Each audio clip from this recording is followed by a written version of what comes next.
What's going on, people?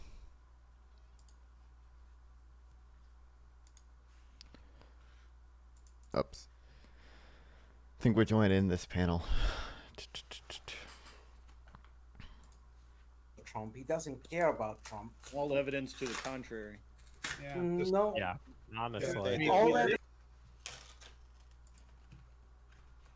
How about linking him to a dictator, though? Like, isn't that a little silly? What evidence of the It is a bit silly. No, the evidence, and I tell you this because I work very directly with the international channels, is as follows. Putin doesn't care about Trump. He's not scared for Trump.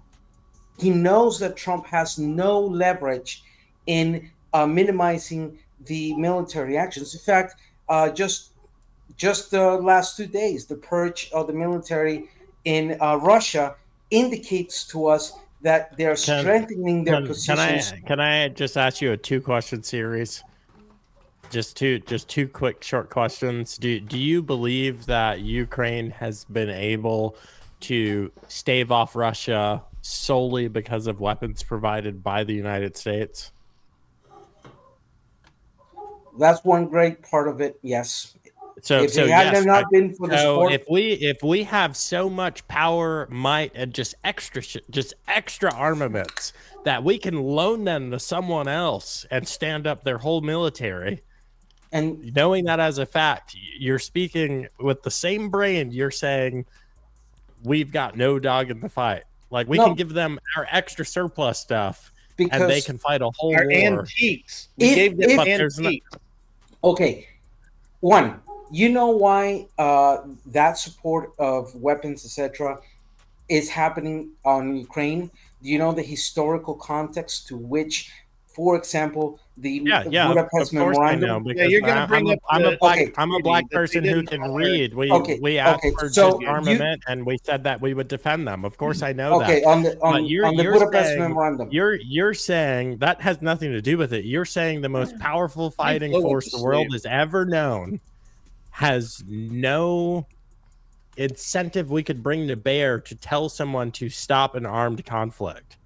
That's like if someone broke into my house with a knife and I pull out this AR-15 and they're saying, you have nothing to dissuade me from attacking you. It's ridiculous. Your argument is... Do you not think that the aid we're giving to Ukraine does give Putin an incentive to stop the conflict? The fact that we're continuing to support Ukraine and destroying his military? Hey, let's say the new guy again. You talked all over him. The guy on the bottom left, what'd you just say? I just said, like, clearly the aid we're giving to Ukraine is an incentive for Putin to end the war, right? Because we're actively destroying his military. If it were an incentive, then why has the conflict lasted for almost 2 years? He's going into the third year. If that incentive was real, then we would have seen an end of that conflict, at least within the first year.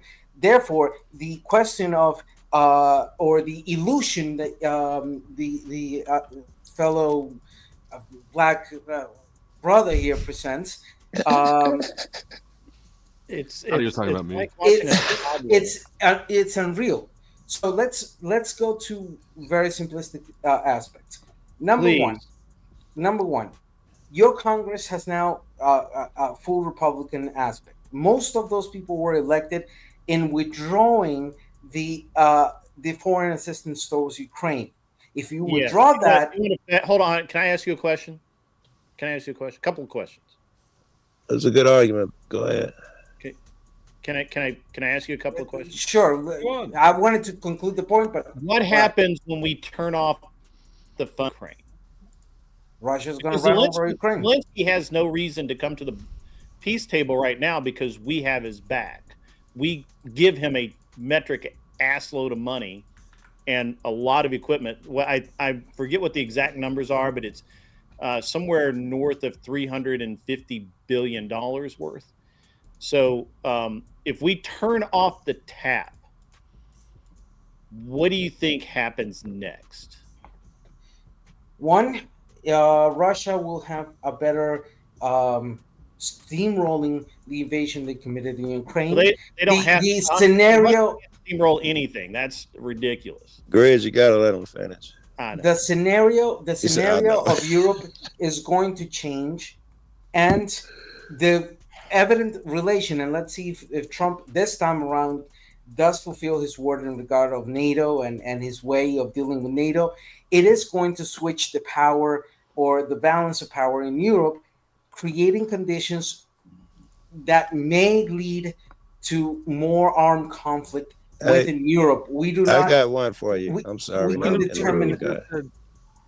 We can determine that the situation with Ukraine and the invasion of Russia as an illegal invasion that has been in the last 2 years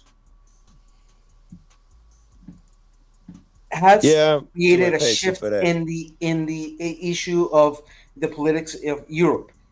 Let me ask you, bro, you're going on forever and I'm being rude right now. I was more interested, excuse me 1 second. I was more interested in the other war. This shit was going to go on forever and I knew it. The other war, it's how does he end the other one? Because Israel? Because Israel wants to get rid of everybody. What does Trump do in that war? So, okay. I'm going to ask it in the same sense. If the majority of Congress, that is today Republican, wants to withdraw the support and the financial support to Ukraine, would it do the same to Israel, or will it keep that financial support to Israel? What financial support? The financial support and the weapons support Israel towards Israel. U.S. gives Israel a lot of bread. We give them like $3 billion a year. Annually, in the last since 48. We do give them $3 billion a year for humanitarian reasons. I'm talking about what have we given them? Now they've bought a lot of stuff. They have bought a lot of weapons, and we're happy to sell them F-35s, which we'll sell anybody F-35s right now. We obviously have something better coming into inventory because F-35s are buy one get one free. But just other war than the shit. $3 billion in humanitarian aid, which we historically give them, that's a drop in the bucket compared to the $357 billion or whatever it is that we've given to Ukraine in 3 fucking years, by the way. Let me say that. So I ask you again, sir. I ask you again because you prattling on and it's driving me fucking insane. Same. Why you're saying a lot, but not really saying a lot. Yeah, you've not said anything in a long period of time. So I have to cut to the chase. I'm sorry. I really must. What if we cut off the $3 billion to Israel? They wouldn't care. They don't care. Are you sure? We can literally stop. We can literally say we don't care about you anymore, Israel, and they're not gonna care. They're gonna continue doing what they do. Trump ran on a platform. He's gonna be Israel's best friend. Why would he cut funding? That doesn't say. I'm going to his point.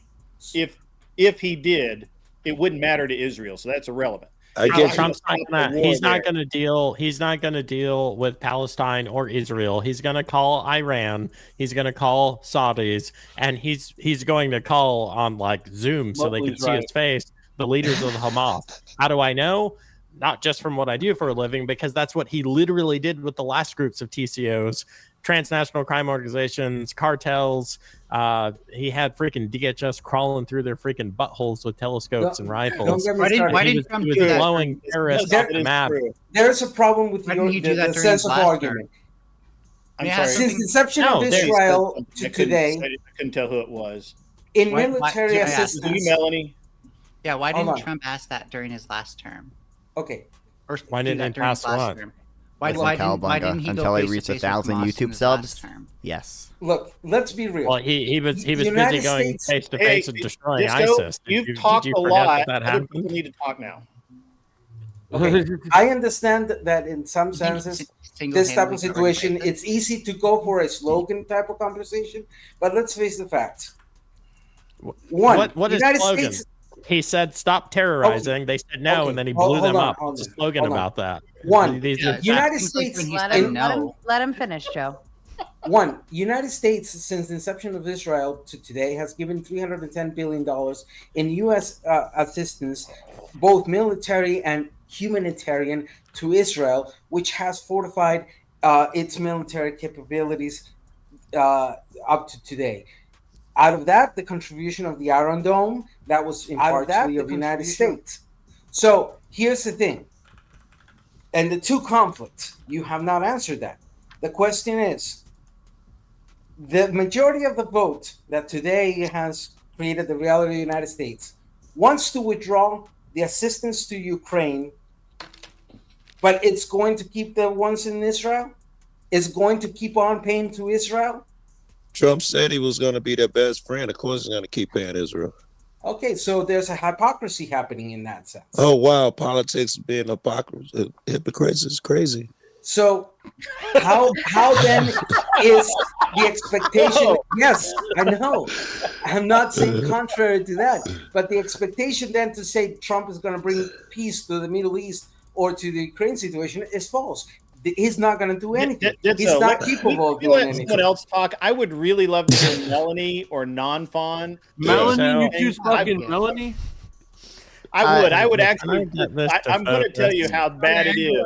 I would prefer to hear. I mean, I give my point. I feel the same way about Non-Fawn. Hey, Ditzy, I just drew a picture of your argument. It's a road to nowhere. Okay, why don't you just hang out and listen a little bit? How is it a road to nowhere? Be technical about it. Nowhere. Be I'm technical. I've got to go to bed. I got to get up. I got a flight tomorrow. So there's 10 loud, noisy, arrogant people on panel, and you're giving a TED talk.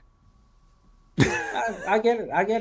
Very good. I came just to say that point, and I think I defended it well.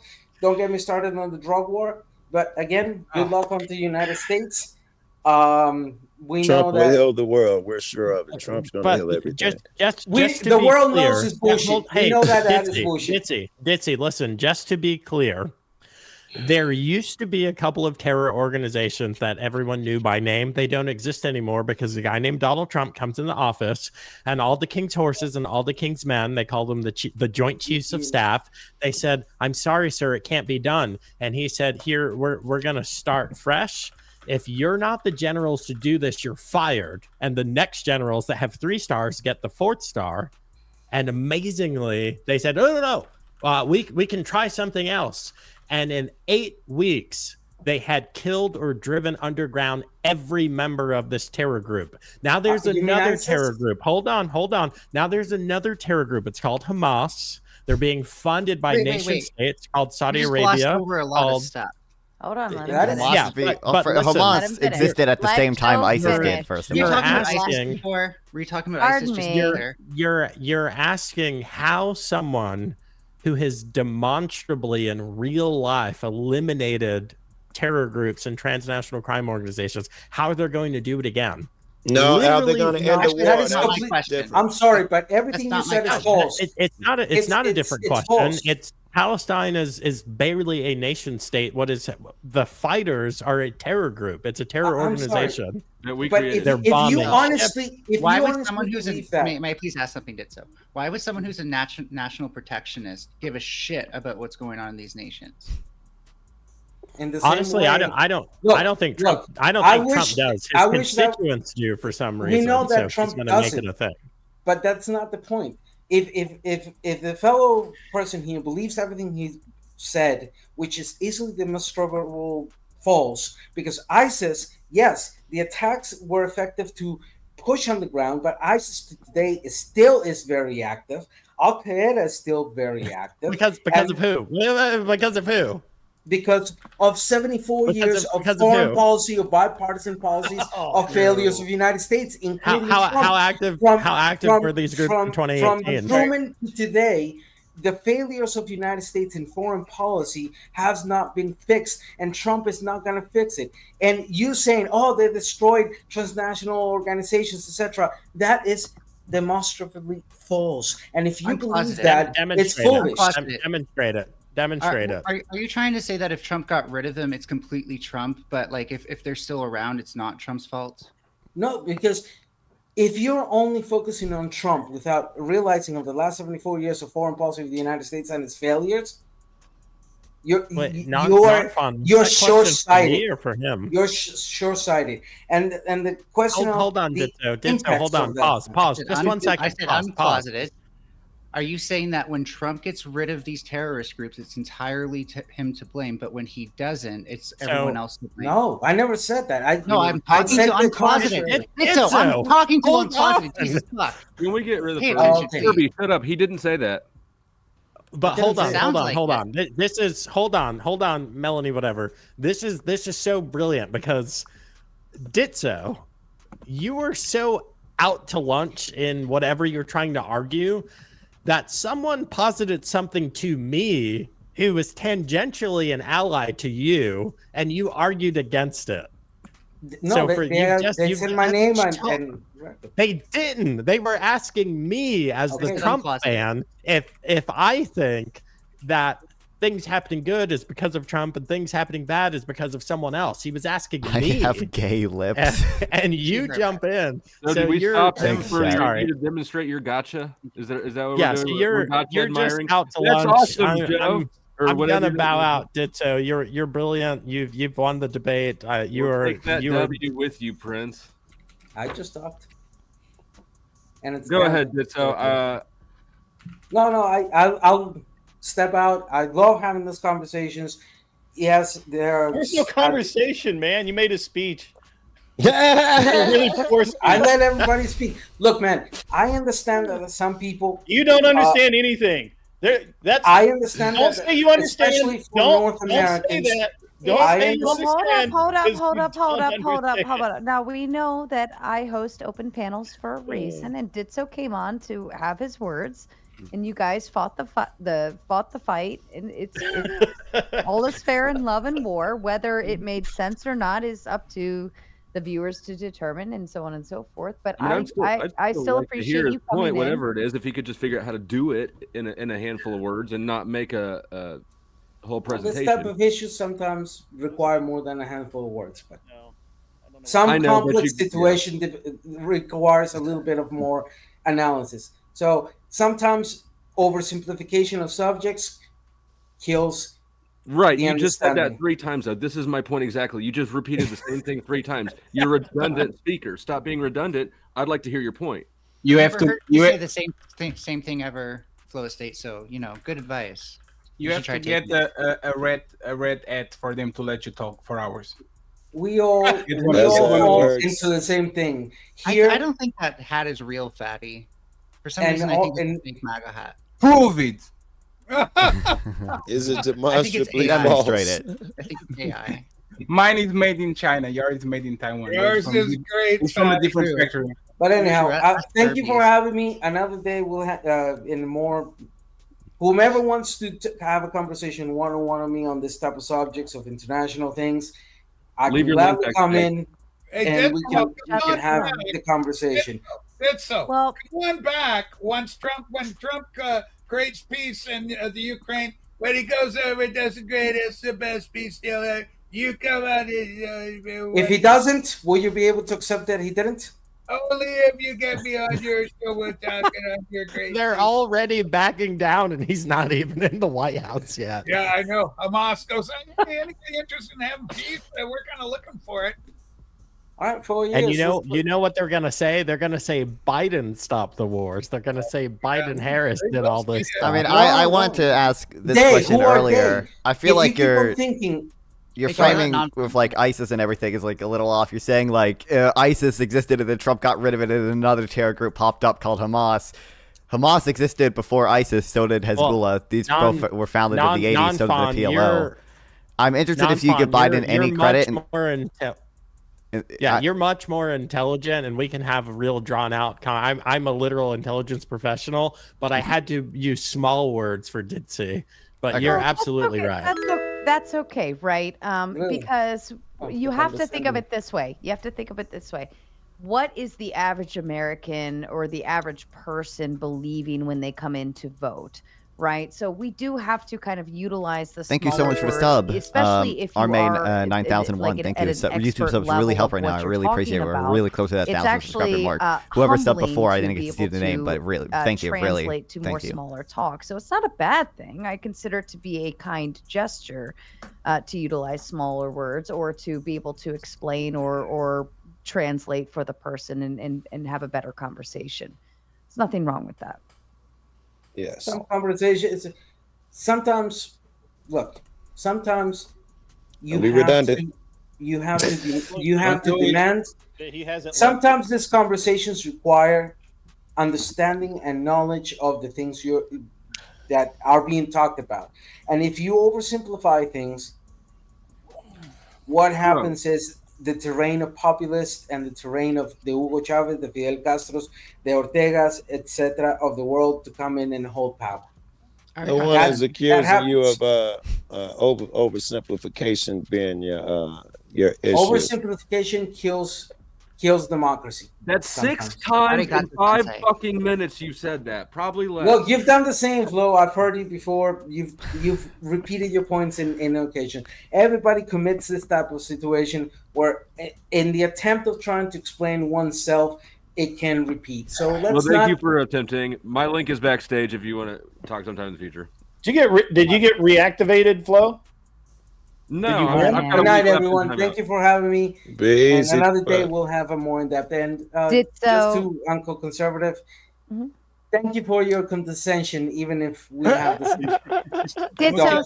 Hold up, ladies and gentlemen. So thank you for dropping in and willing to come on the panel. And it's obviously the bottom row is almost clearly Trump and stuff. And so you're kind of up against a full force down there.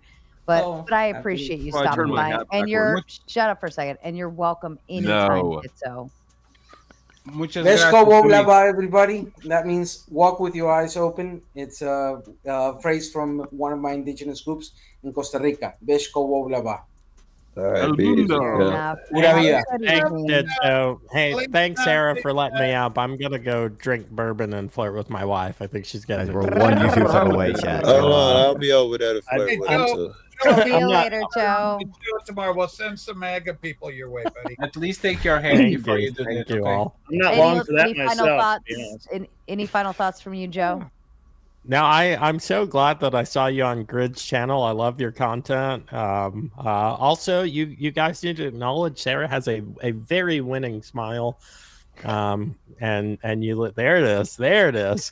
And you let people come and get their ideas out, even if they're whoever subscribed. Thank you very much. I appreciate it. And she got completely white girl wasted. I'm on my way back. Oh, are you wasted? I didn't know. Well, Mama Tomato. You weren't on that night. So Mama Tomato, thank you for Sarah's smile. We don't give Sarah credit over here for anything. Mama down there? Mama's here. Say Fatty's an imposter, man. He is not a Trump supporter. That's some bullshit he's got going on. Yes, I am. Sarah, I would be very interested in meeting your mom. I do very well with older white ladies. So my mom's fun. She's a fun mom. All right, Joe. Cool. Hold it down for the Joes, okay? All right, be easy, Joe. We'll see ya. Later, guys. See you, Joe. Bye. Is his name was he in the closet? Like, what was that? No, he's still. Oops. Like in the closet, that conservative. I don't know. Sounds good.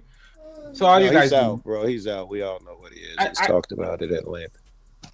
Other than greed, I don't get any of y'all think Trump is going to do anything for y'all. To be honest, I don't think most of us. I don't. Tax bracket not tax bracketing. If you see what I'm saying. Trump is going to totally stop those 2 wars, Fatty. I don't know what you're talking about. Oh yeah, he's going to stop both in the sand, and he's going to summon a dragon, and he's going to make them stop magically. Totally. He's going to ride a giant lion. I got it.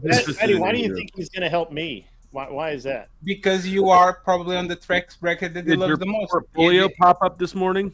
Yes. I'm sorry? Did your portfolio pop up this morning? Yes. I don't look at that. Yeah, it's a okay. yes, Well, I'll tell you, it did. It did well. Actually, how much money did you donate to the Republican campaign? I didn't this year, actually. You didn't? Really? No. Great friend said, "Don't worry, Greed. I got you this time. Don't worry, I got it." Grid was like, "That shit a lock. I ain't got to spend no money this year. That's just a lock." Well, actually, you know what really has had me hacked off for the last couple of years is I've spent 6 figures in income, or I've paid 6 figures in income tax the last 10 years, every year. Right. Ew. And if you think there's anything that hurts, flex more harder, than that, motherfucker. Huh? Wes Watson down here with all these flexing. You're making a substantial amount of income still, so it's like. So it's like, why not give it? To us? Oh yeah, okay, all right. So let me run this argument by you. So you make, let's just round number, $750,000. You pay the government, or they take $180,000 away from you, and you're still supposed to be happy about that. Is anybody in this panel going to be happy about that? The poor. Well, I mean, if I feel like I'm getting something good out of it, then maybe. Yeah, put that into perspective of. Put that into perspective. If you're making $200,000 and they still take that 25%, right? And Well, like that's still It's marginal hurts. brackets. Yes, but it's still I consider like a quarter of what I make to be gone, right? Anything I make, I could just consider a quarter of it gone between state and federal taxes. And so it hurts on any level unless you're in poverty level, right? Then you're actually getting more back. But essentially it's like nobody wants to give their money away. Well, I understand that, but also like Trump wants tariffs. Tariffs are regressive taxes. Like I pay New York State $50,000 a year on the average. I mean, none of this makes me feel good. I mean, it's a sore spot.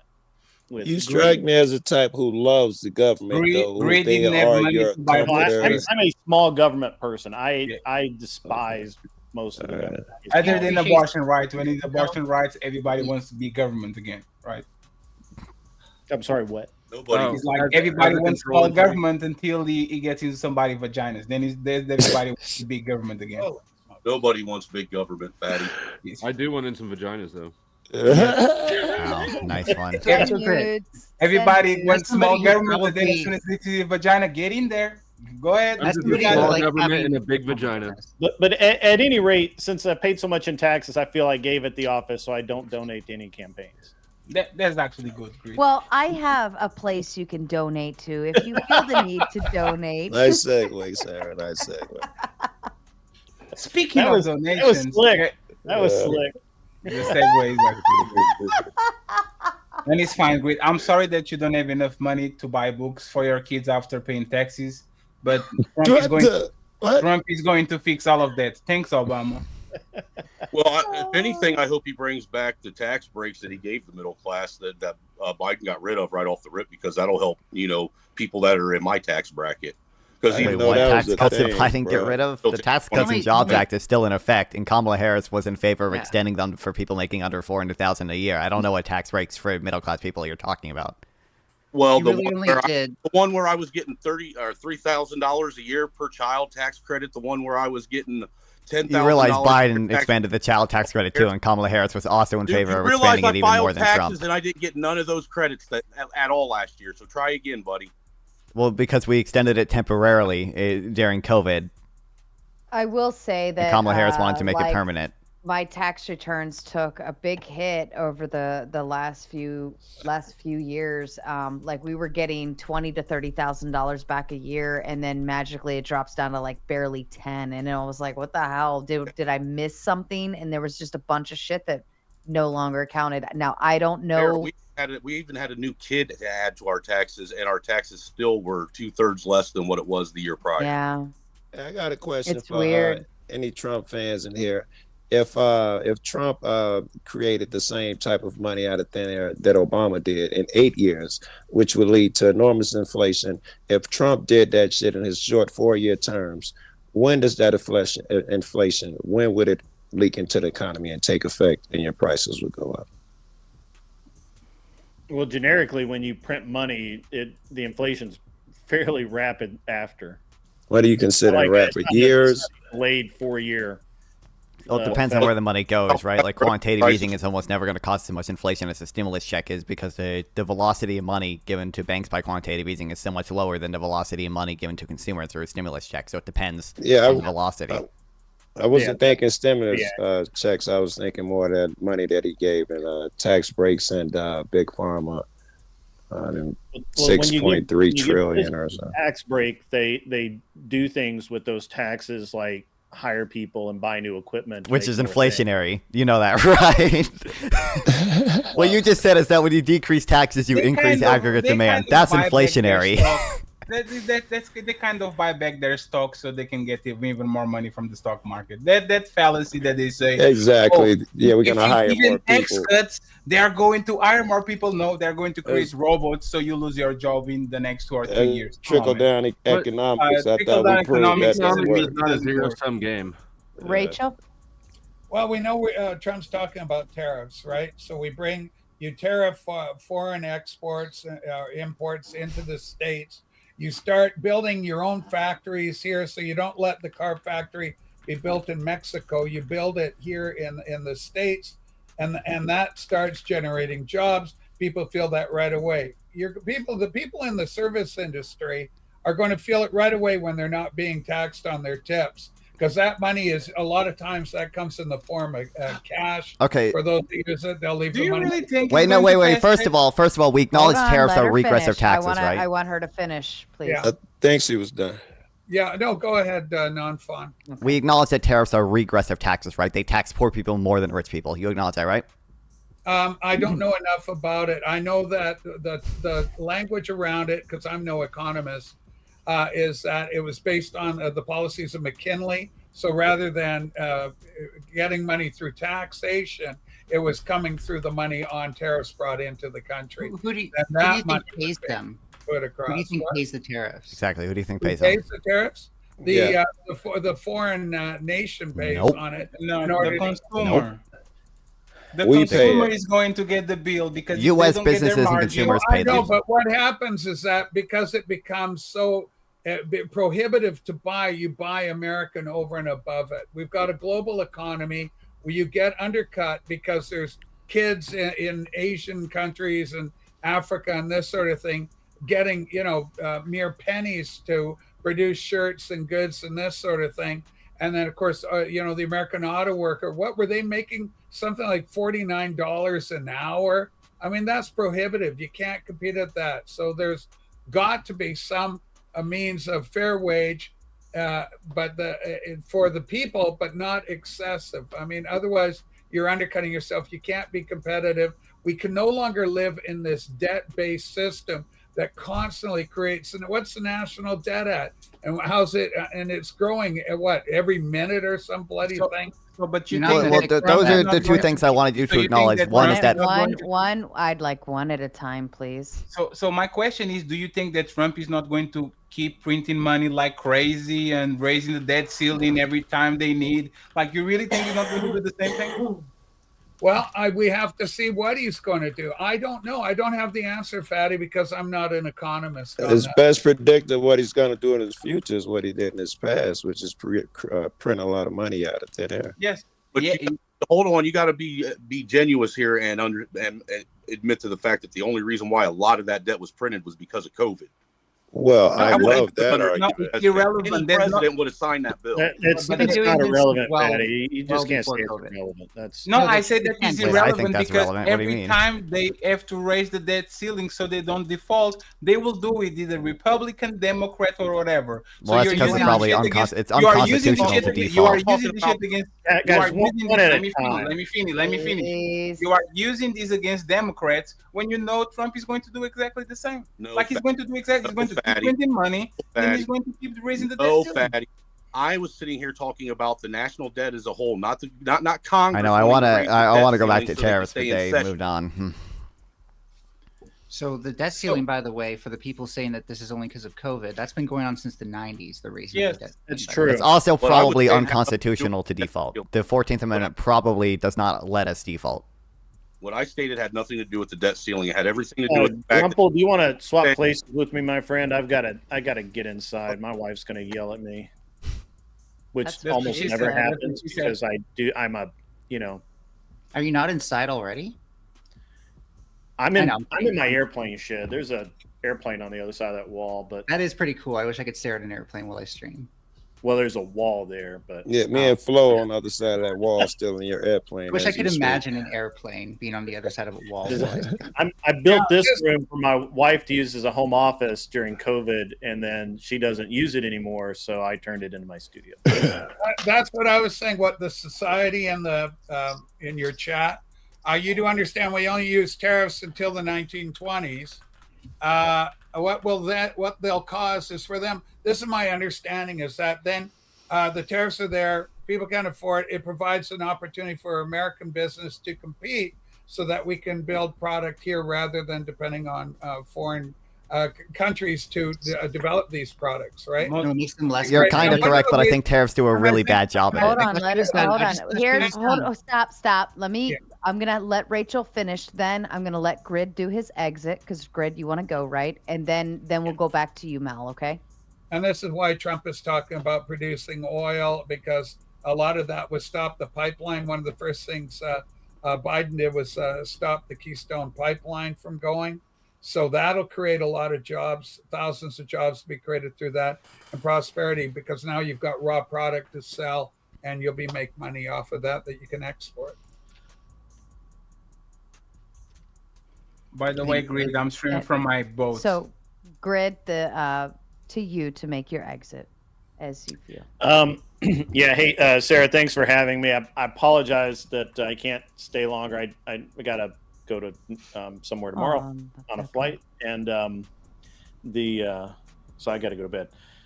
You guys have a great evening. Yeah, I know, Chris. I just don't want. I don't care about the pipeline rabbit hole right now. It's just not something I enjoy arguing. It's such a waste of time. In my place, we'll have Grumple Stillskin and maybe somebody else come up so that Tiki Tack's behind you. Tiki Tack. Yay. Tiki Tack. Good to see you, Grid. I'll watch on my phone, but as long as my wife doesn't catch me. Don't let your arms get tired flying. Well, no, go enjoy some family. She's not that bad about it, but she does. When it's her time, it's her time. So understood. You guys have a great rest of your night. Namfon made some good points. I think he's his model of economics are a little off, but that's okay. Nobody agrees on economics, so that's a great thing to argue about. So. If you guys want a 1v1, I'll have you on my channel. Thank you for the thank you, Jack. I don't appreciate do it. 1v1s much anymore. Damn, but thank you, Melanie. No worries. You know who would though is that guy on the other side of me, Flow State. Flow State loves to argue. Damn. I do, but not necessarily with that Furby. Yeah. He hates oh, wait! I forgot. Totally that was not intentional. I swear to God, I just if. You just set up that burn, didn't you? Nice. You floated that one over the plate. You guys, I gotta go. You guys. Oh my God, you all Adams. If the Chips and Science Act gets repealed, I will shoot myself. Thanks for stopping by. And Tiki Tack coming in. And shout out to T.O. with the big 2 and the tomatoes. We love tomatoes. To the chat, can you just light up the chat with tomatoes, please? That would make me a really happy girl. Tomatoes everywhere, please. Thank you. Or if you're feeling extra subversive, you can do foxes. So, Rachel, I just wanted to say it'd be great and all if Trump's tariff policies actually did that. And in theory, like at first, it could keep American businesses within the country, but the medium range projections are never good if you look at what economists say. Also, just point out, just on paper, it doesn't make them competitive internationally, because all it'll do is raise the price of the cost of doing business internationally for American companies.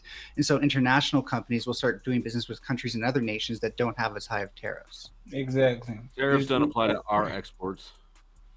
Well, the tariffs do essentially tax exports because you appreciate real exchange rates, and you also have the chance of retaliatory tariffs as well. So they do hurt exports as well. Yes, countries are going to retaliate. They're not going to just say, "Oh, okay, okay." Well, first of all, even if there's no retaliation, you still appreciate exchange rates, which still hurts U.S. exports. One of the beauties about America is that there's so much potential in raw material, raw resources, lakes, rivers, forests, mining. All these things are available, and of course, advanced technologies. So there's so much capability and potential, and that's the idea of the Make America Great plan: is you bring all that in. Start manufacturing, building, and putting people to work. I think it's a great plan.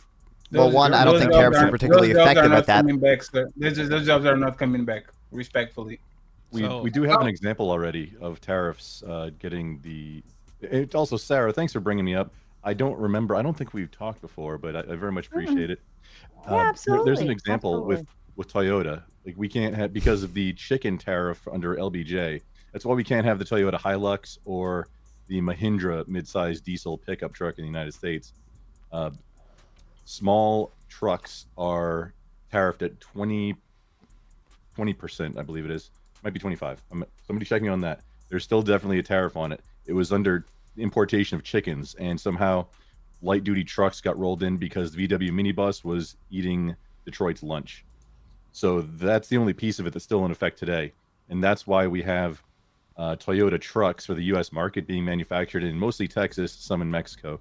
The Tundras started out in Indiana, all in Texas now. You got Tacomas being made in Texas and Mexico. All NAFTA, now USMCA territory, so that they can be imported without that tax. The Ford Transit or Sprinter, whichever one theirs is, they import that as a passenger vehicle with full seats and glass in the windows, and then convert them after they're imported Michael, to it's avoid that wild. tariff. So you got some companies going around it, some companies that brought manufacturing, and it's pretty big. I mean, Tundras is a Texas truck. It's a Texas truck. They're manufactured in Texas. And can do all those loopholes and turnarounds and all that. The medium and small business, they'll still have to eat those tariffs, while they can say, I'm going to change my factory to this place so I can get the supplies. No, most people actually import shit. We are hyper dependent on China, Taiwan, Vietnam, whatever. So you don't want that chain of production to be impacted in any kind of way, because you're going to have to eat that shit. So in the short term, yes, 100%. That's short-term pain for long-term gain, if you want to make like a bumper sticker slogan out of it. Not really, because when you keep American like production and manufacturing like all closed loop within the states, then what happens is the prices start to go up as businesses compete with each other, to the point where it becomes cheaper again to actually just pay the tariffs and start going back to international trade. Why do you think that? I mean, we have evidence of this from washing machines. Even the washing machines were tariffed for I think 5 years, and immediately after the tariff ended, we just started importing from China again. Even though we tariffed washing machines pretty heavily for 5 years, they were never able to compete domestically. And also, you have to consider, you guys keep saying it protects jobs or whatever, brings jobs back. You're not bringing aggregate jobs back. All you're doing is protecting some jobs over other jobs. Tariffing steel might protect steel jobs, but it comes at the cost of jobs for all the businesses that use steel. And it's the same. You can look up the Iowa car crop. It's the same for everything. Tariffs protect some jobs at the cost of other jobs. Right. There's something the I whole find economy is interesting. intertwined. It also, you also have the paradigm where, with income being distributed around for workers, right? Which industry is going to employ more? It's a very complex interweb, but both presidents were planning on raising revenue, either through tariffs or corporate taxes, right? So it's preferable to have neither of them, but that's not really what's on the table. The bigger question is, so much rather have a corporate tax than tariffs, and I'm not even a big guy in the corporate tax. Absolutely would be worse, because tariffs, even a 20% flat tariff, which is stupid and ham-fisted. Not everything we consume is imports. That's going to get dissolved throughout the economy for the end user. A flat corporate tax rate affects every single thing sold here. And small businesses that don't import things. Who do you think is more likely to survive a tax hike, like corporations or middle class businesses? It doesn't matter. That's the wrong question. That's the wrong question. No, it's the right question. That you can't just assumes the wrong that question. the shareholders are going to eat the tax. No, I said nothing about shareholders. You're not going to. I said nothing. No, I said nothing about shareholders. I said who has more room to handle a tax hike. And it's wrong, because that money's always going to trickle down to the end user. I don't understand why. It takes longer if you do it at the corporation. No, it'll be faster with a corporation, because they're going to start raising prices immediately. Yeah, but that's actually not how it works, kind of, Flo, because No, there's Apple products and Coca-Cola products in Europe. They pay way more taxes here than they pay in the United States, and they still sell Coca-Cola probably the same price. Kamala was almost certainly going to protect unions more, considering Biden has a pretty good record with unions. What has the stock market done since the election was decided?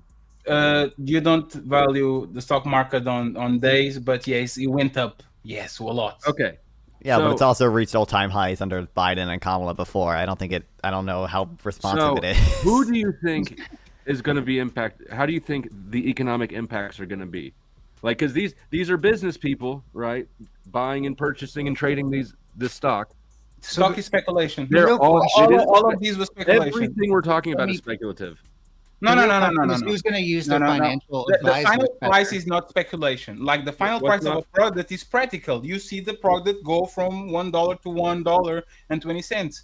The stock market is literally it's manufactured. Like there's no reason for a stock to go from 1 to 1.5 other than enthusiasm. That has nothing below it. Right, and that's all I'm calibrating. I'm calibrating the economic enthusiasm. If tariffs were worse for the economy than a flat corporate tax, people would not be enthusiastic. No, they would. I want to work. No, you can have stock in foreign companies. So this is a fallacy. Now more competitive.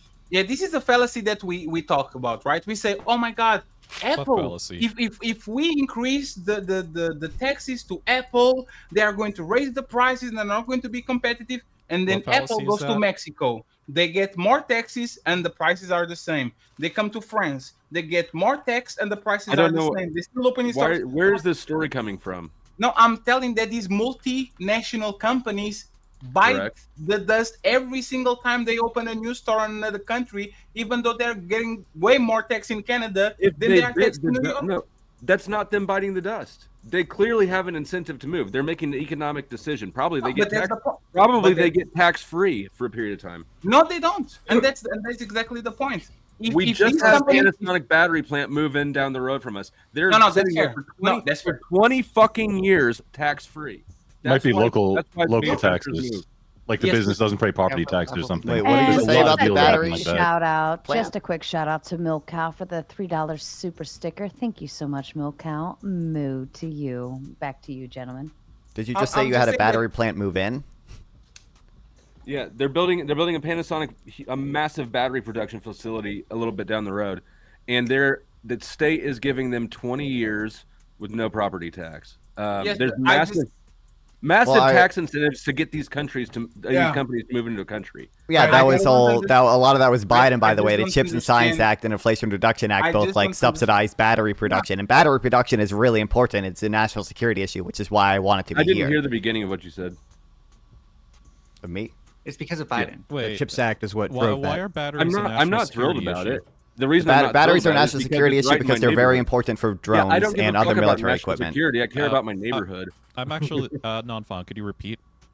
They're very important for drones, which are really essential for a modern military, and there's other military equipment that uses batteries as well. Oh, that's a good point. I think the power grid is along the same lines, but even more important. Also, substation components, technology, cell phone, smartphone technology, so they can put chips in there from China. Cause problems because they could possibly switched off from a foreign country can actually knock your battery out because they've put a non-off switch in it. And in fact, this is what Israel did. Remember a couple of months ago when all the Hamas guys were blowing up because they got a third party to go in and put these explosive devices in their cell phones or in it wasn't cell phone, in their pager technology. So this is why these kind of technologies become national security issues. Imagine if an aggressive foreign entity had control of that in our technology and was taking out our people. Well, yeah, and that's why we have Taiwan that manufactures all these chips. And what's funny is that they actually have like detonation switches on the manufacturing equipment, like in case that they get taken over, they'll like blow up all the the proprietary knowledge and crap. Here's what's interesting: like this issue centers around energy independence, and Trump is like the oil and gas candidate. But if you look at like coal jobs during the Trump administration, they went down 24%. So how does like you're obviously going to be sourcing your oil and like energy from like other nations, especially like Canada and like the tar sands and stuff like that. I just don't think he can commit to his national protectionist rhetoric that he claims to be such a fan of. I think that was all populist rhetoric. Well, you know what's great about was that during the plague though? During like starting to all the lockdowns and stuff. No, I don't know what you're talking. He was saying this. He's been saying he's the oil and gas candidate the entire time up until like recently. You know what's great though for all of us is that because he is the president elect, when he gets in there, we're going to see, aren't we? And then we can reconvene and said, hey, remember we talked about this on the panel, and you were talking about tariffs, and that you'll be able to point to and say it didn't work at all, did it? And then I'll be at that time go, yeah, you're right. Yeah, so, I guess I'll see you in 4 years. Can't wait. Sort of like how now we're saying, see, it was just the flu, and they're all like, whatever. And we got to reconvene also in the war situation. It'll be very easy to talk to our friend from Central America, you know, in a few years from now, when we see what Trump's able to do on the national stage. And it depends. I mean, it's a global economy. It's a global situation. Everybody's entwined with one another. There's so many variables. I mean, the Fed is so interesting. The chairman of the Fed, anybody watch that news item where the Fed said, I dare Trump to fire me? He can't fire my I love Powell. I love Powell. Hell yeah. Yeah, but that's problematic because you've got this agency independent of the president. Nope, that's very good. Yeah, you know, you want some we don't want the president to be in charge of like any agencies. Like that's definitely for example, not the central bank, not monetary policy. Don't put him in charge of that. No. President should be in charge of the central bank, of Congress, of the judges, of pretty much everything. Like the Department of Justice and the president. Yeah, the problem. I mean, is there any problem with the Fed? Are they able to artificially heat up the economy or cool it down? I mean, that's kind of their job. Yeah, in response to trying to meet metrics for inflation and unemployment. It's a private company. It's a private company. And do they have any dealings with the central banks? It's kind of like the post office. It's like it's not federal, but it is. It's way more private. It's not. For sure. Do you have any issue with private companies? Are you a communist, Flow State? That is not. There's more nuance to it than that, for sure. So Nolan in the chat, right, the Federal Reserve is not a good thing, especially since it's owned by private, quote, foreign owners. Is this correct? I don't think it's owned by foreign owners. It's owned by member banks, so there's nothing. The shares, that ownership will be all over the place. Is it offshore? Is it non-American ownership? No, so the Federal Reserve banks are owned by the member banks in their charter. Basically, commercial banks own the Fed collectively, but who owns commercial banks is that's my next question. Yeah. So we don't really know. There's also, I mean, some appointments are still made by the president, right? Like obviously the Fed chairman is made by the appointment is made by the president. So it's not approved, right? I believe nominated and then approved by the Senate. Yeah. Right. So it's a bit of a the president is a leash on the country. You understand that, right? The Fed is a leash on the country. Nope, I don't think so at all. Have you heard of Black Tuesday? Or no, Black Tell me about Black Tuesday. Black Monday, the stock market actually crashed in 1987 more than it did in the Great Depression.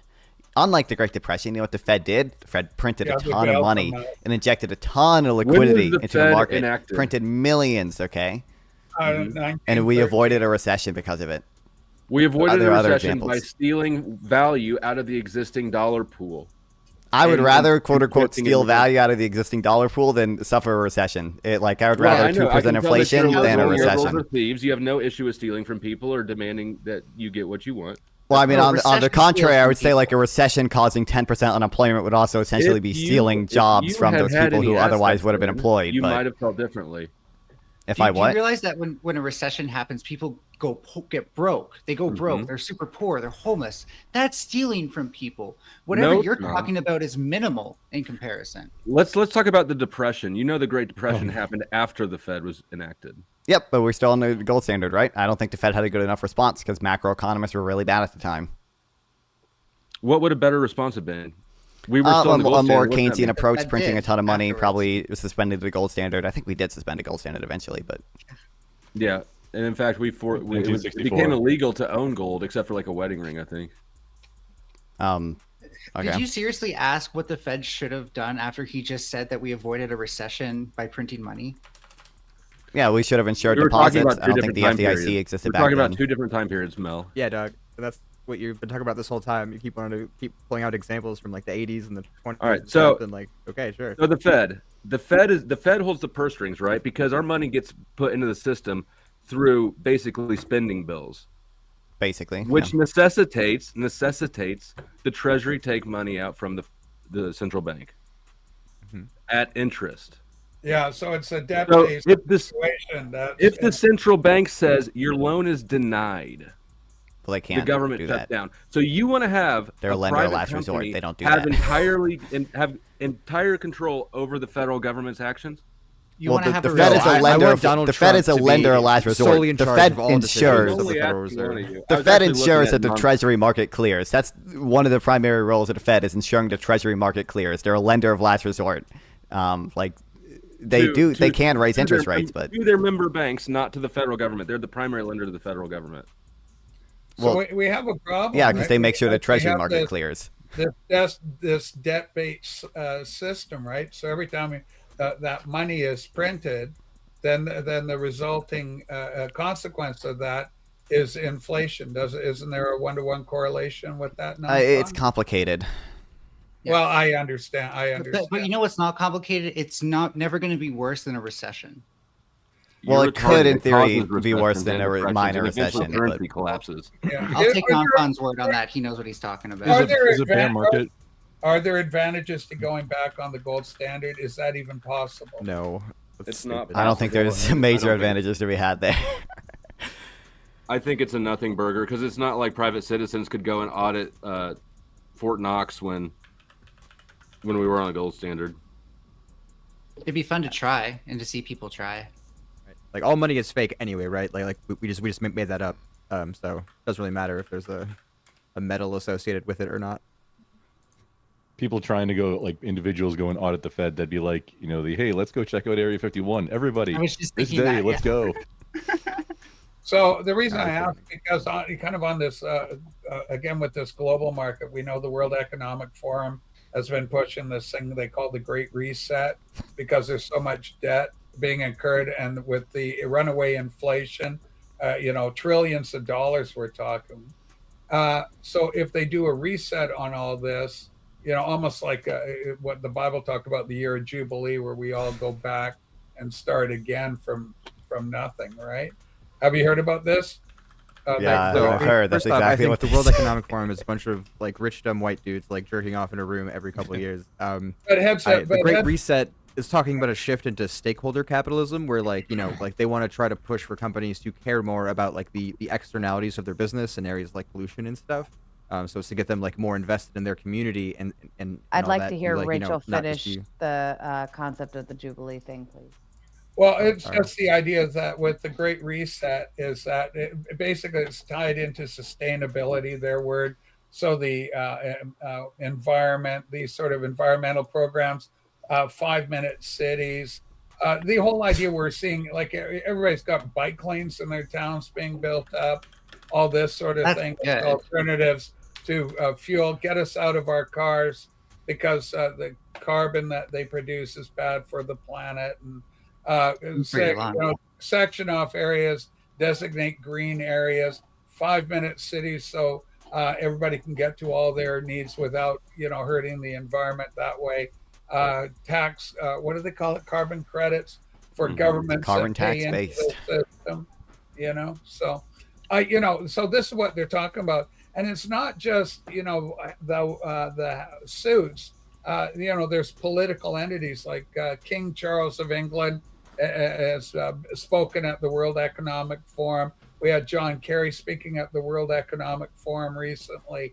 And he was talking about the control over digital media and getting control of that. It's very interesting. I mean, some of the ideas they have, alarming for people on my side of the political spectrum, but I'm just should be something other people's take on it, right? What should be more alarming, if they have any negative policies, I don't know, because I don't think the WEF is influential directly. They just suggest things. The IMF actually hands out funds to nations in need. They are run by the UN, but they're actually like giving out cash. So their prescriptions and stuff like that could have a direct influence on nations that they are not giving out cash. They are lending cash with massive interest when they get bad. Portugal in 2008, Portugal got saved by them, and it was like 10 years. Sorry, I missed loading cash. All I'm saying though is that like America is not really like beholden to any like international financial institution. So whatever policies they're prescribing, they're not going to be able to like push these things as an agenda on a nation like America. So, but Melanie, this is the thing, right? People think that recessions and global crises are a problem. It's actually default. It's how this works. It's how these people get extremely amount of riches in a short period of time. Like all the metrics that you have in 2024 are 10 times worse than when you had the financial crisis in 2008.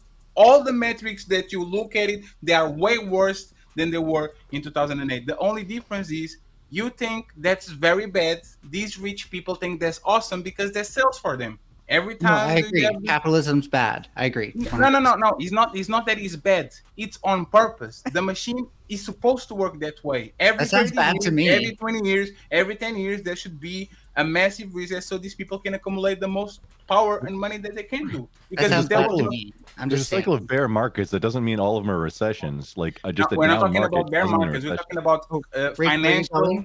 Rachel, bye. Pardon me for just a moment. Rachel, would you like some final thoughts before you exit? Yeah, just a lot of fun and a really good panel, a lot of knowledge here, certainly more than I have in the world of high finance. I'm no economics expert or whatever, so lots to learn there. But I just, obviously, whatever we have right now is not working, right? We're all paying a lot. The nation is so rich. Everybody should be prospering so much, not living hand to hand, dollar to dollar kind of thing. That's got to be fixed. So whatever it means does it. I'll leave it to greater economic minds than I have to work on that. In the meantime, I'm looking for some subs because I've really gone all Trumpy Bear, and I have a vinyl community channel, and so I've had about 50 liberals bail on me. So if we got any mega people, you want to come over to my place, do it. And I'm exhausted, I got to tell you. But here's a link to my own channel. I know Nightbot helps me out all the time here, Sarah. So please, so if you want to watch, we just talk records, and I annoy everybody by saying how great Trump is every morning. I think that's going to do it for me, Sarah. Thanks again for having me on. A lot of fun. Fatty, you look good. Look going. That's a winning look. Hey, by the way, Rachel, next time buy the full ad, okay? Don't buy like if you need a loan, like buy the whole thing. Don't buy I got the buzzer. I like gosh, I like that. All right. Well, take care, everybody. Thanks so much. Great to meet you, Rachel. Thank you. Take care. I forgot to ask her if she bought a Trumpy trout. I don't have a Trumpy trout. I just got my two Trumpy caps. I got two of them. There we go. All right, everybody. Yeah. Take care. We'll see you next time around. Good night, Rachel. And then a quick shout out to Nublet with the big $2. Hi, Miss Tomato. Just passing through. Hail Crucible. Yes. Thank you so much from the Crucible crew. We appreciate you. And I just have to do a quick overlay because we have Nathan. Nathan, is that you, darling? Hello? Nathan. Hello. Hi, how are you? Hello. Yes, we hear you. I'm fine. How are you? We're good. We're not going to show any things that we shouldn't be showing on panel, correct? No penises, no boobies, no porn. What the fuck? Oh, man. I'm not a fucking degenerate. Well, that's I didn't wow, make that pause, him. though. Definitely not a coon. I think he has a delay, actually. Nathan, do you have like a bunch of other tabs open or something going on? Because it seems like you have a delay going on. I just want to talk about how much I love the Fed, man. Or maybe he's listening through the YouTube instead of the StreamYard. No. I got my general theory here. Do you have the stream open? Yeah, probably the YouTube. pristine pages. Yeah, you might Never want to been close open. that out because you're But on I do have it. StreamYard and there's a good 10-second delay. I have read a little bit of this though. Yeah, I think you're right about that. This is very boring. I don't know what they're doing right now, Nathan, Jason. are you still with us, darling? Is that better? There we go. Is that better? Is that We have better? it go over and check Much this guy's better. computer. IT go over and check this guy's computer. Apparently we I need hope. to. Dan. That cool. I haven't read All all right, this Nathan, stuff I'm because, gonna like, say I'm gonna I don't know. count down. Is from that 10. better? Nathan, some stop of talking these. for a second. I'm gonna count down from 10, and when I stop counting, I want you to pick up the counting. 10, 9, 8, 7.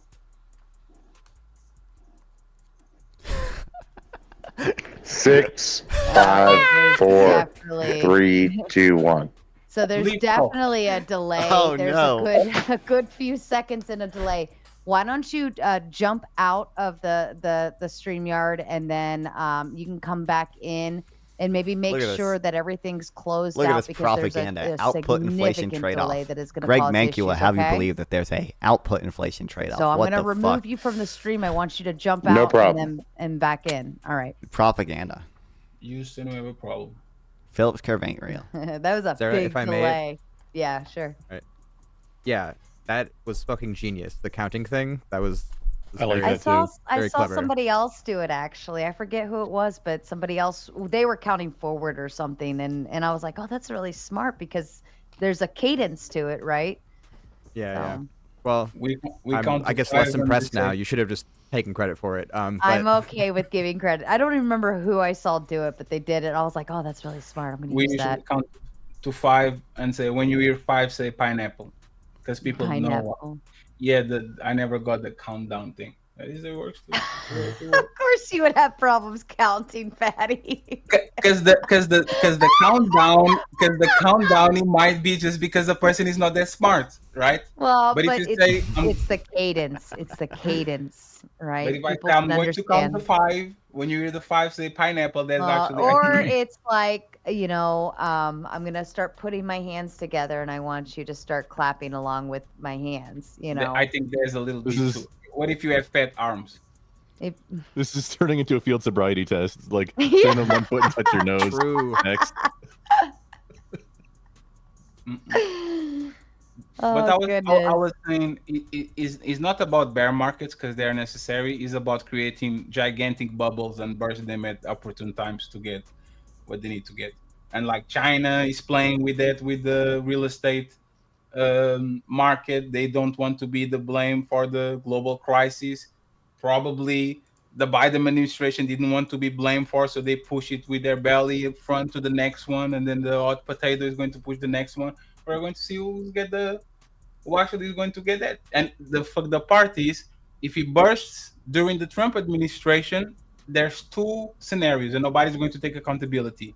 It was last administration fault, so it burst on my time, but it's not my fault. Or I had to do it because the last guys fucked up everything, so I had to burst the bubble so I can actually correct this and make this work. So nobody's going to be blamed at the end of the day, and everybody that is rich is going to become richer. Everybody that is poor is going to lose even more. Like Rachel was saying, and I know she's not here, but she just said it on her way out, and so it's unavoidable, that she wants to see the prosperity trickle down. And like, to me, in my mind, the only way you can do that, and Trump is the least likely candidate to do this, is corporate taxes, because they're the ones hoarding all the wealth. There's a reason Occupy pointed to the 1%. Maybe there's other ways I can't think of. Like, I'm certainly not as smart of econ as Land non-con, value tax. but okay, cool. So there are other ways, and when I say, how long are these? I should have just said, to be more general now that I think of it, tax the rich, right? But how long are these businesses going to stick around? Keep taxing it out of them.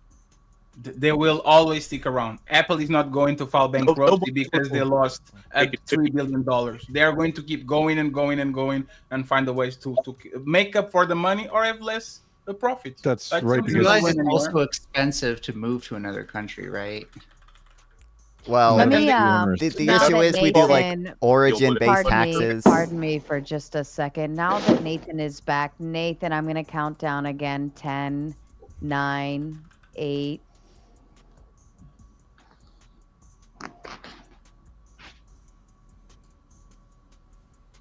Nathan, are you with us? Womp womp. Nathan. All right, I'm gonna go ahead and remove. We're gonna call that a night for your phone or device, whatever you're using. We'll have to come back another killing time. me. I was gripping my the edge of my seat the whole time. I get more nervous. Like I don't think Nathan's gonna do it, but I get more nervous when they're quiet. And I'm like, what are you gonna do? What are you gonna do? Like, please don't. Yeah. Some heavy breathing starts happening. Yeah. Please don't make me need to stop the stream. Please. Please. Please. Please. Please. We've had such a good night. Just on the taxing a little, I think a big issue is that we do like origin-based taxes, where we like tax based on the origin of where the company's located. That makes it really easy for companies that basically are in America to say, no, we're not an American company just because all our production is in America and we sell everything in America. We're actually based in Ireland. I think a really good fix for this would be a destination-based tax, specifically a destination-based cash flow tax, okay, which is just a better way to do the corporate income tax, because right now, the big issue of corporate taxes is that some of the burden falls on corporate investment. You don't want any tax burdens to fall on investment because investment is really good.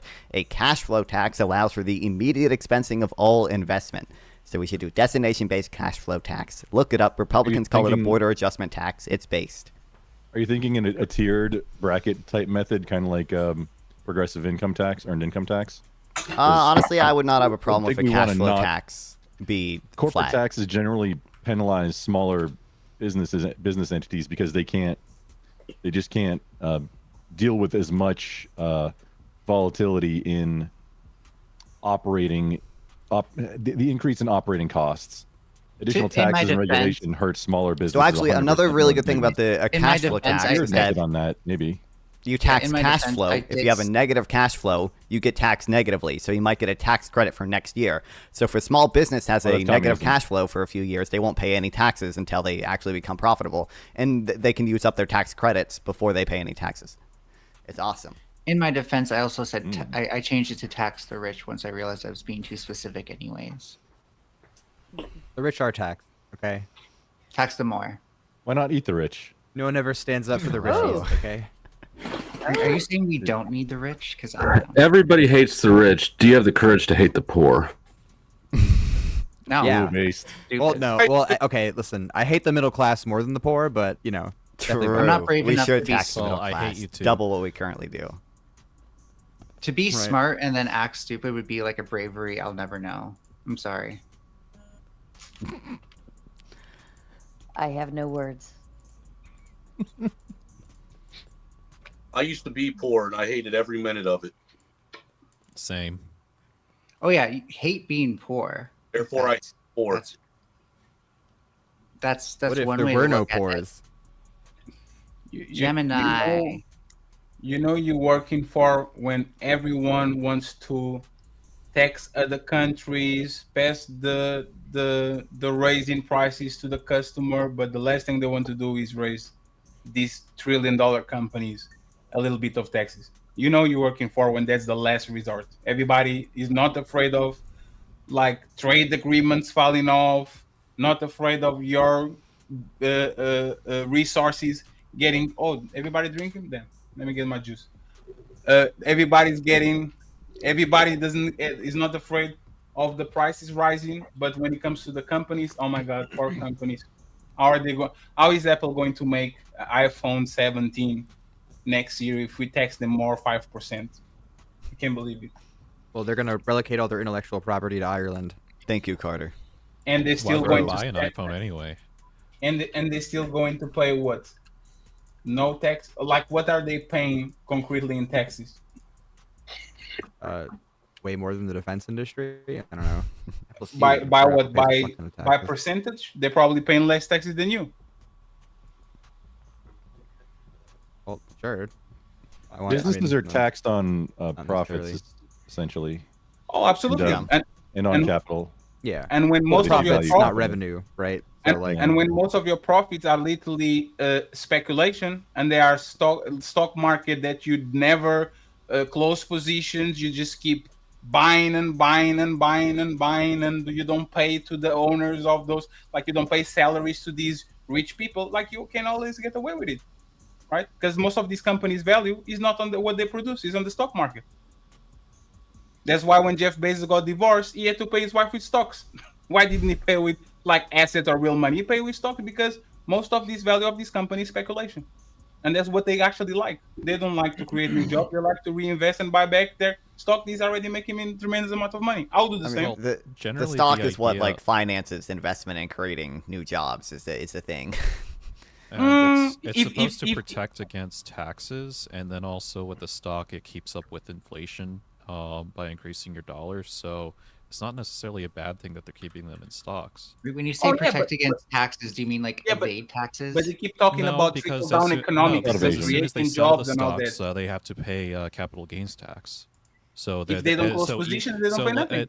So if they were to accrue interest off of their stocks, they would actually be having to pay more capital gains tax over time by pulling the money out, and we're actually profiting more, allowing them to accrue interest on their money. We're profiting more as in like we're making more money from taxes. Yeah. Okay, I'll take your word for it. I don't. No, you're not. How does that work?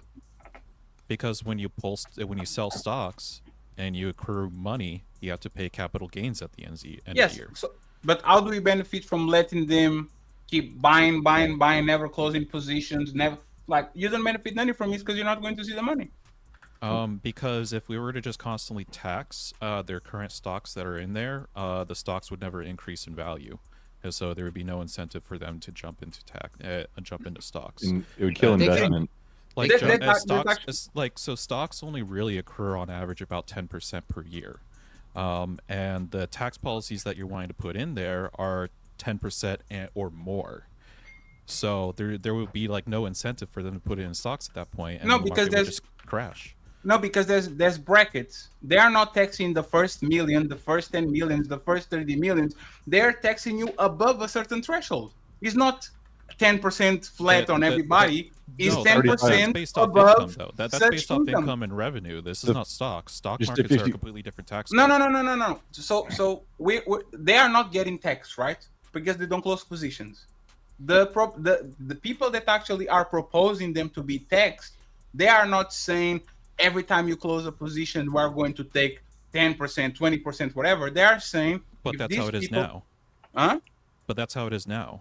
Yes, you are explaining the system now, right? But when people say we should tax the rich, it's not a flat every penny you get such and such and such. Is you are going to get, I don't know, $1 billion, and after $1 billion, you start getting taxed 50%. But now you're just moving the goalpost to some sort of income. We're talking about stocks right now. No, any tax the rich policy would be bracketed income based.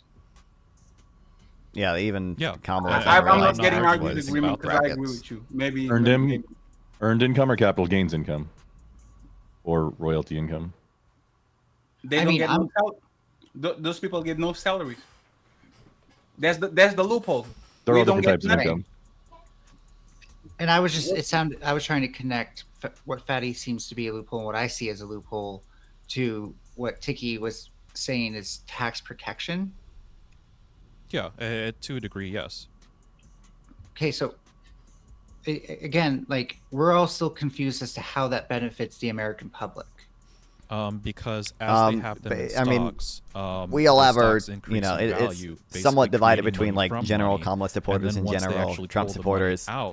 But everyone's basically arguing their own tax policy right now. If you, instead of just them immediately taxing $1,000 worth of stocks, just because of a new policy, instead they don't tax any of it. They let it grow into interest to $1,500, and now you can tax the $1,500 on the capital gains tax. So allowing if you're also worried, why can't we stop them from doing that? Because that sounds like a loophole. And then we're not going to tax. But it's because this is a great thing. They're creating more money, and we're able to tax more money. It's a great thing if you're already rich. No, I love this conversation. Anybody can invest. Right.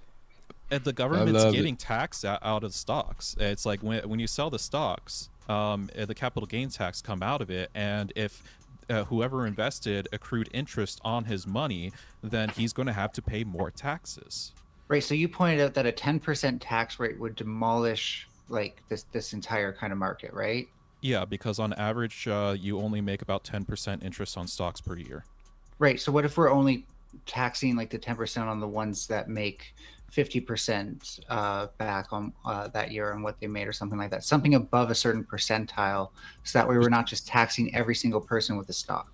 Just so we're clear, are we talking about unrealized gains right now or something?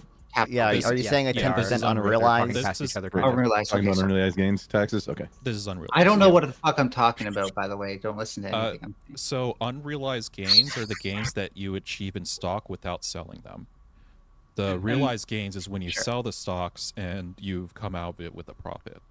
Unrealized what she's basically trying to pitch is like that, average like 10% rate, like we're taxing like 10% of that, we'll say. But the thing is that, yeah, I know she's going back to explain that what if they make 50% for the year? Well, if they decide to sell those stocks, then they would have to pay a capital gains tax on all that profit that was made.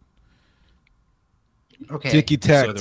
Hold on. Let me interrupt real quick. And I'm still gonna stay on the tax talk. I'm not changing the conversation. I didn't come to do that because this is the type of talk you have post-election. You're damn right the right person won, because we wouldn't be talking about all this damn money. So apparently the right person won because we all talking money. So I'm glad that we're all in agreement with that, regardless of how you personally feel. Hey, my portfolio went up 30% today. There, see, that's what I'm saying. You could have hated the man yesterday, and you. How much Dogecoin do you have, sir?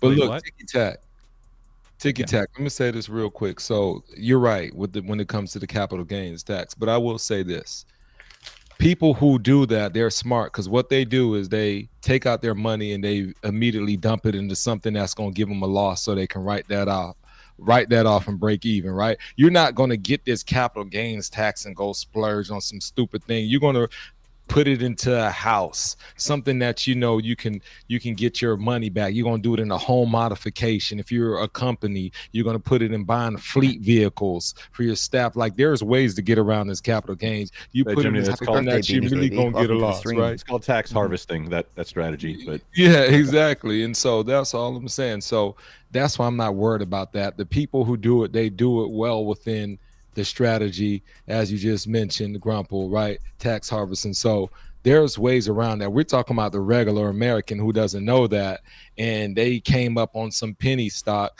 made 100K, blew the 100K, and the government's like, I need my 30 just off of regular taxation on top of the capital gains. And they're like, damn, I'm 50 in the hole. Yeah, you go figure that out. I didn't ask you what you were in the hole. I just said pay me. So that's a different set of people. They don't even have to be lucky off of penny stock or anything like that. Just with me, it's like I've had an IRA for about 13 years. So I've just been investing a little bit of money into that. Or like my mortgage, I'm actually putting more into the principal, so I don't have to pay as much interest. There's simple things you could do to help your life along.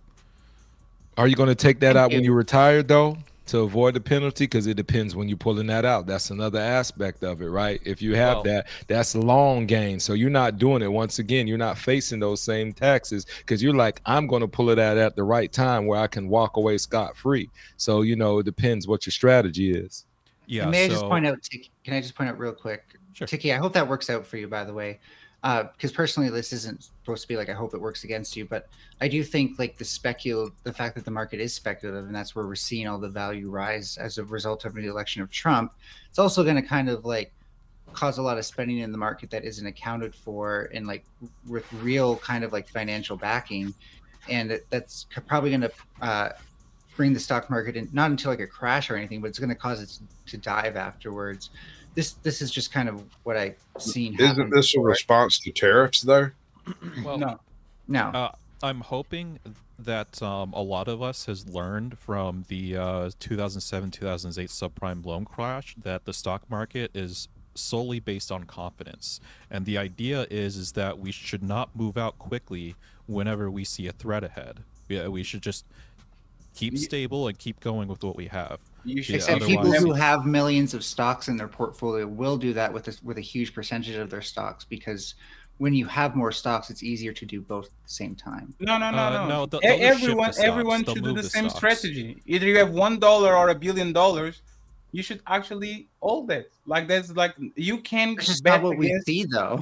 No, because you can bet against American companies' greed. They are the most powerful. Like Portugal invests 40% of their social security on the S&P 500. You are not going to bet against McDonald's and Coca-Cola and Apple. Those are going to get you results on the long term. And this is what Wouldn't he's that just talking make about. a recession worse, though, when you tie your social security to that? Absolutely. That's why the FMI had to come to Portugal to actually help with the recession. But that's the thing, right? Especially if he's on the long term. I'm actually hoping that the market crashes because I have a bunch of money that I want to plunge in the market. And the most investors don't look at the market going down as a, oh my God, look at my money. They look at this is an opportunity for me to buy more. The thing is, though, with stocks is that there's always opportunities. There's always new businesses that are opening up. And you really just got to, like, look at the fundamentals of these businesses and be like, okay, well, how much debt has occurred in their business, or are they financing it themselves? Are they in a stable market business for long term, or are they just trying to do a quick cash move? Isn't the real question if this impacts like the actual financial market, not just the stock market? At the end of the day, like if we end up going into a bull or bear, because it's what if confidence in real estate might go up under Trump, but he still had I don't even think he's talked about like housing tax policies or anything like that. And his record before was like he had very like specific taxes on like specific U.S. firms, but not a lot of like general taxes for these things. Almost like he was trying to help his friends get tax breaks. But anyways, I just think it's ridiculous to expect Trump to care about the average person in the economy. He cares about the rich. He cares about himself profiting at the end of the day. He makes that very clear in everything he says. Yeah, but let's just grant that as true. At the end of the day, these are like 0.001% of like the crowds that are just involved in this dirty business. Think about what's actually going on in your neighborhood. Something that you brought up was property taxes. Property taxes is a county and a district level thing that's implemented. Your property taxes actually influence your neighborhood a lot more than any other tax because it's reinvested into your area on schools, on infrastructure, utilities, and even like your local government facilities like the courthouse and stuff. So you should, so a property tax is one of the, I think that is like the best tax to exist out of everything else because it directly influences the general public. Get rid of it, replace it with a land value tax. Easy. Property tax technically is. It's like it's a tax on your property, not the value of the land. Of your property value. It's based off the land and then also the amenities that have been built upon it. But it's all based upon the appraisers of your county to set a valuation of what your property is worth, and then the entire county sets a tax for the year of how much they're going to charge in property taxes, and that's how they accrue the money. So I'm an economics noob, mind you. So what I might propose might be really dumb. But what if we took all the taxes that people pay out of their paychecks and made employers like for larger businesses pay those?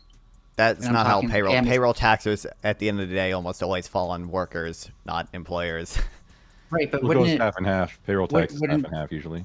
Well, but the actual incidence on paper it's half and half, but the actual incidence is usually basically always on the worker because the cost to the employer of hiring you is basically their side of the payroll tax plus your side of the payroll tax. It works out. All the other costs for having an employee. I mean, it's now at 3.5. No, it went up 3.5. It's 15.3. I have a business. 15.3%. Well, sure, but like the bottom like 50% of earners pay like basically 0% tax. So, close to it. Like basically, So, like I think the bottom two quintiles are actually like taxed negatively as if you take tax. So the other corporations, they receive. Sorry, but yeah. So the other half of you got to pay insurance for having knuckleheaded employees. Yeah, you got to pay insurance as well. For having knuckleheaded employees. They pay a lot of money. So and you don't want to pay your part of insurance too. I think people don't look at it. When you see, oh, I'm mad because I'm paying $300 a check, whatever people pay for insurance, just go look at the employer side and you'll understand you're getting away easy. When you see them paying $1,800 for every 300 you pay, you'll be like, okay, thank you. I'm glad I don't have to pay that. So if employers and employees are in favor that this is a ripoff, why don't they try to get rid of that to the point where your insurance is not connected to your job like every other country in the planet? Why not get rid of it? The employees don't like to pay it. The employers don't like to pay it. Why do they pay it? That system fails that you're talking about, Fatty. It's an incentive for employers when they offer it the way they do. Who wouldn't want that incentive? Because I don't want no damn Cobra insurance. Cobra insurance, you think I want that? The hell you talking about? You're damn right. Give me what y'all got. Blue Cross, all of that. Cobra insurance is super expensive. Horrible. Yeah. There are other options like healthcare cost sharing, like MediShare. There are other programs like that besides Cobra. Yeah, I'd never get friggin' Cobra for anything. So why not universal health care and then people pay private if they want to do?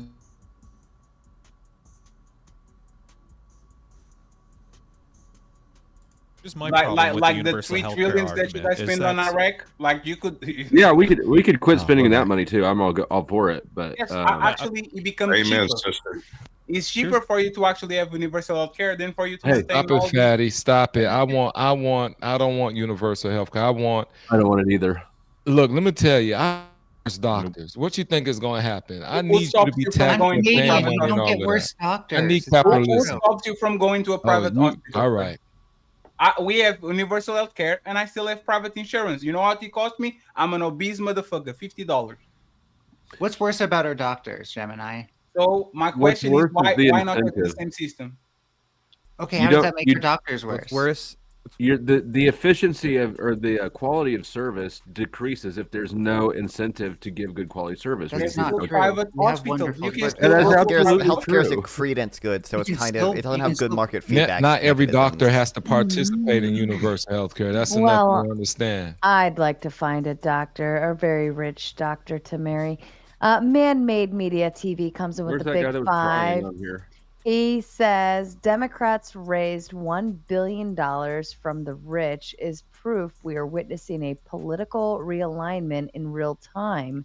Democrats are for the rich corporation. Most corporations fund both candidates. Both of the sides work for the corporations. Both of them are corporate Democrats and Republicans. But that was an all-time high for a losing candidate. I will say that. That was an all-time high for a losing I got a question. Billy? When in the last election we had 82 million people vote for Biden, and we had 79 million vote for Trump. Is that right? That close enough to suit y'all? About right around those. Yeah, those numbers are like super close. Aren't we missing about 2 million Democrats? I don't know. A lot more than that. Shouldn't we get more than that? Start with the mail-in ballots. Don't start with the mail-in ballots. I'm more concerned about these people's safety. They clearly didn't make it to the polls, and we need to find them and save them. Oh, they're fine. They've been dead for 10 years.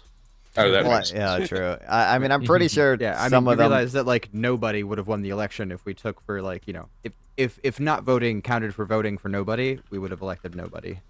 What are you discriminating against dead people now? That is the most absurd premise I've ever heard, sir.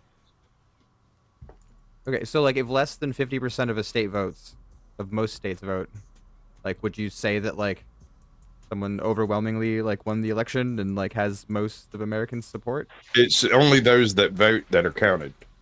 Well, obviously. Yeah, which, sure. by the way, But I'm some of the talking votes about, aren't like, counted people yet, who so are eligible Kamala's to probably vote. gonna. That's the nature of voting, sir. That's the nature of voting. The person who gets the most votes wins. Whether it's 6 votes or 6 million votes, it comes down to the same thing. There's actually sure. not That's how it not what I'm works, talking so about. Not voting isn't I get what counted you're vote saying. for nobody.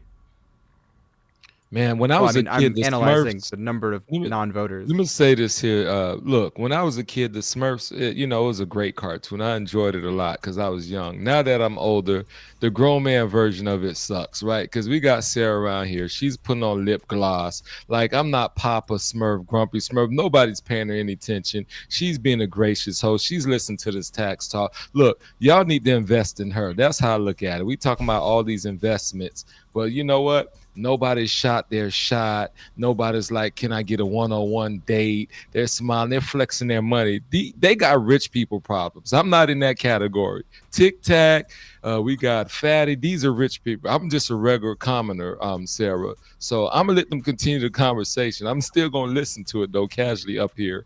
But all I had to do was recognize you for a moment because, Papa Smurf would not approve of this here. And yeah, I don't like the Smurfs anymore, but continue on, fellas. I feel very out sausaged tonight. Just saying. You don't always feel that sausage?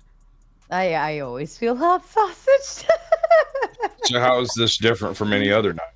It's not, but I don't know. It just feels like extra and you guys are all talking smart, nerdy shit, and I have no idea what you're talking about. I'm definitely not a nerd. Tiki Tacky has impressed me. Fatty's a buffoon, but I still love him. Non-Fun looks like the poster child for never getting laid. Flow State just got on bond from Mel's enhancement facility, not even a regular jail. Caucasian Sasquatch, he can't be a Sasquatch because they found him eating a whole cow in the back of his house and stuff. And then when it comes to D Darko, I love him.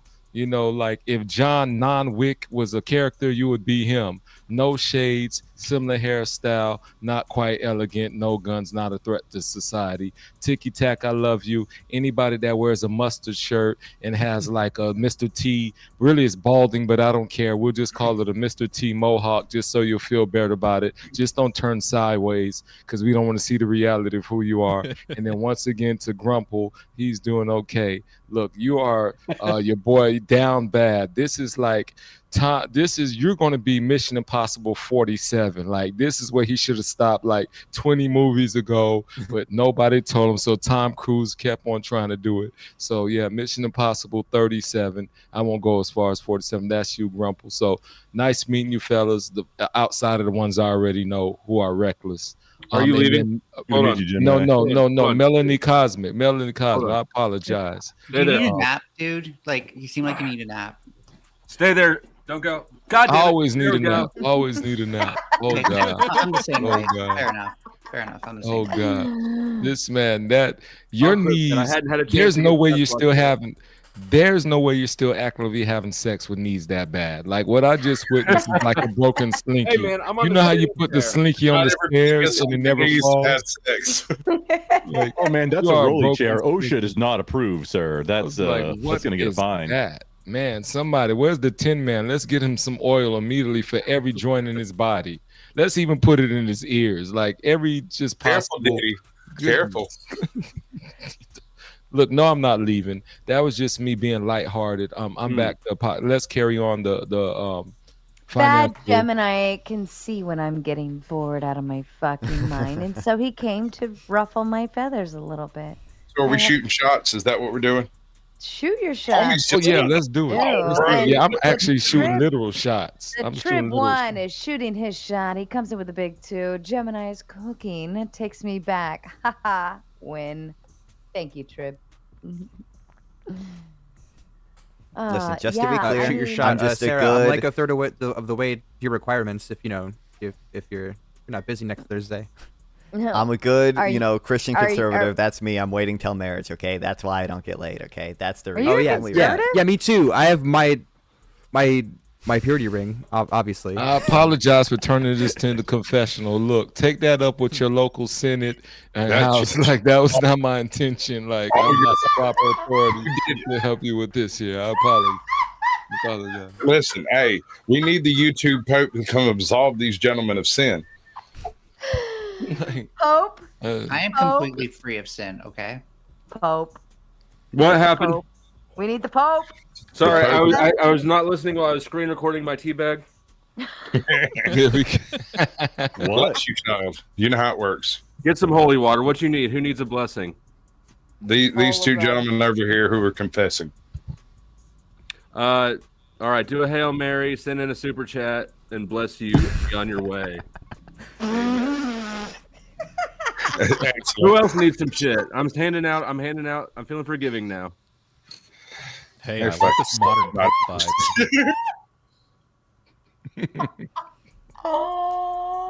I think people would This turn is to hedonist Catholicism more flow. often The if this Trib guy was one. online. I'm so forgiving that I forgive you for calling me hedonist. Oh goodness! Shit. I apologize. At least you perked it up a little. I was getting really bored out of my fucking mind. I'm We sorry. can tell. You don't like the econ talk? But you know, No it's one the likes male econ talk. ego. You know, you get the feeling it. You know, I will say this, Sarah. At least this was not a pissing contest. This was actually real insightful, intellectual conversation. Unfortunately, this is why the good guys finish last, right? Because the guy that you should be entertaining right now, who will have you wealthy in 7 to 10 years, you're bored out of your mind, and this is the problem we have in the dating scene. So, fellas, keep doing what you do. Well, I tolerate the boring conversations because it's your conversations to have, right? This is your panel. This is your conversation. And I'll sit here happily. I just moderate in this aspect and make sure it's flowing smoothly and making sure that everybody gets their voice heard. But would I willingly have this conversation on a date?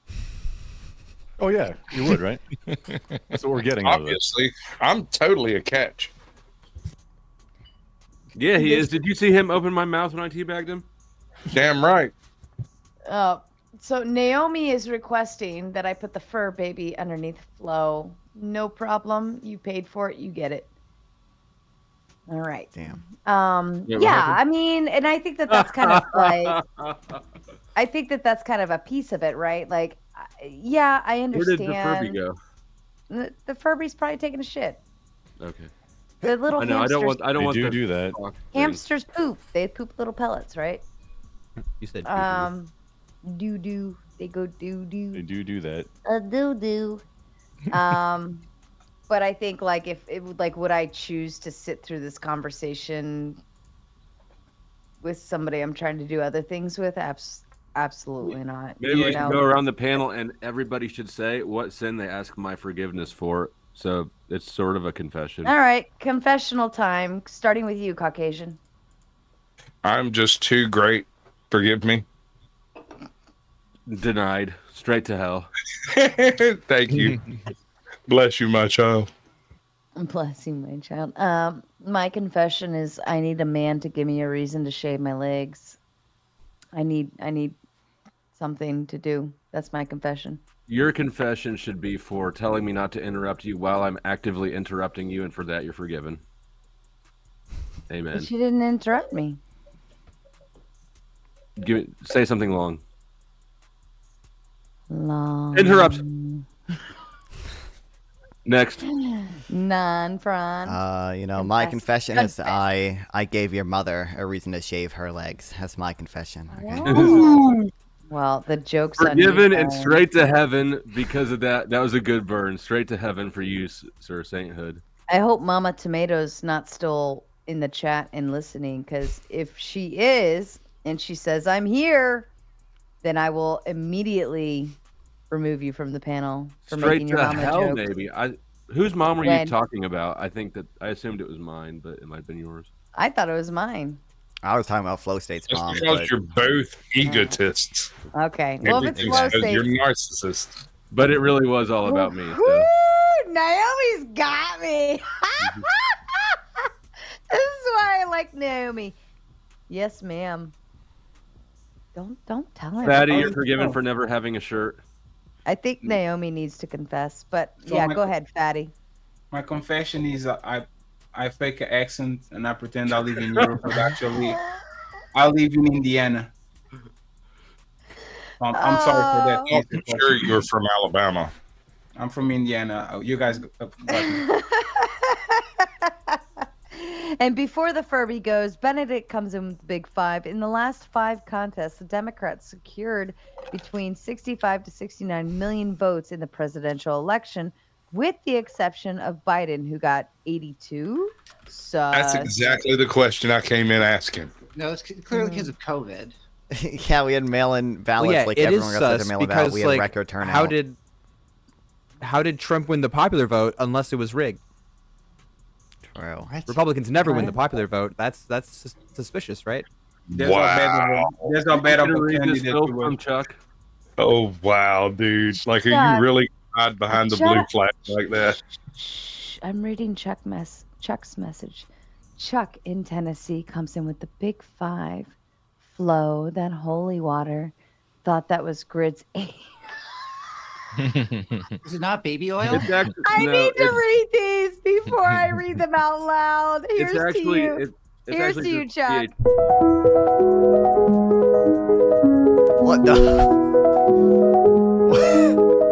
This message is sponsored in part by Melanie. One more. Oh, Sarah, I offer this to everybody. I can do a dramatic reading of your super chats if you would like. No pressure either way.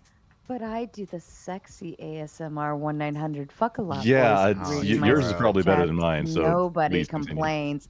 If you start reading the gentlemen's chats, they're gonna think you need to confess a few things. Here's to Chuck again for the membership send out earlier.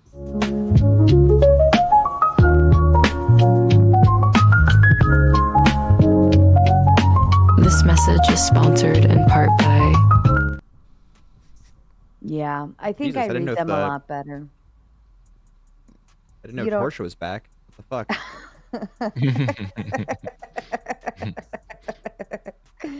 All right, Furby, confess. Okay, so this is Flo. Are you sure you want to hear this? Oh shit! I'll hear it. Okay, so this is the long one. You're gonna have to hear me out. So I'm doing this audition, right? And this family walks in, and at first they say they're gonna do a singing number, but apparently are there kids involved in this? It's a good thing. Okay. Well, it depends. Okay. Well, wait. You're The confessing. kids are fine. The kids are actually evil. The aristocrats. The kids will be evil. So take that how you will. So how did you know what I was about to do? Fucking Flo. I hate you, Flo State. That's actually kind of sick that you knew that it was the aristocrats thing. Okay, anyways, I can't do it anymore. You call and for that, you are forgiven. Okay, cool. Bad Gemini, confess. I watched First 48. I want my lawyer.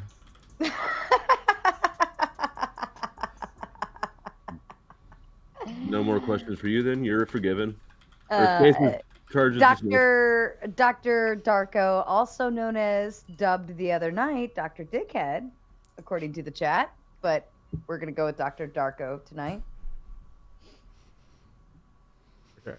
I banged Mama Tomato so well that she has to lie about it. Man, I don't have enough power to forgive that one. Joke is on you on that one. Outstrip the power. Ticky Tack, confess. I stampede a herd of cattle through the Vatican. Proved. That's not a sin. That's actually that's actually pretty base. I want him to bless me. Screw you, Flo. Tuesday. Yeah, you might just have won the papacy. Grumpelstiltskin, confess. Yes, ma'am. Oh, confession. I have a regret. So in 2016, I placed a wager. I just put up like a Benji on when Donald Trump was trading at 19 cents on the dollar, and Liberal Tears turned it into a Glock 20 for me. I did not actually place any money. I was very sure 2024. Yeah, this is it. But I didn't place any wagers on it, and I feel like I failed. Squandered your talents, like in the parable. Failed. Yeah, I know. Yeah, it was just talent squandering. Yeah. I think that's you did, but you've already paid you've already gotten punished for it. Fail. Yep, and because I have to remember that now and live with it, that's I think an ongoing punishment. Yep. All right, this wasn't too bad. I think Sasquatch is the only one going to hell, right? You need to confess to me, Flo. Yeah, right. Confess. What do I have to confess? He's hiding something behind his sunglasses. There's something he's using. I wear my sunglasses at night. Look at all that. Of any sins I've committed. Avoid confession. Can Pope Flo forgive me for liking the horse clip? This one? What the fuck? This message is sponsored in part by. Yes, but I can never forgive Sarah for always leaving the fucking comments up. I now officially leave the comments up on fucking purpose.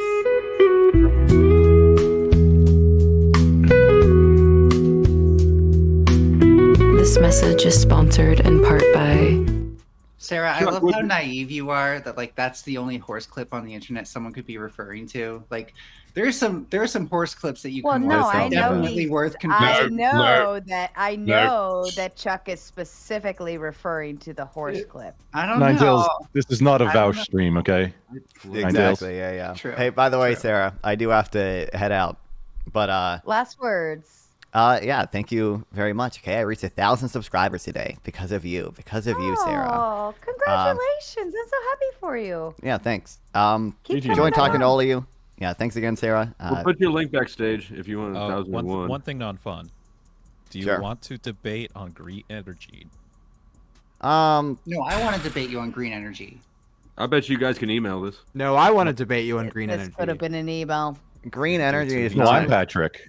It's not really my thing. I'd have to do It's my thing. research for it, so I'm probably not the best person. We could probably. I mean, The economy is not How about- is a horrible how topic about for me. I since actually didn't care there's- about the election Hold up up. until 4 days ago. Since there are at least 3 of you that want to debate on green energy, we just make that next Mod Monday. Okay. Are you for it, non-fun? There's 2 of them. As a 3 of us are going to be debating green energy on Mod Monday. I don't know what Mod Monday is. I don't know like what. You don't know what Mod Monday is? It's but a you're mod here? thing on Monday.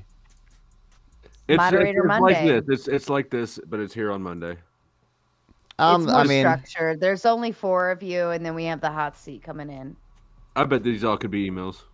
Naomi and could be Chad is no. wrong. I'm not solar powered. I'm sex powered. I don't know. I'll do it. I guess I can do it. The visuals. I'll do it, I guess. Damn. Okay. Well. I mean, Sarah, you're right. I'm Don't worry, totally Sarah. craving for debates. You're right. I will Compared to, like, enthusiastically like, show up non-fun, Mod I'm, Monday like, for way the. too- They don't green cater to your energy debate. bougie There you go. side. This is the problem. okay, with it. so non-fun Mod Mondays are pretty fun, but they're much more strict. This is Throwdown Thursday, which is usually a lot uglier than this. I'm actually surprised everybody's very, very copacetic right now. But Mod Mondays, 4 panelists, just the 4.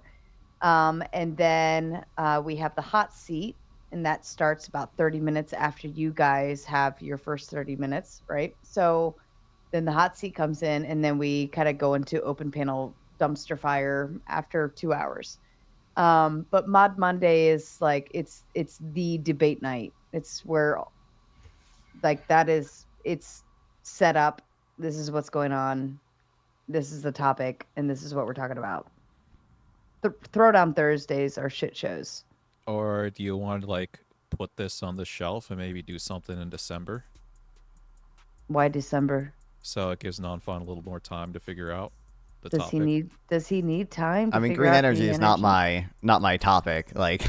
Oh, the way you guys were making it sound was Listen, like it they was have like 4 days. No, It'll be I'm the fine. one saying it's my topic. Oh, all right. We can skip it. We'll keep talking about it, okay? I'm down to. I mean, Are you down to down? I'm down That to. date sounds like the topic. I'm down Let to me do it at stop some being point, okay? flattering to But these guys. Let's debate Mod Monday about debating Mod Monday. That's what we're gonna do. Sure, I'm down with Done. the metaphysical conversations. Yeah, sure. Yeah. Okay. Well, That's I what do it's gotta gonna head be. out. But once again, All right. thanks. See you guys later. All right, non-front. Okay, I'm supposed to hold on. Give me a second. Immediately hopping into another one. We're supposed to debate econ stuff.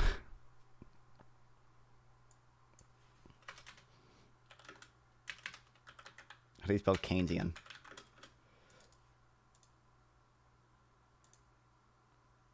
Yeah, because the government is issuing more debt and thus printing more money, which means that government is taking a larger percentage out of the economy from productivity and spending it on unproductive things. Not necessarily unproductive things, but it's Well, what we by spend on our definition, it's deficit. unproductive, or else prices would be going down. Not You'd have necessarily, deflation that right? would be offsetting that credit creation. No, because a corporation still has to increase by a certain amount because they have a fiduciary responsibility for their investors to make a certain amount of money in each quarter. Right, by being more efficient and having not just necessarily being more efficient, but that's also literally the source of all wealth that's ever created. There is no other way to increase wealth other than to be more efficient. you can increase prices. You can start cutting costs in certain Why did everyone just locations. leave? It's not Those just are about just efficiency. synonyms for efficiency. Yeah, well, you can say that, but what I'm saying is there's a lot to that's going to be mixed into it, right? Like that's why I'm saying some inflation is necessarily good for the value of a dollar, because when you have 0%, it means there is no movement in that economy. That's why. This is also really common misunderstanding. An economy is not about circulation of money. It's about increasing efficiency of capital structure. It's that you make things in a more efficient, easier way than you were able to before. That's how an economy goes from hunting, gathering to making fishing nets to catching enough fish that you can afford to make better housing, and where you get compound interest from. It's not just about moving money around, because that doesn't distinguish between waste and productive activity. For sure, that's why we thank you for the follow. But that's why we also was. try. That's why I also make the So point that if Trump we go above won. 8%, People finally woken up to the we extreme start seeing brainwashing. I'm new to the stream, man. th- What are you that's doing what right you're now? talking about. Hopping Like around, that- finding people to debate, we generally don't asking. want to do that as Yeah, well. I just got done with Honestly, another those are one debate panel, and I was told to join this Well, one, that's but that's they're not where- letting me in, bro. means They're that scared. you're I don't know. I think she wasting more I think than as soon as I joined, she wanted to switch Not it to like a wasting anymore. 1v1. It's So. it's just whole, because there a certain amount of your economy is going to be held right by the general public, right? That's a lot of people put into savings. All money is always reinvested in something. Not- Either it's consumed, which is a form of waste, or it's reinvested to do something productive. Well, There's no such thing as idle capital. If you are considering the rate of inflation with God does not believe like let's say a in CD excess that capacity. usually gives you like 2 I enjoy listening to people's perspective and not like to only hear points of view that are similar to mine. I enjoy watching listening to all of these. Well, thank you. But that's why, because there's a rate of inflation that they're adjusting for. No, well, You they understand? have to make that That's money why from somewhere. that's why CDs are like trash investments, right? Like I think you would agree that CDs are trash investments. Hello. Well, if it's below the rate of inflation, yeah, then the real rate is negative. Yeah, which means you're losing money. You're losing losing purchasing money on power. it, right. I would say in the 80s they were not a losing. Hold on, gentlemen. Hold on. We have another panelist who just showed up. I just saw you backstage a minute ago, honey. Non-Fawn. Let's add you to the stage. I invited him. I think he'll add his Oh, finance very discussion. nice. Can we give him a second to introduce himself? Yeah, I'm Nonfon. I stream on YouTube at Nonfon and Twitch at Nonfon420. I know a little bit about econ, maybe not as much as these people, so I'm happy to hear what they think. I know, right? It's a little intimidating sometimes. It's okay. Yeah, we won't though. bite. We're glad to have you here. So far, I'm keeping everything nice and even kiltered and letting people get their turns to talk, and then I ask questions and I go down the panel. That's the structure we've been doing so far. Okay. Okay, cool. I'm glad to have you here. I'm sorry you came in a little bit late, but that's okay. That's all right. So let's see. So Sean and Hornet, we're kind of getting into it on the whole, the interest rates and whatnot. Did you guys want to sum that up, and then we'll move it down the line? I was just trying to give Trippy his answer for why I think inflation is good in general. Okay. I appreciate that. Everything woke turns to shit. Okay. No. Based. Is he wrong? No, Based, not usually. No, unfortunately, Yeah, no. we'll go but- broke. Let's welcome Uncle Charles in the house. He says 21% of black men voted for Donald Trump. 7% of black women voted for Donald Trump. Do you know who black females blame black men for Kamala Harris losing? That's why I voted for Donald Trump. Nice to have you in, Uncle. We appreciate your opinion here. You're going to say, please say it, sir. I say, I will. Kamala, you're fired. Get out of here. Kamala, you just got fired. Listen, if he does that show from the White House, then I'll just be excited for it. I know, I used to love The Apprentice. It seems I used to pretty love that shit. exciting. Anybody remember That's My Bush? No. No, on Comedy Central? Okay. It was directed by the dudes that made South Park, and it was all about President Bush, and it was like a sitcom with him running the country. It wasn't good. Rings the bell. It wasn't good. Do you guys want to ask each other any questions? We keep the finance discussion going, if that's okay. Yeah, ask a question. So I said this earlier. And it sounds like there's some disagreement, but was there some disagreement that like a standard inflation rate around 2%, 1% is like normal to have? Like I've seen, again, I'm not an economist, but it seems like a lot of researchers say like having zero inflation actually is bad. Studies suggest that maintaining zero inflation could lead to permanent reductions in GDP and unemployment by 1 to 3%. It looks like they're always, at least the Federal Reserve is always targeting around 1 to 2%. Yeah, because their job is to divert money from the economy to the government. Yes. I mean, that's like being surprised that the military is pro-war or something, or that doctors like sick people.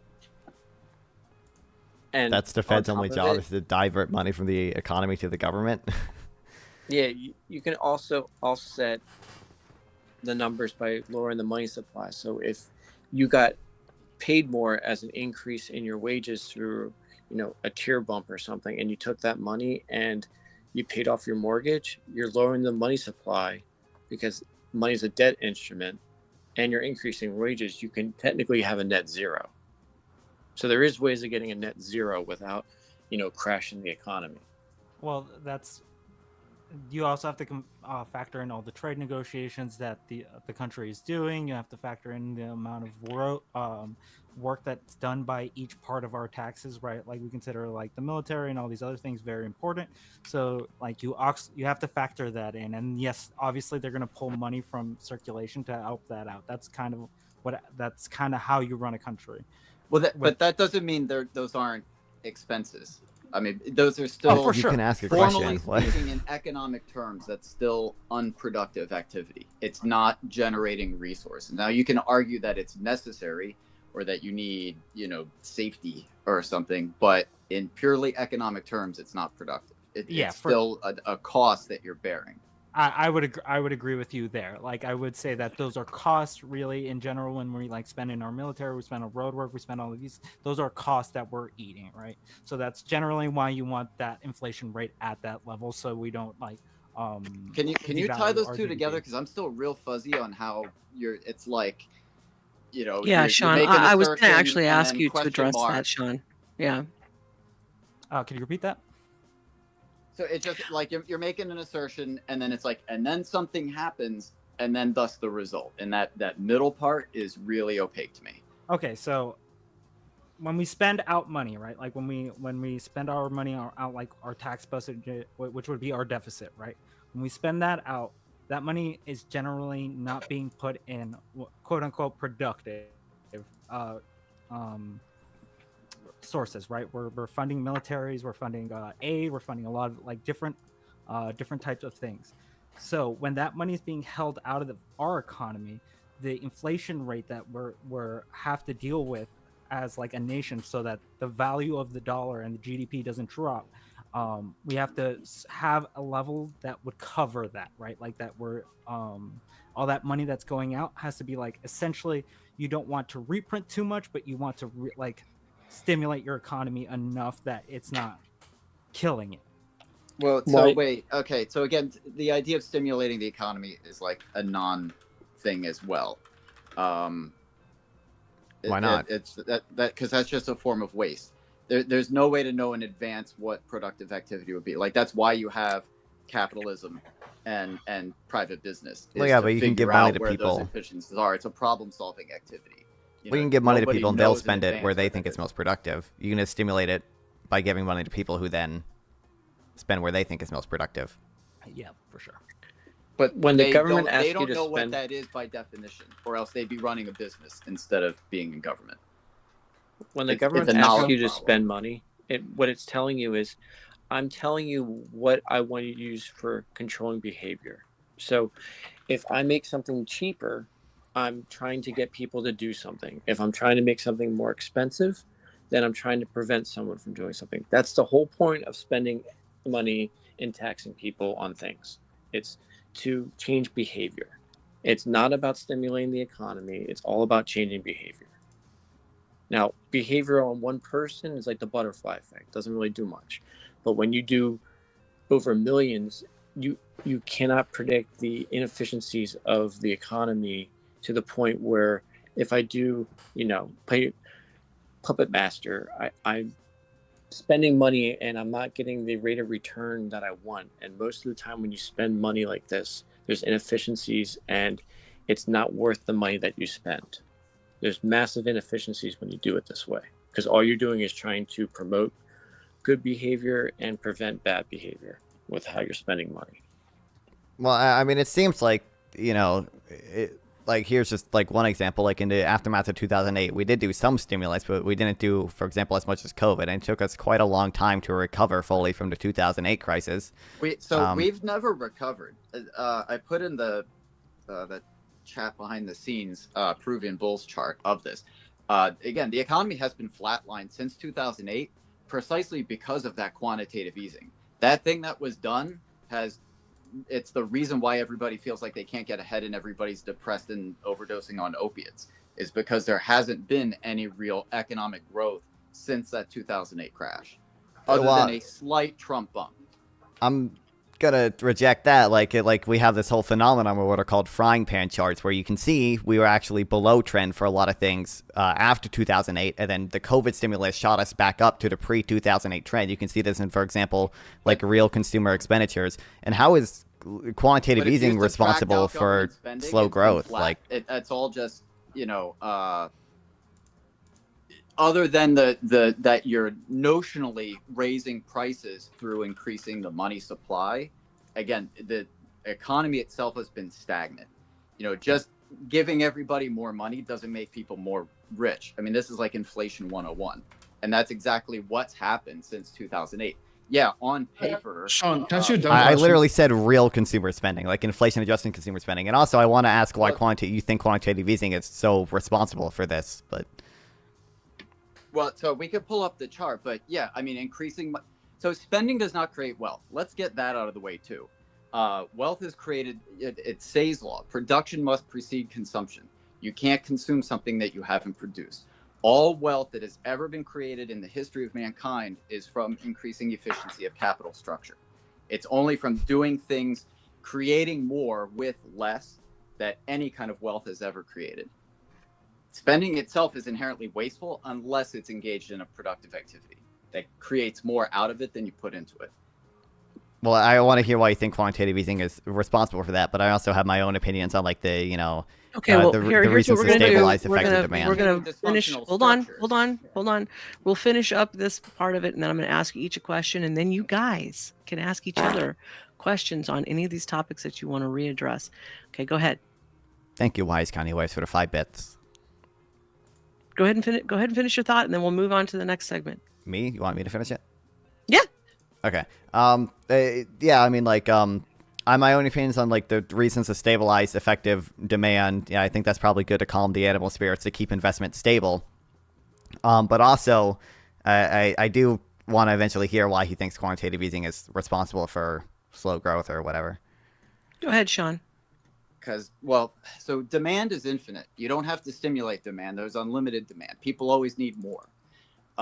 It's a matter of the efficiency of capital structures. And if you maintain inefficient structures by subsidizing or bailing them out with easy credit, there's no opportunity for new entrants to create more efficient structures. They're basically crowded out. Okay. All right, so now I've got a question for each and every single one of you. And we're going to start with you, Sean, because you're the closest to me. And then we're going to go to Trippy, Hornet, Shane, Princess, Non-Fawn, and then Bandit. So who thought that the racial rhetoric from the left was, like the whole, like, you're not black if you don't vote left or Democratic? How do you guys feel about all that? You first, Sean. So this has been the problem basically since in the so-called mainstream since 2014 of the Great Awakening. But I think a lot of this is a knock-on culturally from the 2008 Great Financial Crisis as well, is this rise of identity politics. I mean, that's where it started. We've had previous discussions about how Gamergate was kind of a ignition point with that. But that shift in politics post 2008, focusing on identity and conflict within that is the source of that. Okay. And Trippy, your thoughts on that? I was on mute. I am sorry. Okay. I would agree with that. I think that the identity politics started, rearing its ugly head back when Obama was running for his first term, and it seemed like a lot of people had that mindset of, if I vote for this black guy, then I won't be looked at as a racist anymore. So to add on to that too, Obama in I think campaigning for his second term did send out what's been called the Dear Colleague letter. Basically, he sent under his office sent out a letter to all the universities that receive money through the Department of Education, who get student loans that are backed by the government, saying, particularly through Title IX, that, hey, if you don't ramp up the wokeness, we're not going to give you government subsidies. And academia is woefully dependent on those student loans, and it's a patronage network. That's how they survive. So they complied. They followed orders and ramped up the wokeness, and that's kind of what sparked off, kids going to college and getting indoctrinated in that. I believe you are correct, and there's a lot of indoctrination coming through colleges when people are like, "Oh, if you're a liberal, you're good." It seems like that's been being pushed a lot too. You're in the club. You're in the club. You're in the exclusive club called Anybody Who Has Pink Hair, and anybody who thinks they can just choose what they are. I mean, I've been identifying as Batman all my life, but nobody's given me $1 billion to make it true. Can I be Catwoman in the cool outfit with the whip? You can be Catwoman. Hey, it's 2024. You can be Catman if you want to. No, I want to be Catwoman with the cool heels and the whip. All right, Hornet, your turn. Same question, honey. I think identity politics have always been ingrained into our politics since pretty back in the day. We can look at just at the JFK election, right? The mere fact of him being a Catholic was this real sticking point for a lot of people. I don't think the rhetoric is helpful at all. I think the left should really drop it at this point. But I think identity politics is just kind of something that is ingrained into who we are at this point. So it's kind of a difficult thing to pull out from, like Trippy just said, most people see liberals as pink haired, whatever. So it's that both sides engage in it. It's just something that either we're going to have to drop or the left is going to have to adopt and stop being so elitist about it. Okay. Shane, are you there? Yeah, I am. I agree completely with that. You completely... I think it hurts them. It hurts them. Oh. Yeah. And you can even see it echo in Hollywood and other places as well, because they want to pull that same stuff too. A whole bunch of lib... Oops, when sorry. you call when you call a black person, a white supremacist for voting Republican, you got problems, There's no... Who said that? Oh, it happens a lot. You wouldn't believe it. You should see the the black conservative YouTubers, the stuff that said to them. There was there was a guy yesterday on the reaction to the election was calling them all the C word, the C-O-O-N word, and they're a little massive animal. Yeah. Oreos is another one that you hear a lot of, I don't think the majority of the Democratic base thinks this way. If you don't vote for me, you ain't black. I mean, he probably just spoke there. His brain is Weirdly melting. enough, that worked for Biden more than it did for Kamala, and I don't know why. I think people were tired of it. Yeah. Oh, hate to both sides of it. I do think it's the issue on the left. Sorry, you want to finish up? I didn't mean to do that to you. Sorry, Princess. Go ahead, man. Shane, were you done also?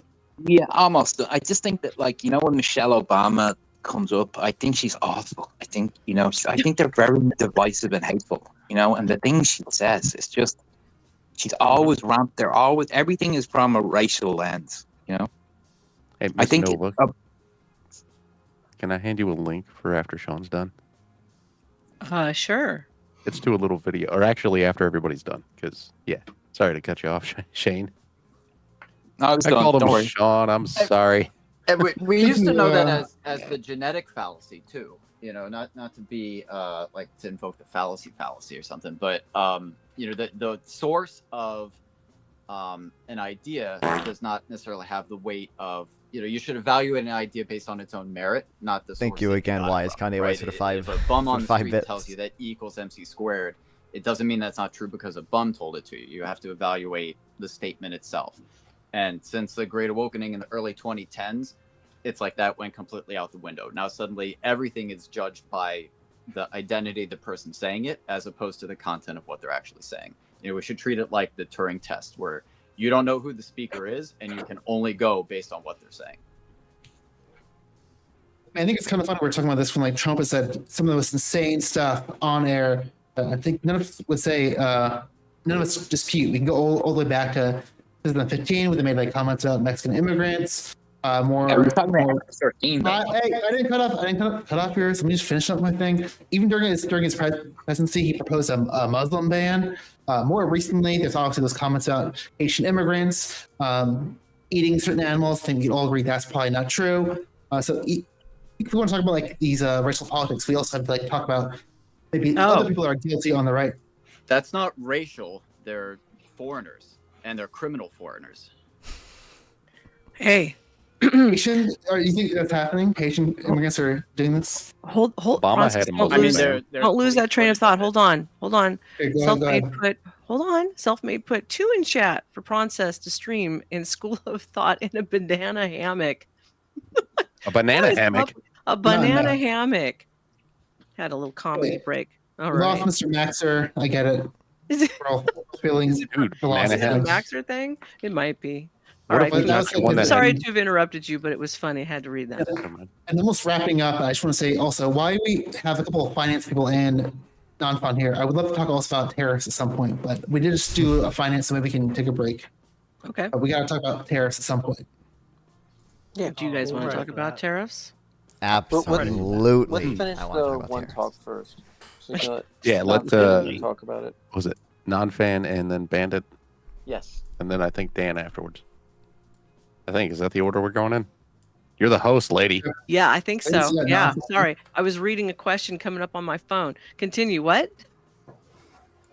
I missed that. What? That we're going to replace income tax with tariffs to fund the government. First, I think non-fun and Bandit were going to go. Then we're going to do tariffs. Yes. Yeah. Yes. Okay. All right. Well, then you continue on with that thought, and then we'll talk about tariffs, and then we'll start closing shop because it's getting late.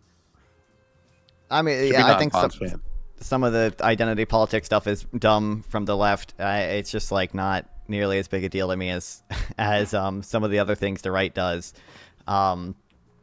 So that's and I also think people probably over exaggerate how big of a deal identity politics really is on the left. But that's how I feel about it. But I don't know. I've been alive long enough to watch it, and it's been going on for quite some time, and it's been really exacerbating. And it's been pretty much detrimental on most people because they believe some of it.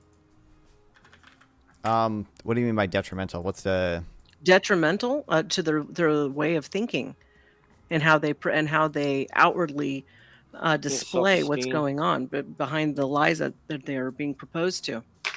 Sorry, I'm getting hungry, so my blood sugar. Some people make identity politics itself their actual identity. Mm-hmm. That's detrimental to anybody because you can't separate it from the rest of the world. You can't separate your ideology from your actual personality. I don't want to cut you off now, Fan. Are you done? Or I'm done, yeah. You still okay? I don't want to cut you off. So I talk with a lot of different groups of people. Most of the people, the African Americans and the people that I talk to, they're sick of being just viewed as their race. They want to know the policy decisions. They want to know what you're going to do for me, not what's going on right now. And that's the biggest problem we're facing right now is they're saying, I don't want to be just acknowledged for my skin color. I want to be acknowledged for what policies you can do for me. And that's why there's so much backlash right now. And they felt this election, they felt Trump's views were better for them than Harris's. That's the meat and potatoes of the whole thing. It's identity politics only works if you're trying to shame a group of people into voting for you. And their term, not my term, I'm just saying is coming back to the plantation. That's how they view it. You're trying to get me to come back and vote for you, to shame and vote for me. That might have worked in last election. It's not working now. So the game has changed and people are going to have to adapt. Good point. Good point. All right. Now, Princess wanted to talk about tariffs. Are you guys prepared for that? This is the part where you guys get to ask each other questions. Oh yeah, I'm down for tariffs. Okay. Hey, all right. Let's start with second. let's see if Dan is still there. And if he's still there, we'll ask Dan about tariffs. And he got dropped earlier, and I apologize for not seeing it right at first. Oh, that was partially my fault. I was clicking on a link and ended up still leaving the page. I wanted to follow up quickly on the differences of what all these people are saying on identity politics. Identity politics was created by the Democratic Party in order to project upon to their opponents by fear mongering and everything else. The thing that I admire about Trump is, for like him or hate him, is that he is so much not a politician, and he is he's like the guy that he's like the epitome of the ultimate troll. And every single time somebody goes at him, he reverses it around on them and throws the same thing back in their face. And then they turn around and go, "Oh, how dare you say that to me?" And it's hilarious because the identity politics people will say, "Well, how could you say that? How could you be that mean?" When and they take cherry pick words that he says in a sarcastic way and use that as like, "Oh, this is what he's going to do." And then when he says something serious, they turn around and go, "Well, he's never going to do that." And it just makes me so upset. And I think a lot of people, quite frankly, have caught on to that and said, "I'm not even going to listen to what you people have to say anymore. I'm going to look at what's right in front of me and pay attention to what life is and what reality is and go, oh my God, these guys have been snookering me all along, and now I'm waking up." And not to say woke people couldn't be woke, but I think even the woke people are waking up. But that's my opinion on that whole thing. So okay, take it or leave it. As far as the tariffs, honestly, I think there's arguments on both sides on tariffs. But I do think that the tariffs are a good thing. And the reason why the tariffs are a good thing is because it's going to even even the level. Like we were talking about this last night, where when you can't compete with a country that doesn't follow the same rules of a capitalist environment, right? There is no capitalism in China. But we have businesses that associate themselves in China, that they use whatever means is necessary to make the best or the cheapest product and to compete. And that's how capitalism works. But the problem with it is that you can't compete because, and the reason why you can't make anything in America anymore is because nobody is willing to work for 80 cents an hour. You know, you're just not going to do it. They'd rather be on welfare and make $35,000 a year doing nothing, because that's what your options are. And it's sad that our country has gotten to that. So in retrospect, if we have to shove this down their throats, and if we, at the flip side, to say something that I think Sean was talking about earlier, and that's building up an infrastructure in the United States again. And I think this is one of the things that Donald Trump is trying to do, is create production. We're manufacturing. We need to start manufacturing a lot of our own things. We are rely on China for so many things that if they just decided to cut us off, we would be fucked. And we can't afford to do that. Yeah, prescriptions would be one of them. Well, prescriptions, I mean, steel. Steel. Lithium is going to be another thing. The Chinese are monopolizing on lithium. There are many things on that list, and they're mass producing things at levels that we just can't compete with, because we have a way of life in this country that we are accustomed to. You could be a bum on the street, and yet you've got your own cell phone and you're watching Netflix. Just to be in this country, you are already in the 1% of the world. So it's hard to get somebody to motivate people to do things. And the only way to do that is, quite frankly, tariffs are a punishment as a tax on the people, because we actually pay the tax. The Chinese don't pay the tax. That's true. The reason why we pay that is because we need to accept the fact that you live in a society where things are going to cost more because you want more. Okay. All right. Let's give the other panelists an opportunity to respond. In one moment, I wanted to thank Tommy King for donating $19.40 to School of Thought, and also to Dan, who donated $24.25 to School of Thought. All of those things will be going to new cameras and new equipment. We thank you in advance. Prancess, yay! Prancess, did you want to respond to the tariffs? Do you mind if we hear some other people on the right before we go into me and non-phone? Sure, absolutely. I can talk if you're okay. So the trade deficit. So the big thing is, let's just say I have a widget. Okay, I buy the widget for $100. I have to take that $100 of US and give it to, we'll just say China. Okay, that's $100 is going to China. Okay. So now, without converting that currency, they have $100 US, and they can only buy something for $100 US. So China's going to go, okay, I can buy a tree in America for $100. So with a trade deficit, you're basically having the country buy all your natural resources, your land, whatever they can buy with American dollars. So if you do not fix this trade deficit, it's going to end up them owning your country, because they're going to buy everything from you, because they can only buy the currency that you're paying them in, because it costs money to convert it. So the smart thing would be to buy real estate. So why do you think they own the ports? Why do you think they own huge chunks of land? It's because of the trade deficit. That's why it's a national security issue. That's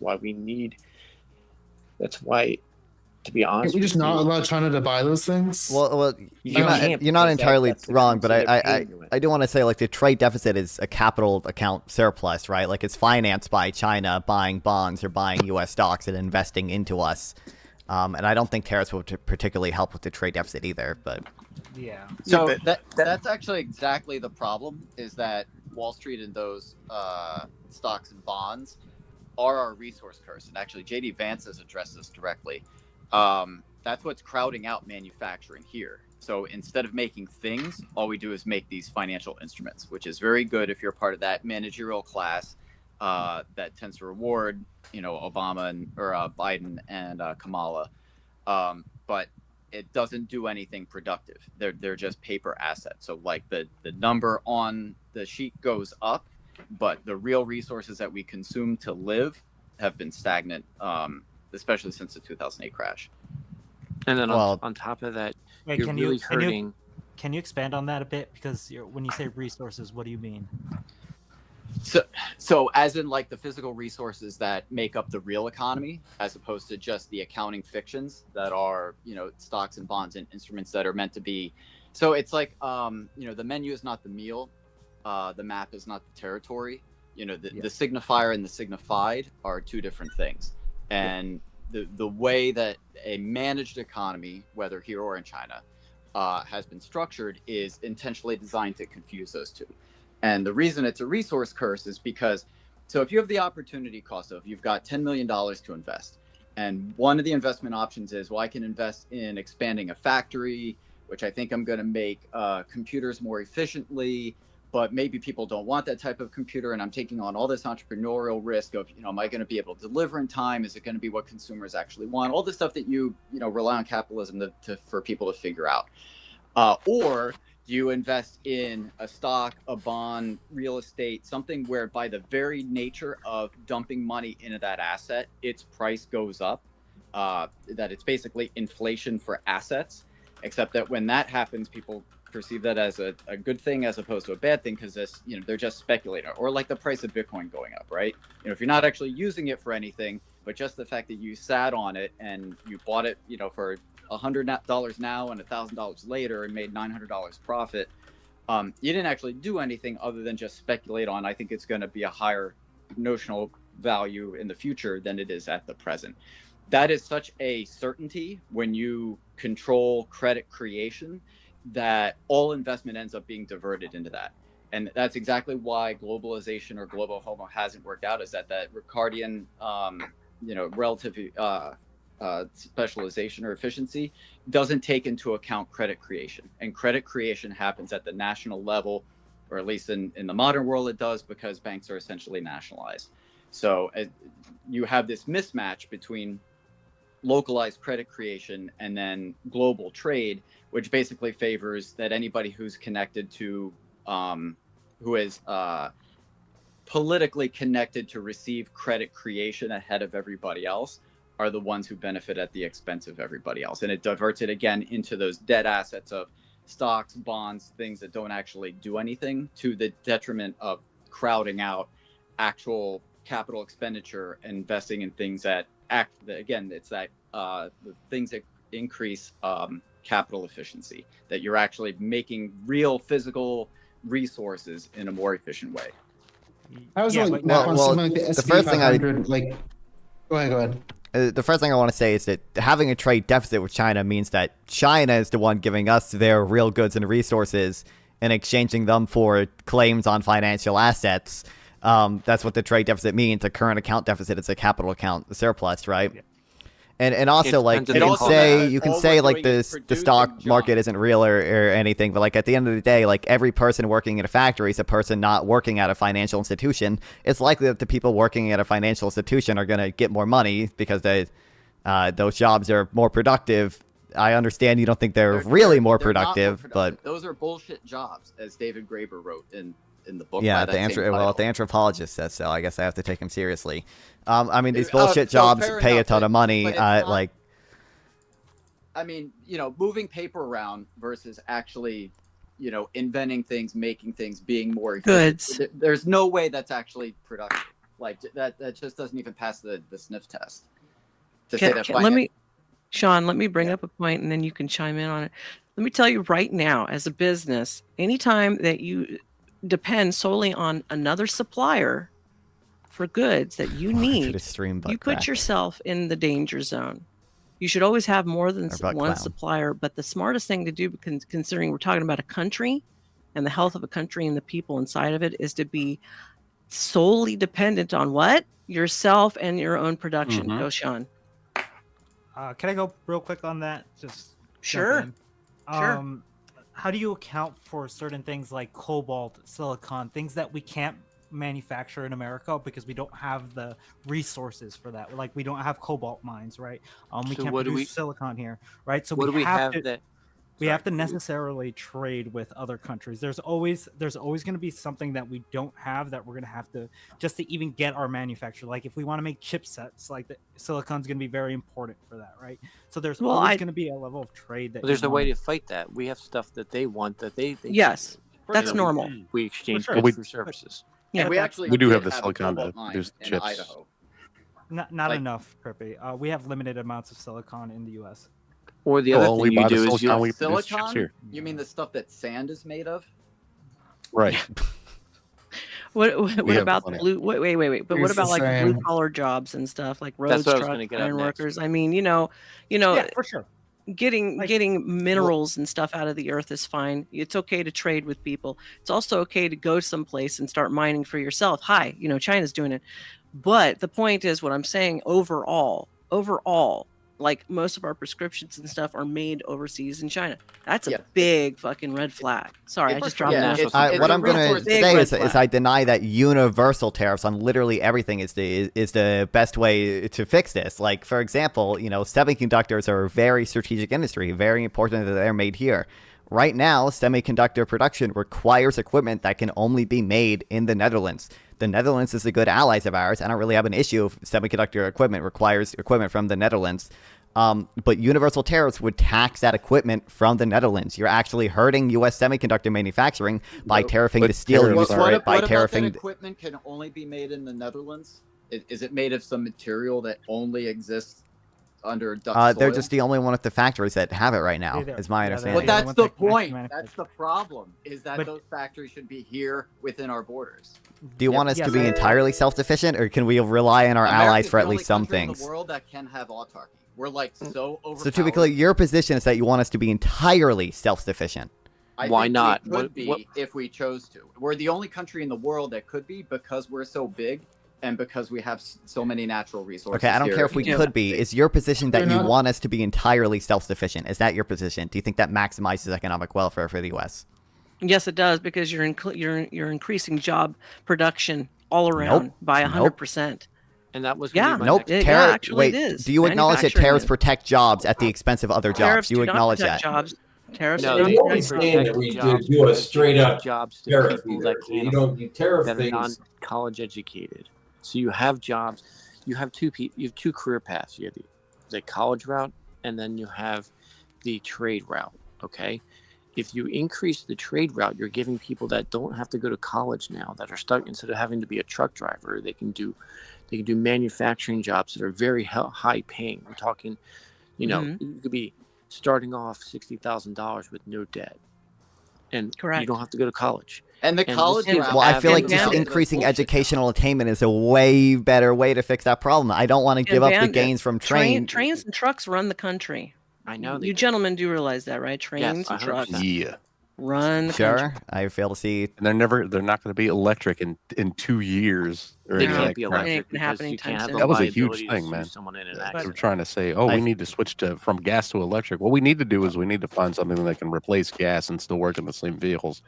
Well, That there's would be nothing a wrong- fixed there's way. nothing I fail to wrong see with how that. this is But particularly relevant the to the same- tariff conversation. Wait, that's the same argument that they're using, Well- that we need to become self-sufficient and actually produce some manufacturing. But they Don't look smug at me, kid. How do Also- you do that? How do you do that within 2 years, right? Like we can't become self-sufficient immediately, right?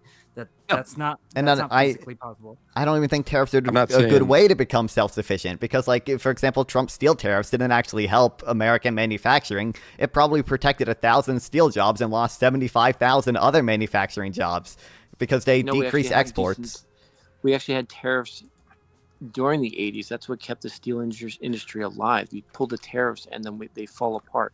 The other Well, at the thing expense is, of other jobs, though. It kept the steel industry alive, but it probably hurt a ton of other people. no, but those other because- jobs are bullshit jobs. They're not actually productive. They're just You can call them bullshit managerial jobs, but office tell jobs the where people accountants who lose their 80,000 a year accounting job at the New York Stock Exchange. Tell them that's a bullshit job when they're now unemployed and have to work in a dirty factory making 50K a year. You can I'm sure they'll be much happier knowing that they now don't have a in that bullshit job. statement, as if working in an office is more noble than working in a steel foundry is exactly the issue. Yeah, I working in finance, I'll be the first to tell you those jobs are all bullshit, man. They don't really do anything. It's all just, and they've conned everyone into getting paid all this money to do nothing. It's moving paper around. That's what you're Then doing. become dependent on making the money from that job, and then eventually get replaced with a robot or a conveyor belt. Yeah, Just like well, over at McDonald's, how they're going to be pretty moving much. in all those bots to replace that's- the people at the register, to replace people who might bring you your food, even though I've never seen that at McDonald's. But manufacturing would creepy. It's creepy. Manufacturing would necessarily do that as well, right? Like that's one of the fears with manufacturing, that it becomes automized, and then all these people lose their jobs, so they have to become some sort of skilled worker. And how you fix this is what Trump wants to do with lowering the capital gains to get more investment into the United States. Because if you take, I'm sorry, isn't that all bullshit? That's just pushing paper around. What? Capital No, gains? it's That's just actually not, capital income. That's all bullshit. Paper pushing If you actually bullshit jobs. listen What? instead of Excuse you me? know bitch, whine, moan, and complain over there, Shaggy, you might learn something. if you lower capital gains, you get foreign investment into the United States, which gives us the capital to buy and make those factories. So we don't have to raise our own national debt for doing this. So you actually have business working for us instead of us working for business to create the manufacturing jobs. But that's otherwise. Wait, so these foreign financial things aren't bullshit jobs? They are creating manufacturing, but our own domestic financial assets aren't making any manufacturing jobs? They're all completely bullshit? You know What much is this capital it would position? take to bring Can I jump- manufacturing? let me jump in there real quick. I think it can I comes one second, down. Eva? You first, Princess. Go ahead. Sorry. Yeah, I want to put some numbers onto it because I'm looking some on the fly. Maybe you won't trust my sources, but I have multiple ones. I'm seeing, like, for example, with steel, tariffs were implemented in 2018. This led to about an increase about 1,000 to 1,800 jobs in steel production. But there were negative impacts downstream industries. Tariffs raised across about steel-consuming industries, which put far more workers than the steel production industry. It led to an estimated job loss of 75,000 to 175,000. So I think this kind of goes with what Nanhan was saying, where you might have saved like 1,000 jobs, but you kind of net lost way more in the long run. Yep, and then So also key you part to that, appreciate too, is exchange you rates and gotta reduce pair exports that as well. with getting rid of income tax, right? It's about, if you're absorbing those social costs for government from somewhere, where are you taking it from? Are you taking it from the income of regular people, or are you taking it from whenever companies have to import from abroad? Well, to be clear, a lot of that cost is pushed on to consumers as well, right? Tariffs are like a regressive tax on consumers for the most part. As opposed to income tax not being regressive? No, income tax is usually progressive. The more income Well, you have, you're the higher punishing the marginal people bracket for is. being successful, right? As opposed to reducing their consumption. Well, correct, but it's progressive. I was just progressive versus regressive was my only point there. It's only progressive if it's tier based and not flat tax. Well, it is tier based though. regressive. We have Yeah, it is marginal tier income based, tax brackets. But you also have sales tax and you have all these other taxes which are Well, not. true. Those are regressive taxes too. Yeah. Yeah. Which there are reasons to do regressive taxes, by the way. Toss at I me. just think tariffs are a really bad reason to do it. By the way, you also reduce exports with tariffs. Like, this is another reason they hurt manufacturing. It's because there's a chance for retaliatory tariffs. And even without retaliatory tariffs, you appreciate exchange rates. And appreciating exchange rates makes exports drop because the dollar is now more expensive for other currencies to buy. But do you know how we won the Cold War? This is how we did it. Our own manufacturing beat Russia's manufacturing and collapsed their economy. And then we won and we took all their assets. That's First what of all, would happen in China. I Exactly what would happen. I, for the most part, agree with you. I just disagree that tariffs are a good way to to bring this type of manufacturing back. Like, I do believe it's not great that we rely on China for a lot of things. I don't think that's good. That's why I'm even in support of some tariffs on China. But universal tariffs are absolutely not the way to solve this, especially because we're not going to beat China in a go-at-it-alone strategy. We need help from our allies. We don't want to hurt our allies We're with already tariffs as beating well. China. China can't even build a building. Have you seen their construction? Well, the issue but is you right wanna now, make China our out to be military this equipment big, may be more scary advanced, fucking but place China when can it's make not. It's just a way bunch more of ships than us. But that's Have you ever because of watched the movie The Interview? Wait, Trippy. That's because of safety regulations. Those are going to be. That's a Yeah, whole whole faces of buildings falling off into the street is Yeah, because of that's- safety regulations. Yeah, they cut out a lot of safety regulations in China that actually makes the buildings less stable. So right, which shows it's that they about don't fast have the growth. money to keep them up, right? No, it just shows that people are cutting corners to make themselves look bigger than they actually are. But why would Like, they I cut agree- corners if they didn't need to save money? I agree with you that China isn't the big Yeah. bad boogeyman. Like, I agree with Right. you there. But what I'm saying is that specifically, that particular part is just because of safety regulations, because they actually are cutting corners to make themselves look bigger and grow at a rate that they can't sustain, right? But I agree that universal tariffs should not be the way we go about things. Strategic tariffs have always worked very well. Like, again, if we tariff China because they're tariffing us for like 45%, that's not necessarily a bad thing, right? That's how the tariffs are used as bargaining chips. But if you put a universal tariff on everyone, you're pretty much putting everyone in a position to be like, okay, I have to tariff you back to make this money back. Let me clarify. Are we talking about that? Is there an argument that we're actually having, or we have a policy that's up there that we're going to do universal tariffs across the board on everything? I mean, that is what Trump has said, and that's what the GOP platform says. So, yeah, on his website, on particularly Trump's website, he says that he will start tariffing everything and any imported goods by 10%. And by the way, Trump does not know what a tariff is. You're mentioning like strategically implementing tariffs. Trump doesn't know what a tariff is. Sure. Either that or he's lying about it. You projecting what you think he does. And Find me a single clip of Trump accurately describing a tariff. Please find me a single clip. Calm down. Let him finish. I want to be heated. It's so dumb. So tariffs are exactly how the government was funded before the introduction of income tax. You know, I mean, there's a long precedent of the government funding itself entirely through tariffs and excise taxes. Yeah, 1913 was the they actually had to get an amendment to the Constitution because it was ruled that it was unconstitutional to use income tax as a tax. Because income tax was considered a head tax, which was To be clear, I'm not disputing that has happened in the past. I will say I don't think tariffs right now could raise as much revenue as the income tax. The revenue maximizing point in tariffs is probably not the $2.2 trillion income tax raises. But again, Trump does not know what a tariff is. This is my point that I was arguing. Find me a single clip of him accurately describing a tariff. I don't think it's out there. Watch the Joe Rogan podcast. Watch him stand on stage doing his own rally talking about what he's going to put tariffs on and how they will work. Every single time he talks about tariffs, he says foreign countries pay the tariffs and not U.S. citizens, which is not true. All right. Well, I put, quote, Donald Trump's website in the back chat, and if you can find it on the website, let me know. Okay. Yeah, it is under his policies. I'd like to see where. It's under his policies. I literally went through it today with someone. So you can search for There's nothing on the site that just says policies. It's You got platform news events. Well, it's in the GOP policy platform, I know for sure. And Trump, like, in interview after interview, says universal tariffs. Like, this is a dumb point to dispute, but... Yeah. He has said here's a quote, a 60%, a quote from Trump, a 60% tariff on goods from China and a 20% tariff on everything else the United States imports. There's one just that, but there's one. And then in the GOP party platform, which Trump's own website links to, it says, our trade deficit has grown to $1 trillion a year. Republicans will support baseline tariffs on foreign-made goods. Oh. So baseline tariffs on foreign-made goods is very much their platform. That's page why 11. I was saying before, it's a national security risk. That's what we're running right now. It's a national security problem.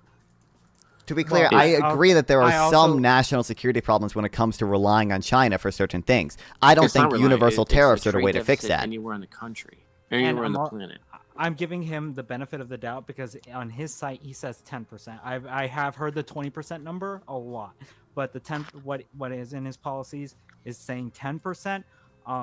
That's why I'm using that number. But even 10% is astronomical to a country that like isn't buying anything from us, and we're essentially that has all the leveraging power to be like, okay, if you're gonna put a 10% tax on us, we're gonna put a 10% tax on you, like.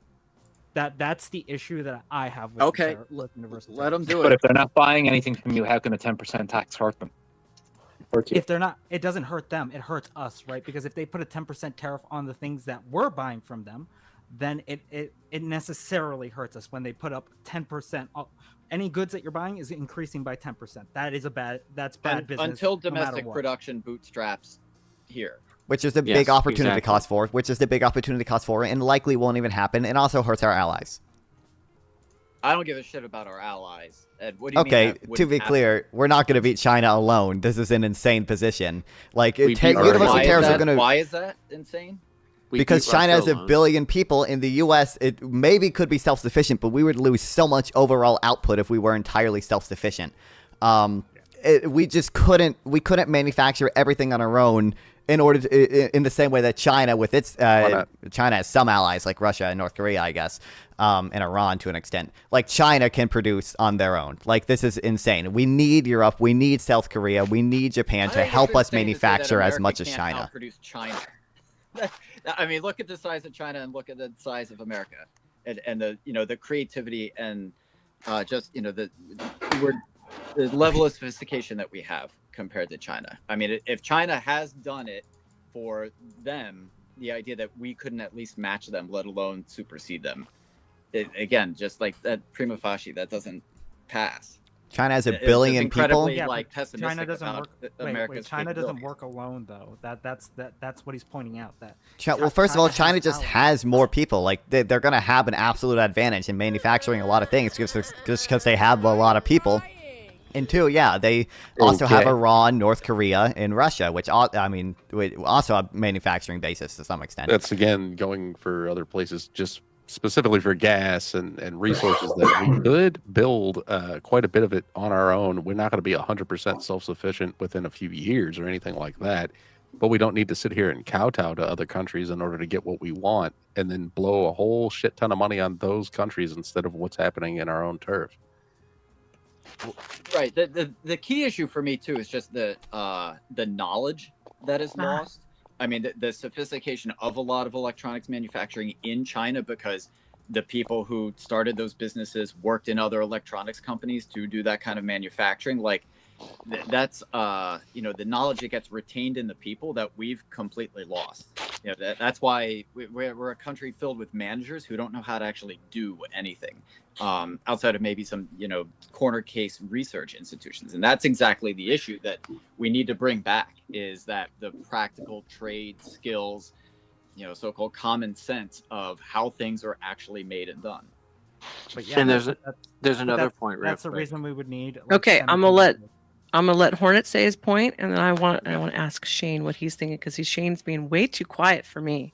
So go ahead, Hornet, and then I'm going to introduce Shane. Yeah, but like I was saying, that's why you need like semiconductors, right? Like chipsets are going to be necessarily influenced by that. That's why we have to be allies with certain people that are making these products. What's up, Sergeant? Again, we're not going to become self-sufficient immediately. So putting a tariff on them for those things necessarily makes our lose our bargaining chip. What happened 2 days ago? What do you mean? Now we're going to have to pay 10%. Wait, do you mean when Trump won? That's just a retaliatory tariff, not necessarily something that would increase, because they can do a fuck you tax if they want to. Like, okay, it's all arbitrary at this point. But what I'm saying is, if we start making enemies out of our allies, then we're necessarily going to be in a really bad spot in the economy. Okay, I want to bring up one point to all this tariff comments. Whether they do this or not, it's basically just a Band-Aid to roll back and penalize what Reagan did back in the 80s and what Clinton also helped aid in by creating avenues for companies to go overseas, employ many different types of staff who should not be handling even important information. From like, say, Norway, all of buddy. us, our social security numbers, our financial information. That's basically what these tariffs are going to be doing.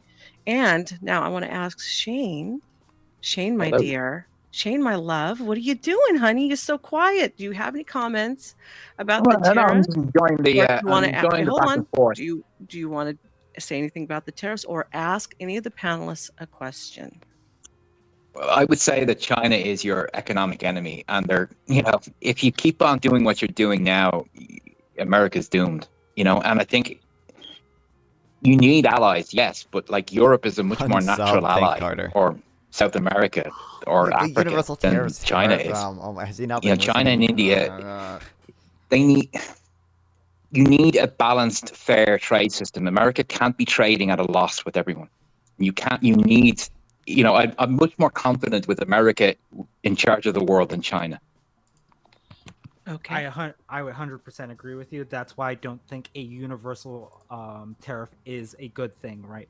Because yes, you're right with Europe, like they're a great ally, but if we start tariffing them on every good that they try to import to us, then we're literally shooting ourselves in the foot.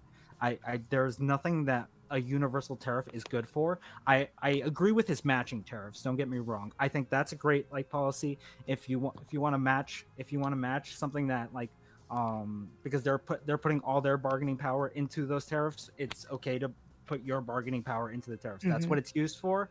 I'm okay with that because tariffs aren't necessarily a bad thing as long as you use them in a strategic way. But when you do a sweeping tariff, that's when we get issues with the economy, issues with the consumer.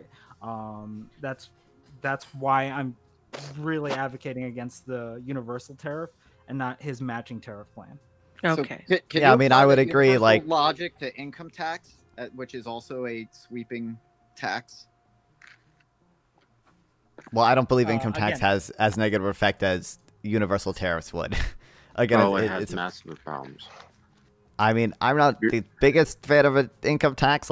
It's not optimal policy. I would love a consumption tax, but there's no shot that income tax causes as much deadweight loss as universal tariffs would, and it doesn't have as big a negative effects as it would to our global position because it doesn't.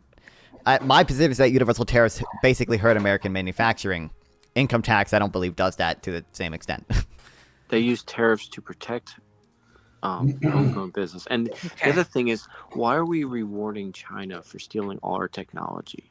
That's again, I don't want to interrupt you, but we're not talking about the matching tariffs. I think we can all agree that tariffing China isn't necessarily a bad thing.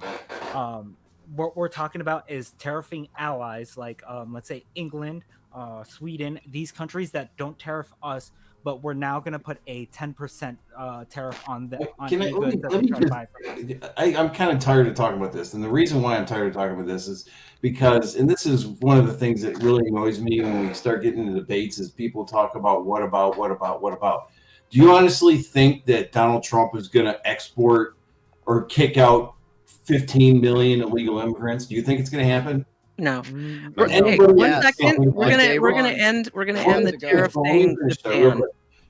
Because I haven't been able to get a word in edgewise. But my point is that he says that he's like, I'm going to deport. He's not going to deport everybody. He'll say I'm going to tariff everybody. He's not going to tariff everybody. Okay. What Donald Trump does is that he does an extreme on every single thing he says to get his point across, and he gets attention globally. And every single thing the guy says, and he doesn't always do what he says he's going to do, but he always does almost everything he said he was going to do, because that was his plan all along. So I mean, you can sit here and say he's gonna be a dictator or whatever else. None of that stuff is going to happen, guys. I'm just telling you now, it's just not going to happen. We live in the United States of America. We do not live in Nazi Germany. It's never going to happen. Just to comment on that real quick, tariffing power typically and traditionally has always gone to the president, and the only people that can stop it is the U.S. Supreme Court. Cool. Okay, hold on. We're gonna stop with Dan on the tariffs thing, and then give Dan an opportunity to ask anybody else on the panel a question. Go ahead. It's a scary thing about some of the things that I could ask, but we've been talking so much about economy and financial theory. I'm more concerned about really what Democrats think is what this huge fear is that they think is going to happen. And why do they think it's any different than what Donald Trump has already done? I mean, he's been in office, right? You all of a sudden you think he's going to do something different this time. And if you can say, oh, well, he's retribution against being attacked by everybody else. But if you watched the stream yesterday, I explained how that's not. He doesn't have to do anything with that. That's going to happen naturally.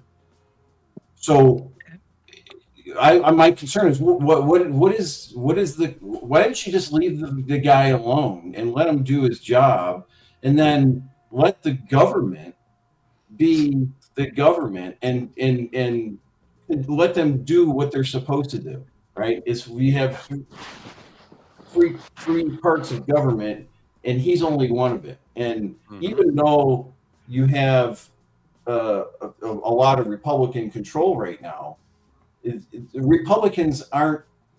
If anything, they're far more fiscally responsible than the Democrats are.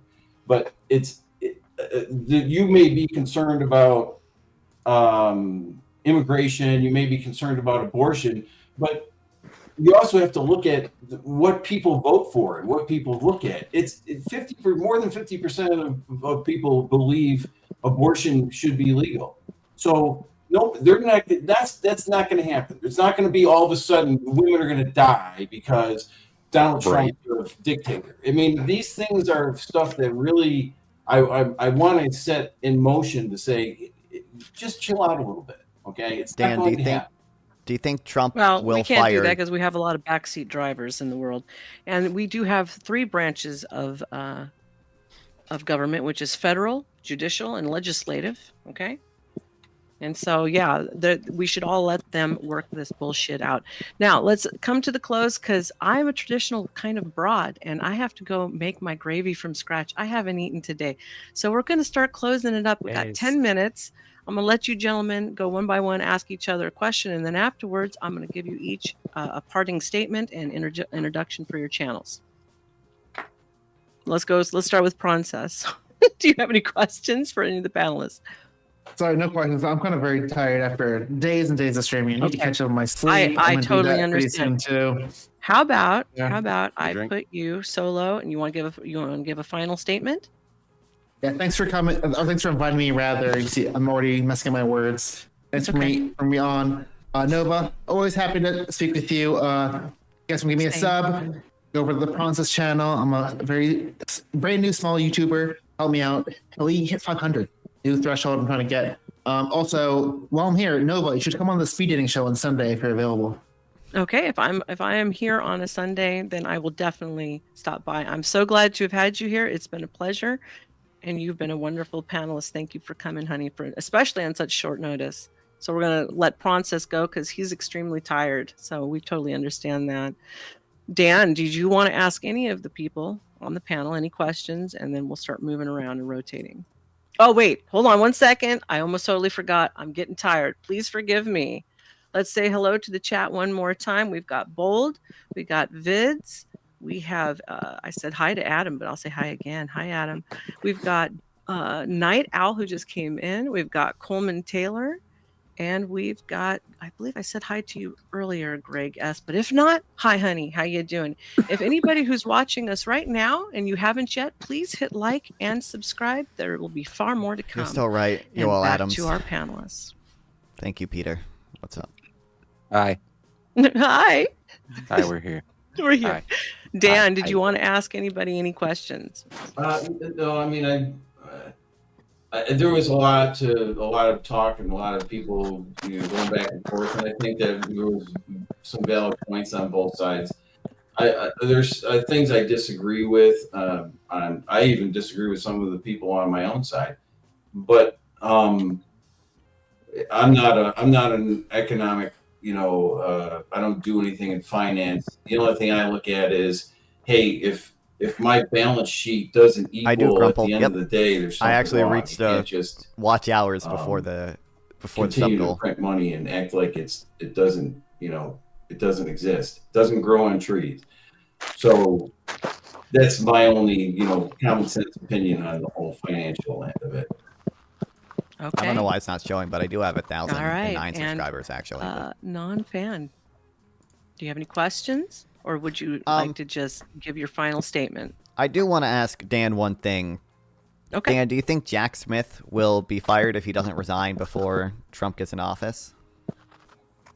I think Jack Smith will probably resign. Okay, well, my question. Do I think he'll get fired?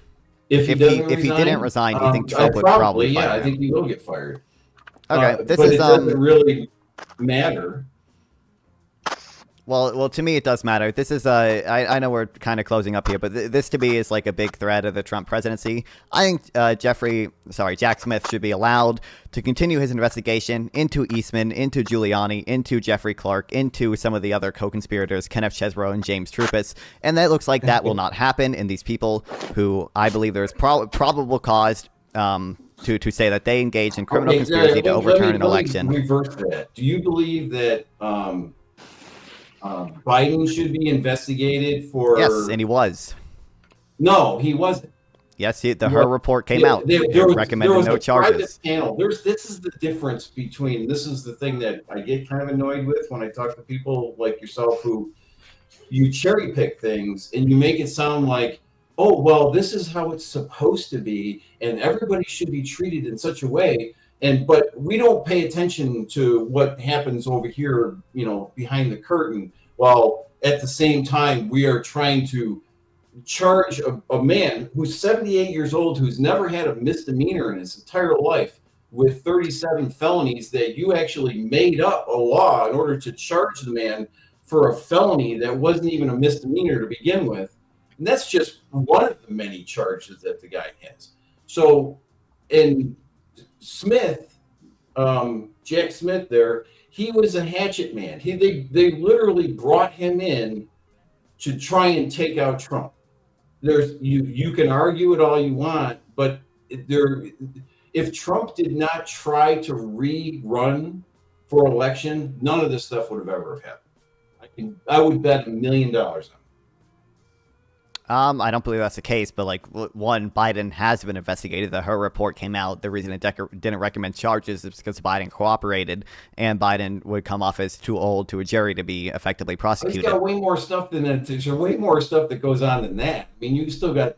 The House Republican Committee has been investigating Biden and Hunter Biden for years. Why is there no investigation on that? Come on. There was an investigation into Biden's documents. There was an investigation into Hunter Biden. Hunter Biden was actually charged with tax fraud and with lying on a gun form. There's been investigations into Biden for years from the House Republican Committee. They can't find anything. Hey, we have evidence. You don't have a choice. What do you say? Sorry. They had to charge Hunter Biden because they had evidence. If that evidence wasn't brought to Rudy Giuliani, who's also being lawfare persecuted because of his position. Wait, that's not true. It would have been buried. We wouldn't have even have known about that laptop if it wasn't made public record. Wouldn't have known it. And it was actually hidden by the DOJ in 2020 or 2019, if you will, before the election, and they knew it was not propaganda. They knew it wasn't a Russian bullshit. They knew it was real, and yet they allowed it to be projected as Russian propaganda. And this was people in the government, in the DOJ. So, as far as I'm concerned, Trump should go in there and just fire everybody, and then hire people who know how to do their job and do it right. Well, your initial claim was that Biden has not been investigated. Hunter Biden's been investigated and charged. Biden's been investigated for years, both from the DOJ, her report about his classified mishandling classified documents investigated him. That hid the laptop from, and called it Russian. Yeah, okay, sure. Okay, well, it seems like you agree that Biden's been investigated. So, that was just a point I was trying to prove. I think you're trying to you cherry pick your facts. So I can cherry pick facts too and throw them back at you, but it doesn't really matter. It's all about opinions. It really is. I don't know how I'm cherry picking facts if you say Biden hasn't been investigated and I say actually Biden has been investigated. That's not cherry picking facts. It's me directly refuting your point. I don't understand. No, of course, but the fact is that, and you can't deny the fact, is that there is a banana republic in where we live today, and the reason why Trump is president right now is because the country actually saw it happening and said, we can't do this anymore. So are you aware that the investigation started before he actually decided to rerun? Doesn't matter. I'm also aware that they've already got in the works another impeachment before he's even president. Wait, but your claim was that they did this because they didn't want him to get reelected. That happened way before this happened, like within the 6 months that he left the office, and then the DOJ. No. It started, but it would not have been pursued into where it is now. There would not have been. So you're totally fine with them impeaching a private citizen, then, Hornet? It wasn't impeaching. Yes. They were trying to charge him. Oh, really? Yeah. But I think the internet says different. Also, I Googled if Trump was putting in, fucking tariffs across the board. There's nothing on Google that even says that, and his website doesn't say it. You're so dumb. I literally linked the thing. Everything. No, you're Don't entirely sit there and wrong. call We could people pull up dumb, so many actually. clips of Refute it. Trump saying universal tariffs. Okay. Calm down. I mean, I'm not going to be talked down to by an emo kid who refuses to dye his hair black. Okay, calm down. Okay, I got it. Okay. All right. So let's start instituting our final thoughts. I'm going to bring all of you up on the stage and then, give yourself a good plug. All right. Let's start with Trippy because I got to go. No, I don't really have anything to say. Why not?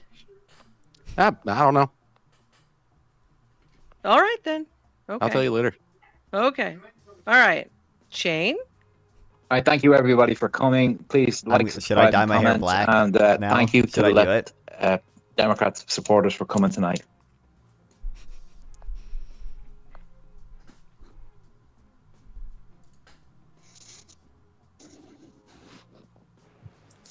Thanks everyone for having me on. Really appreciate everyone's input and having some time here. Keep an eye out for my forthcoming book on the managerial revolution in publicly traded securities.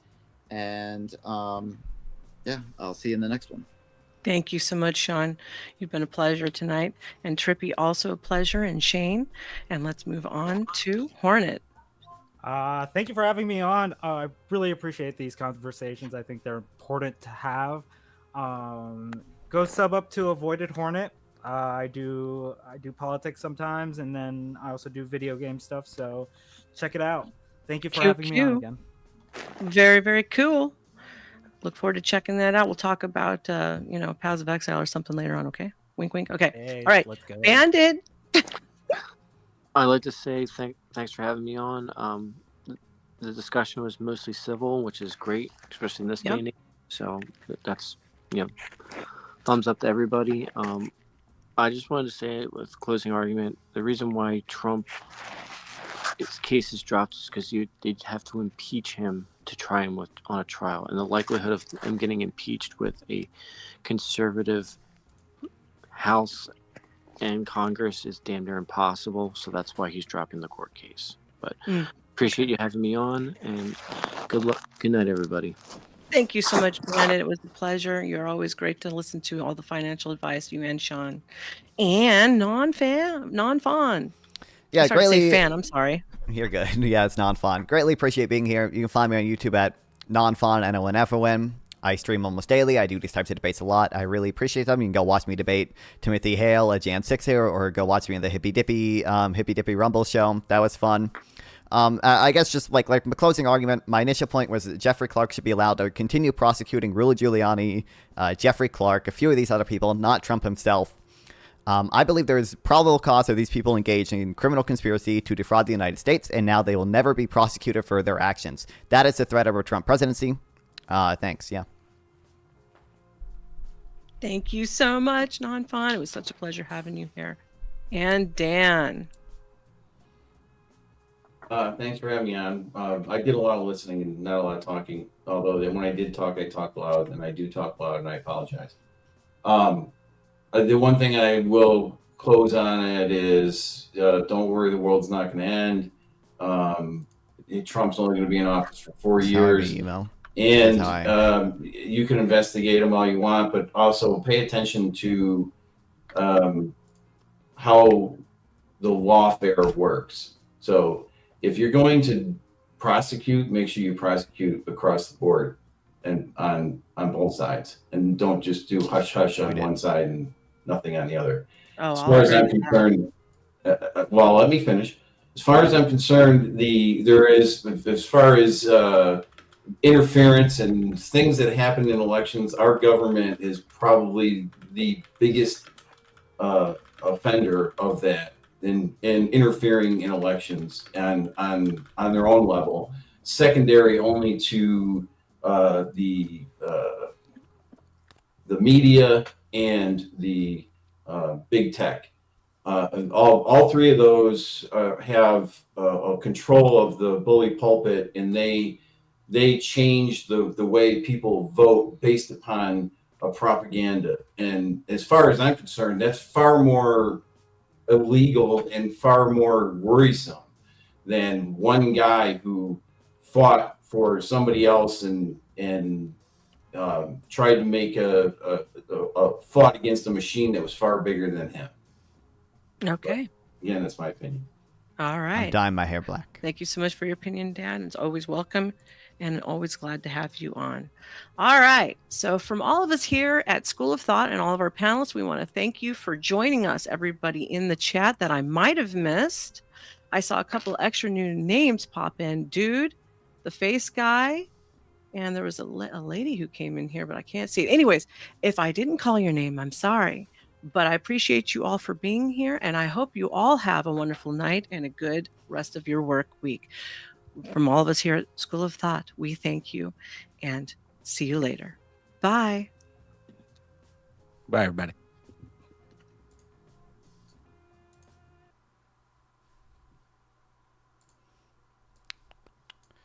Crazy.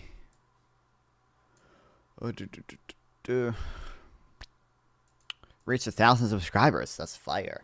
Fire got the big 1K next to my name. Elon Musk, Donald Trump themselves, and social media groups nobody cares about. Yep. Nobody cared. Nobody. Twitter. What Elon Musk did to Twitter is like literally what the right was so concerned that people were. Thank you, Jack Dorco. People one font. I've never seen that. That is true. What people were concerned, like Facebook or whatever was doing. Echo Chad. No wonder you voted Kamala? What?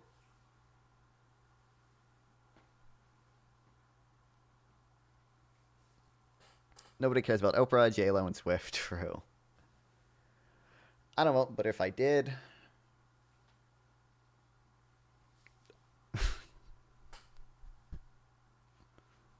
What if I did dye my hair black? Buy oil stocks? Bro, we're already energy independent, man. I know that's good. Apparently, maybe we'll do that green energy debate. I don't know. Green energy is not my favorite topic. I'd have to do more research for it, which I'm open to doing. But the campaign was doomed. I vote Chad. Oh, yourself. But, AMD, isn't AMD probably going to be hurt? Trump wants to repeal the CHIPS Act. This is what also is insane. We were on like the universal tariff things. I didn't get to, we never got to this point. But like, not only does Trump want to hurt semiconductor manufacturers by tariffing literally everything they import for their semiconductor manufacturing, but also he wants to repeal the CHIPS Act, the very thing that gives them the subsidies and the tax incentive financing, that enables them to have chip production here in the U.S. Which it's just insane. Yeah.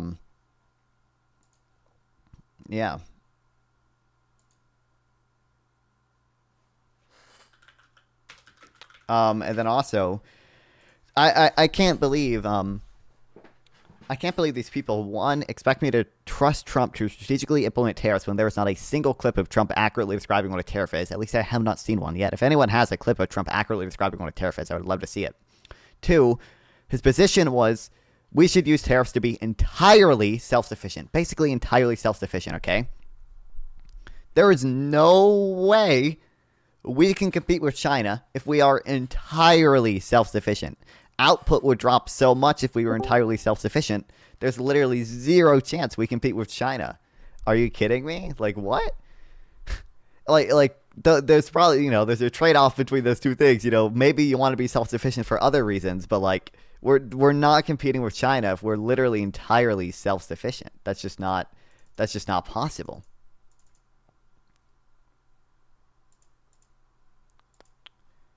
And then we didn't get to talk about too much, but again, like I don't even think tariffs like help domestic manufacturing. Trump only has partial understanding what a tariff is, and he believes that using a broad brush of tariffs to the point where he's talking about removing tariffs completely for a full tariff. I know it's wild. And the income tax talking point too. I'm sure there's got to be some empirical evidence on like the deadweight loss of income tax. 0% chance that the deadweight loss caused by income tax is bigger than the deadweight loss caused by tariffs. Zero shot that's true. Hello? Yo, how's it going? It's going good. Well, don't you know that the tariffs are actually just like leveraging power? That like he's just like threatening tariffs, and it's just gonna make prices go down. Yep. Actually, yeah, he's just leveraging them. It's not what he says, and it's not what the platform says. But yeah, I bet. How do you stay sane talking to these people? I don't. There's some people that are literally insane in these panels. Like have you talked to Glenn before? I'm assuming you've talked to Glenn Lawrence before, right? What? No, I'm unfamiliar with that person. Oh, there's a conservative called Glenn Lawrence who's on these panels a lot. Like, I don't think he can read. We've had it's so insane to me that there's so many people where I'll be like, you guys know that Eastman said this plan broke the law, right? Like Eastman literally said, Eastman wrote down, this plan violates the Electoral Count Act.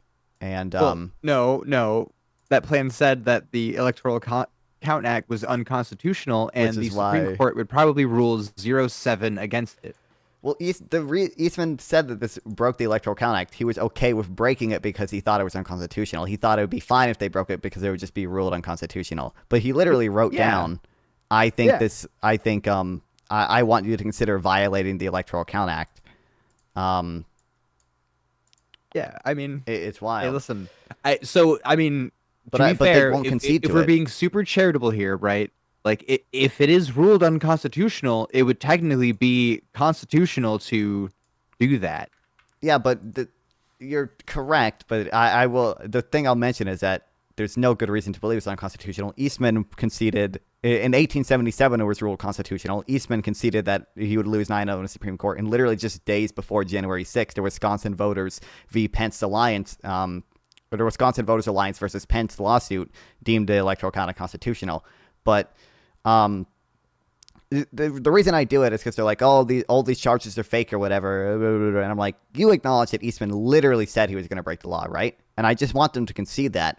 Even if we literally have the email where he said it, and they won't read it at all. Also, Glenn has this completely insane position that no court has called January 6th an insurrection. And I will literally read to him the opinion of the Colorado Supreme Court, which says January 6th was an insurrection, and he just says no, nuh-uh. It's not even that like, because the Supreme Court kind of overturned that. They didn't actually overturn they didn't rule on whether it was an insurrection. They just said Colorado doesn't have the authority to enforce it. But it's totally insane. He can't read. So there's some people I don't say sane, but yeah. So that's the thing. It's like if you encounter information that like conflicts with your like worldview, like there's only two paths. You can either change your mind or change the facts. And like I don't know. Most people choose the latter for sure. It's like, it's wild. I don't know if we can trust that. Actually, it's like okay. Yep.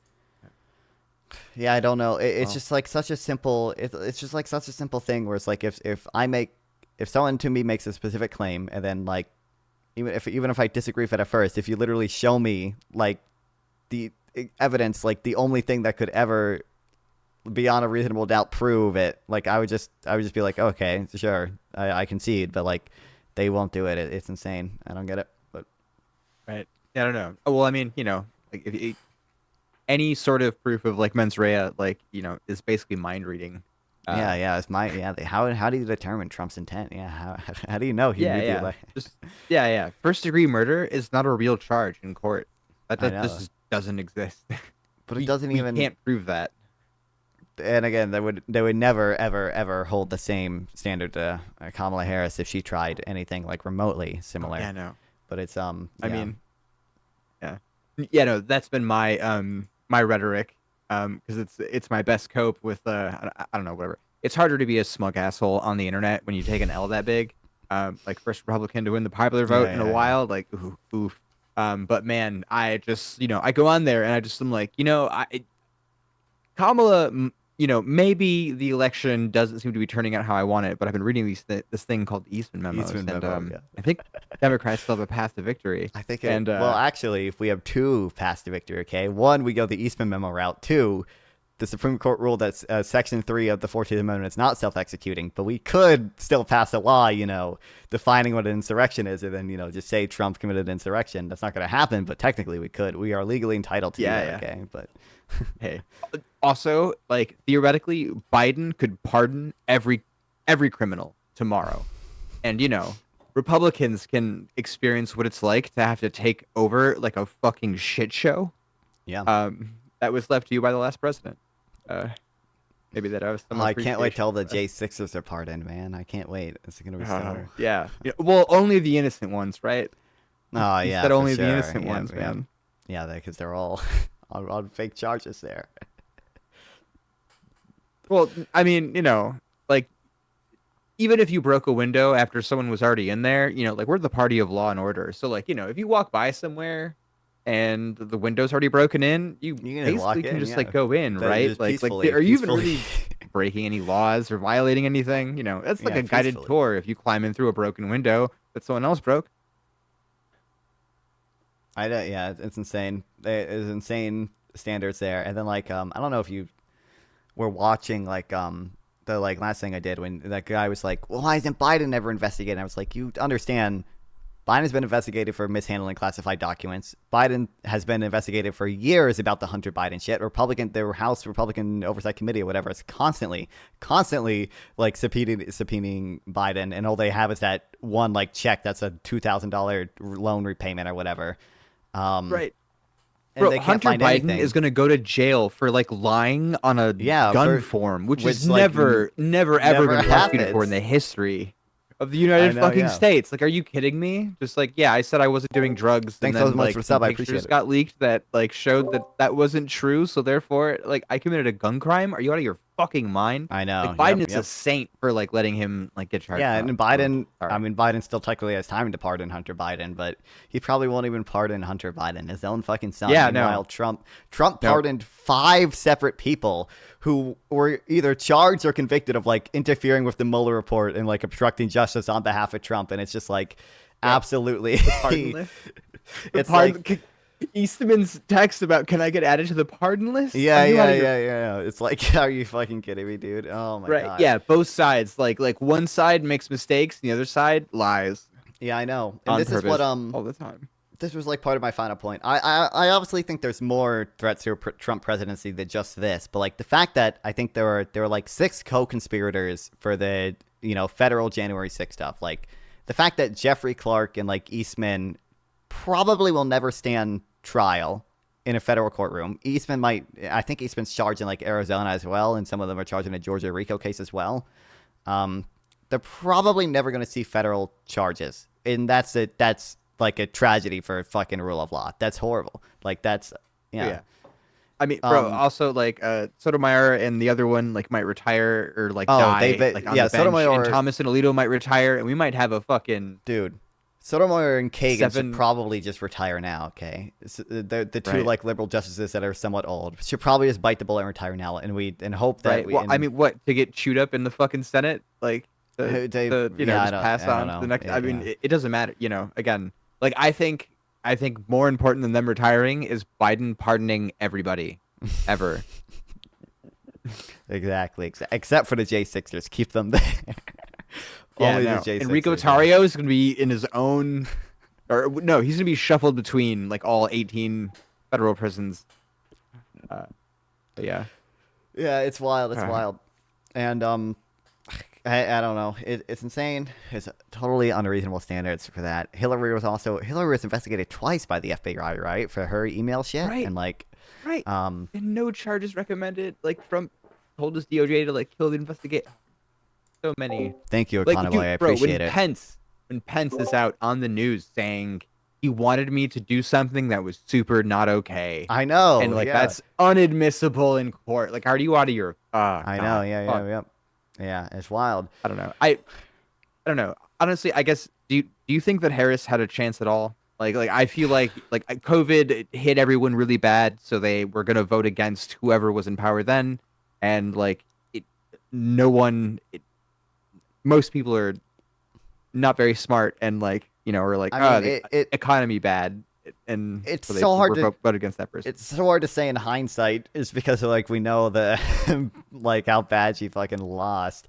I wouldn't say no chance. I think somehow I think like a lot of people have been citing, she probably did a bad job with like alternative media, not going on any podcast. I think she went on like one podcast, and then inflation just totally fucking doomed incumbent parties around the world.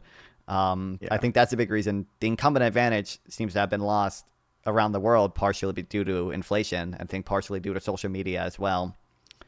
Right. I don't know. I don't like, honestly, like, listen, okay. I love my Biden, okay. It's so hard to know. It's so hard to know. I don't know. Like, she literally did not outperform Biden in like any county, right? So yeah. It's hard to, like, I don't even know. Maybe Newsom would have done better. Maybe even I don't know. I wasn't in support of like an open primary because I don't want the like major party contest. I didn't feel like that'd be good. But now that we've had this, like, maybe it would have been good. I don't know. Maybe we just could have kept Biden. Okay, maybe Biden could have. Well, yeah. Maybe Biden could have done it. Maybe. Right? Yeah. No. That's the quote that I keep saying is Biden would have won. Biden already beat him. Biden would have, bro.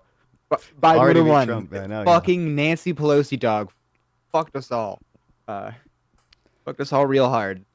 I blame her, actually.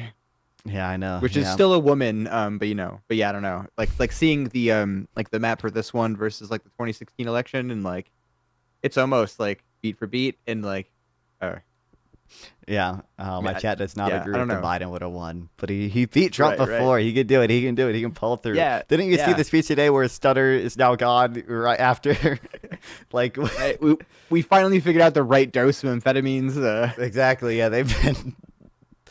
Oh my God, it's but yeah, I really don't like that Jack Smith won't be able to continue his cases against them. There are other people in the Mar-a-Lago documents case as well that are being charged because they like obstructed justice on behalf of Trump. Yeah, they don't care. I mean, that's all fake. You can indict a ham sandwich, which also means you can convict a ham sandwich. Yeah, exactly. Fuck the federal like hit rate for. I know, it's like 99.6% or whatever. It's so dumb. Right. Yeah, but also like even like if I think that there's probable cause that like Giuliani tried to criminally overturn an election, I want him to see trial.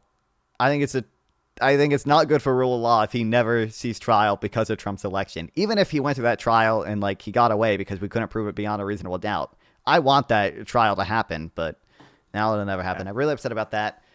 I don't like and then it's also people are always like, oh, what's gonna be different with the second Trump presidency? He wasn't a dictator before. It's like, well, one, we can go to J6 stuff, like he tried to overturn the election, but like two, obviously he has more loyalists in his cabinet now. Like clearly he wants to concentrate power in the executive branch. Like those arguments are like, oh, we have two other branches. It's like, well, he believes in unitary executive theory. I don't know what to tell you. Like, yeah, and like two of the liberal justices are about to die, and two of the conservative ones are about to retire, and like and he has criminal immunity now. He's like explicit criminal immunity for any core constitutional acts. So, and presumptive immunity for any official act, and like the Supreme Court is probably going to grant him presumptive immunity pretty broadly, especially because like the test for overcoming presumptive immunity is just like, does it pose a challenge to the executive branch's functioning or whatever? And it's like, well, you can make that argument pretty clearly for just about anything. So just like the energetic expression of the executive power, and it's like, fuck. Like we've already been doing that a little bit, but yeah, I don't know. Look, I only got into politics in like 2020, which I'm ashamed to admit. Well, that's probably when I got was, into them. Although I am probably younger, but yeah, no, you're definitely younger. I was stuck in that apathy of like the both sides, or I don't know. I didn't want to be an uninformed voter and feel complicit in participating in a system that did bad. Like if I made an uninformed choice, and I just also didn't put the time into like researching like what is the informed choice. I was like, oh, it's so much, and yeah, and then I'm a biochemist. I specialize in genetics. I maybe worked for big pharma. But yeah, So once the paid COVID off. shit hit, yeah, I like turned on the TV like what's the president saying about this? And yeah, that's what got me into politics, was being like, oh my god, what? But yeah, my Soros checks clear every week. I'm trying to LARP and get Elon checks too, but it hasn't worked so far. A little bit harder, or rather, I get the checks, but they're not worth nearly as much as people think they are. Oh, sure.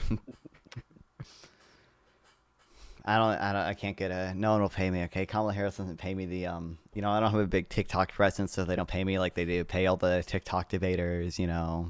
Clearly. Right. Yeah. Listen, Unfortunately. I hear if you get in with Progressive Victory, like they're hiring streamers. Oh yeah. Apparently. Well,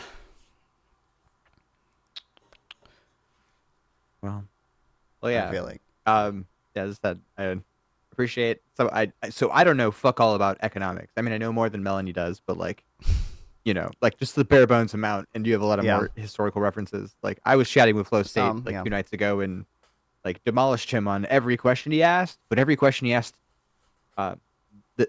this evening, I would not have had an answer to, but you did, and I love that for us.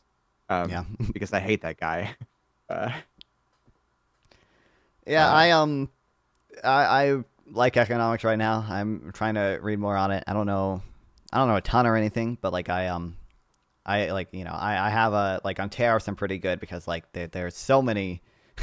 First of all, if you just take an Econ 101 class, which I have, they explain to you exactly what tariffs are and how bad they are, and like so many, like I think you saw me in the hippy dippy thing, right? Like it's like so many of these things can like easily be rebuked if you just have an understanding of like it's called a balance of payments is. Like so many people are like, oh, your money's leaving the country, and if you just understand that dollars can only be spent in the U.S., which is actually pretty intuitive because like you can't pay taxes in yen, so you're never going to accept yen. It's like you understand like, oh, a trade deficit is just a capital account surplus. I mean, other countries are investing in us. And you can make the argument like when I was on the other panel, the guy was like, oh, the U.S. just has a bunch of bullshit jobs, and none of it's real. It's all just paper pushing. The implication of having a trade deficit with like China is that China is giving us real goods and services. They're giving us like real, I'm sure this Red Bull. Yeah, Red Bull came from China. I'm sure half my iPhone fucking came from China.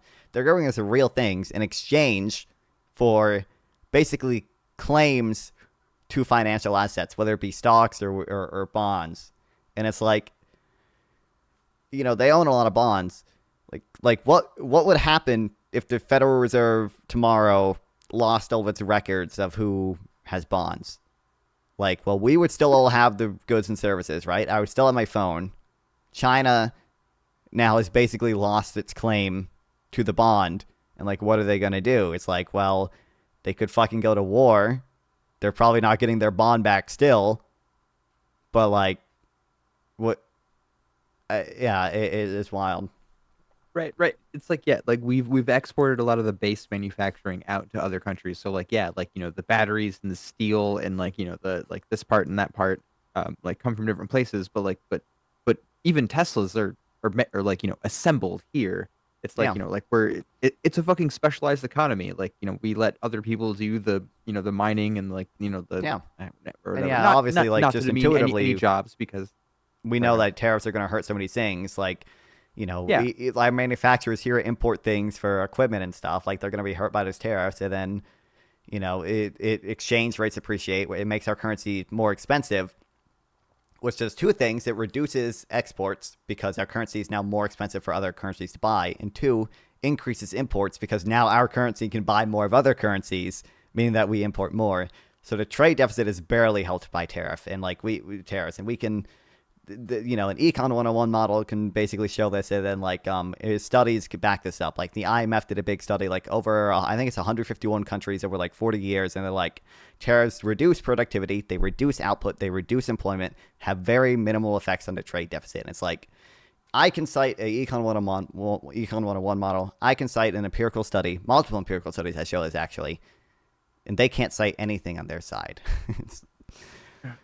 Okay, sorry. This is like a kind of a major pivot, but these are the same type of people who are arguing that the best thing that we could do for America is like ban women from the workforce. Yeah, it's wild, because supply and demand. If we cut supply in half, like wages will double. It'll be good for the family. We're deporting immigrants as well. Yeah. Yeah. Well, both of those things: ban women, deport immigrants, and then only straightest white passing men can get jobs, and then people will have more kids, which is good. Yeah. It's all so much of like conservative misinformation on economics is like there's a few different biases people have, like zero-sum bias, which is just that people aren't inclined to see transaction as mutually beneficial. They view the economy as more like zero-sum, like someone wins and someone else's lose. There's anti-foreign bias. People are more likely to think that like we're losing in trade or whatever. They think foreign goods are worse than American-made goods. And then there's zero-sum anti-foreign, and there's anti-market bias. People are more likely to see themselves as like a victim of the market rather than like benefiting from a market transaction. And like tariffs, tariffs and like immigrants are like the perfect combination of like all these things. Immigrants win, we lose. Immigrants are foreigners and they're taking our jobs, and tariffs the same thing. And yeah, it's really good to know about those biases and to be able to point them out. It's all right. Yeah. Right. Yeah. Illegal immigrants, the people who are stealing social security numbers, like paying income tax and sales tax, and not having like any forms to get any of that back at all. Like they're, if any, and they're not eligible for benefits. So like, at worst, they're like a net zero or whatever. Like they're a net, like equal amount on the economics. But even right-leaning economists agree that like they're probably paying more into the system than they're getting out of it. Yeah, exactly. We can model this, and then we can empirically test it, and both of them are like on our side of this. Like clearly, we can see why immigrants, probably wouldn't really reduce wages, and then like we can look at empirical tests, and it's like, yeah, wow. And there was there's actually one really good study about this, which specifically looking at deportations, because Obama did do like deportations. There was some like Secure Communities Deportation Initiative. What was good about this is that they had a bunch of cities, and they deported immigrants in some cities before other cities. So we could examine the effects of like this city deported immigrants at this time period compared to this comparable community that didn't deport immigrants. What were the effects on like employment and wages? And it's like, yeah, immigrants help native-born employment, and they don't really hurt native-born wages. So it's like pretty securely found, because like, immigrants work in like childcare that allows mothers to work. Immigrants work in construction that allow businesses to expand. Immigrants just have their own demand. They buy goods and services that supports local communities too.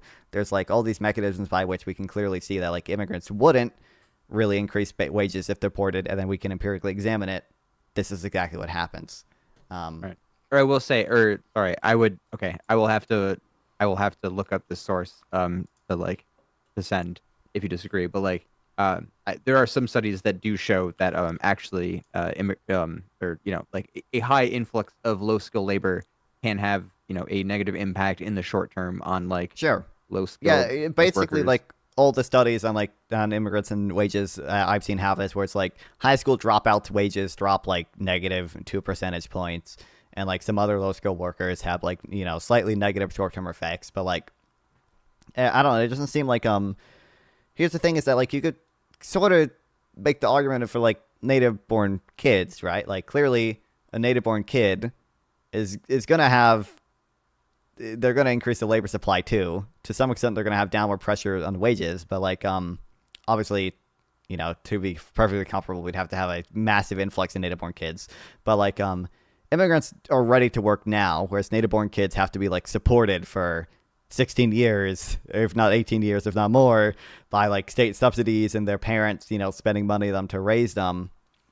It's just not at all clear to me that like the negative effects of like immigrants coming here are somehow worse than like than if we just had more children.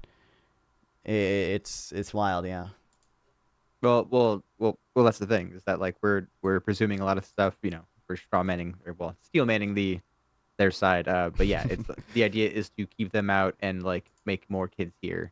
Like both of those things are, you know, well, what if, you know, our birth rate increased 1,000% under Trump? Yeah, and we also we have empirical studies like on this too. Like it's very hard to increase birth rates. Like South Korea pays people a ton of money to have kids, and they still don't have kids. And they're still yeah.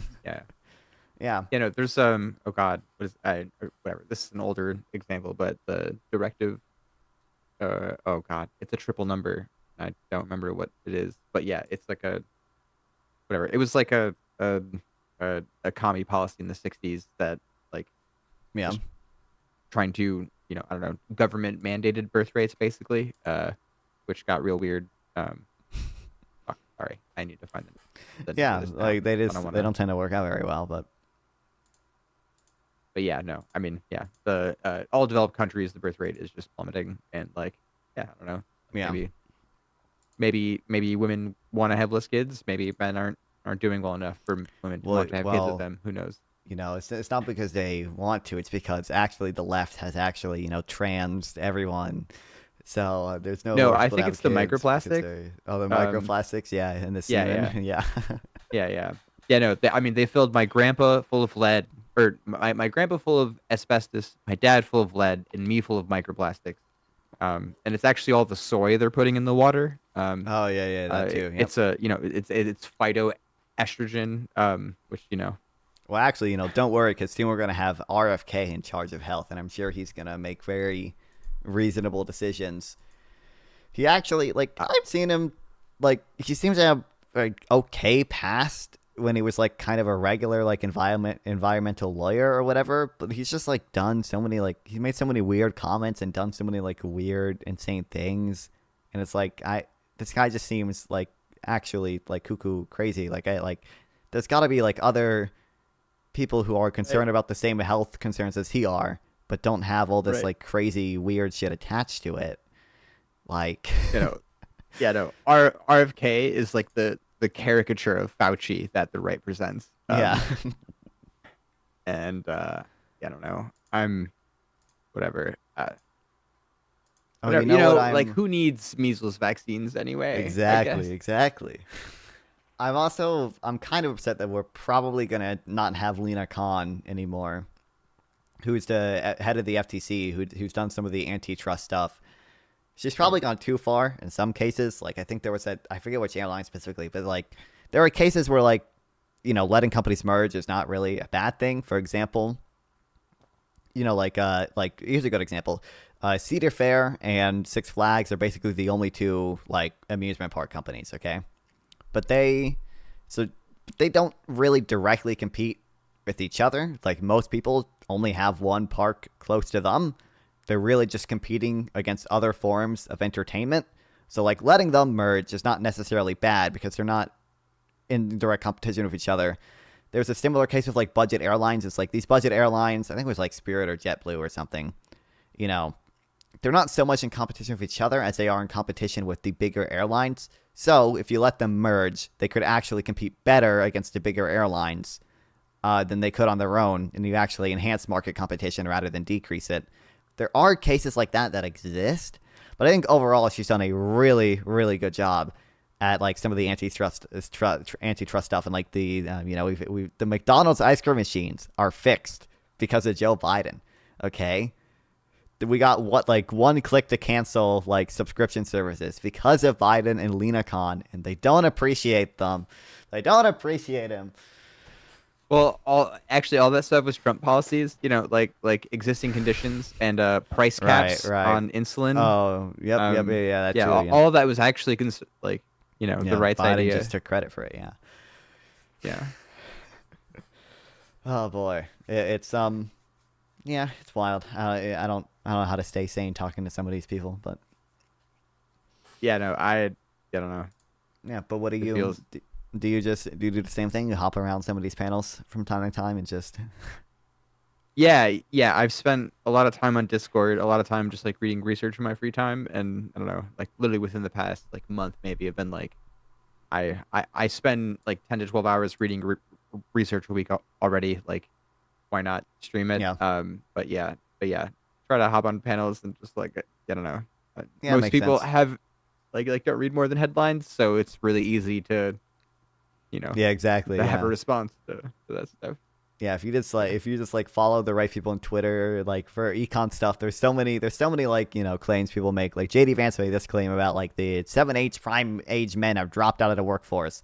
And it's like if you just follow the right people on Twitter who actually understand economics, they immediately just can retort like, just break it. Just the majority of these people are sick or disabled. Only like 680,000 of those people who aren't working because they couldn't find a job, and those are the only people we really care about. And then like if you just like if you don't just read like media articles or just even media headlines and just like actually read go to like even like think tanks, even like go to the tax foundation. Like the tax foundation like has a breakdowns of like what tariffs are. If you just do that, like you'll be able to epically own a lot of people because they just don't read enough. Right.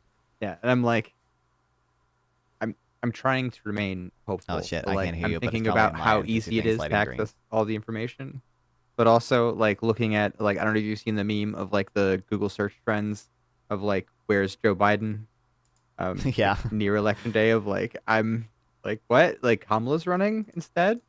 I'm confused. People yeah, everyone so Googling how to vote, who's running, like right. Yeah, no, that's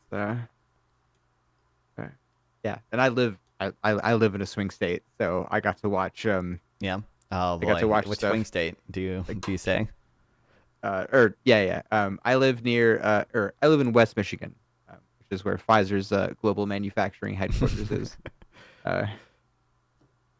Damn. So I'm not associated with Pfizer at all. So much fluoride and so much soy in your water, man. Yeah.